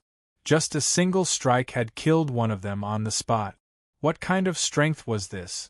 Everyone looked at Kea as their hearts churned. Only now did they realize just how terrifying of a person they had provoked. He had killed one of their companions in a single clash, preventing them from reacting at all. Even the Supreme Overgods on the Overgod's plaque were nowhere close to his strength. Just as they were stunned, a clear thrum rang out. Jianchen arrived before them as a blur with the startling rainbow sword. He stabbed out with lightning speed. Spurt. Chapter 2001. In just the blink of an eye, 2 of the 7 overgods from the Swords Wolf adventurers who were confident that they could defeat Jianchen had died. They had been slain by a single strike from Kea and Jianchen. Not only was this deeply shocking to all the people from the Swords Wolf adventurers, but even the people below the arena were shocked. Some of the spectators were also shocked to the point of being dumbstruck. Retreat. The remaining 5 people from the Swords Wolf adventurers paled in fright. They did not have time to use a combination attack at all, so they all retreated as quickly as they could. Jianchen closed in, and the startling rainbow sword turned into a blur as it stabbed towards a second person. Jianchen's sword was just too fast. It had exceeded the range that the naked eye could capture. Although the overgods could sense it with the senses of their souls, they were unable to deal with it with their strength. Spurt. Jianchen's sword directly pierced through the head of the second overgod. In less than a few seconds, 2 overgods had died to Jianchen's hands. At the same time, Kea caught up. With a wave of his hand, the laws of destruction condensed, and he struck out mercilessly. He struck out with his palm and struck one of the overgods' heads. The terrifying laws of destruction directly dispersed the overgod's soul and cracked his head. Even though Jianchen and the Swords Wolf adventurers were fighting 3 against 7 in the arena of life and death, the difference in strength was on a completely different level. Even though there were 2 late overgods, they were only regular late overgod. Let alone the supreme overgods on the overgod's plaque, they were nowhere close to the prodigies of some large sections. As a result, the battle was one-sided, or more accurately, it was a one-sided slaughter. In a single moment, only the middle-aged man who had found Jianchen in the beginning remained out of the 7 overgods of the Swords Wolf adventurers. The middle-aged man was called Qing Fan. Even though he was also a late overgod, making him the most powerful person among the 7, he could not help but pale in fright when he faced Jianchen and Kea. Chills ran down his spine while his forehead became covered with a thin layer of sweat. In the blink of an eye, he was the only one left out of the 7 sovereigns. Just what kind of person had he provoked? At this moment, Qing Fan was filled with regret. Don't kill me, don't kill me. Brother, it was my fault. I, Qing Fan, would like to apologize to you and give you a gift. I hope you can be magnanimous and spare my life. Qing Fan's voice was trembling as he begged for mercy. Spare your life. Jianchen sneered. He glared at Qing Fan and said, Isn't your Swords Wolf adventurer team pretty powerful? You took the initiative to provoke us and force us into the arena of life and death. Now that we're standing in the arena of life and death, why are you begging for mercy? Don't be arrogant, sir, because you'll be the ones begging for mercy very soon. At this moment, a deep voice filled with killing intent rang out. The captain of the Swords Wolf adventurers, the Wolf King, arrived in front of the arena of life and death with the other 2 god kings of the Swords Wolf adventurers. The 3 of them seemed to be walking at a steady pace, but with every step they took, they crossed a distance of 300 meters. In just a few steps, the 3 of them passed through the boundary of the arena of life and death and appeared in the arena. Once they entered the arena of life and death, it would mean that a battle of life and death had already begun. No one would be able to leave the arena before a victor was decided. Captain, Qing Fan's eyes immediately lit up with the Wolf King's arrival. It was like he had seen the light of dawn in the dark night. He immediately became confident. While the 3 of them were distracted by the Wolf King, a vicious gleam of light flashed through Qing Fan's eyes. He silently drew a dagger and stabbed it towards Jianchen's heart. The dagger flickered with a dark blue light and radiated with an icy cold presence. It was covered in extremely powerful poison. Qing Fan's sneak attack was surprisingly successful. The dagger directly cut through Jianchen's clothes and stabbed into Jianchen's chest. Qing Fan was secretly overjoyed by the success of his sneak attack, but his face suddenly froze very soon. He widened his eyes and stared at Jianchen's chest. He was filled with disbelief. Although his dagger had stabbed into Jianchen's chest, it did not penetrate the flesh at all. It did not even leave a scratch on his skin. In particular, when the powerful force from his right hand rebounded, Qing Fan felt like his dagger had stabbed into an iron wall. How is this possible? Qing Fan was extremely shocked. Jianchen had blocked his sneak attack with just his body. He had never even seen such a powerful body before, let alone heard of it. However, before Qing Fan could think any further, a resplendent streak of light rapidly expanded in his eyes.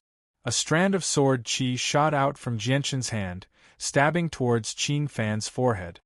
Stop! The Wolf King's furious bellow rang out from nearby. He had already charged over as a blur. He wanted to save Qing Fan from Jianchen. However, it was too late. The sword qi from Jianchen's fingers left behind a bloody hole in Qing Fan's forehead. It shot into Qing Fan's soul, wiping out his soul on the spot. The captain of the Swords Wolf adventurers roared out furiously. His eyes became silver-white as his presence surged. He charged towards Jianchen with murderous intent. His right hand formed a claw as the power of the laws of the Divine King descended. He grabbed towards Jianchen's head mercilessly. At that moment, the 5 fingers on his right hand had silently turned into 5 sharp claws that flickered with cold light. Jianshan's face did not change. He was composed. He formed a seal with one hand and golden Daluo sword chi condensed. It shot out with lightning speed as a dazzling streak of light. Boom!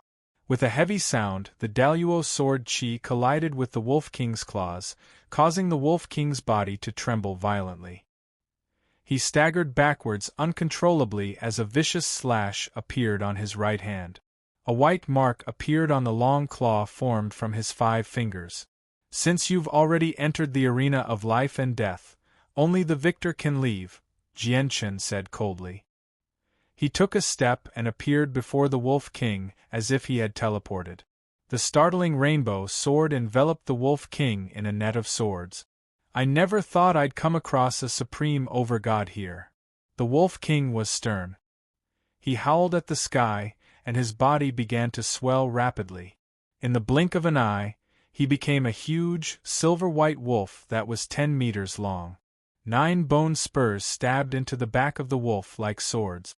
They flickered with cold light and pulsed with powerful energy.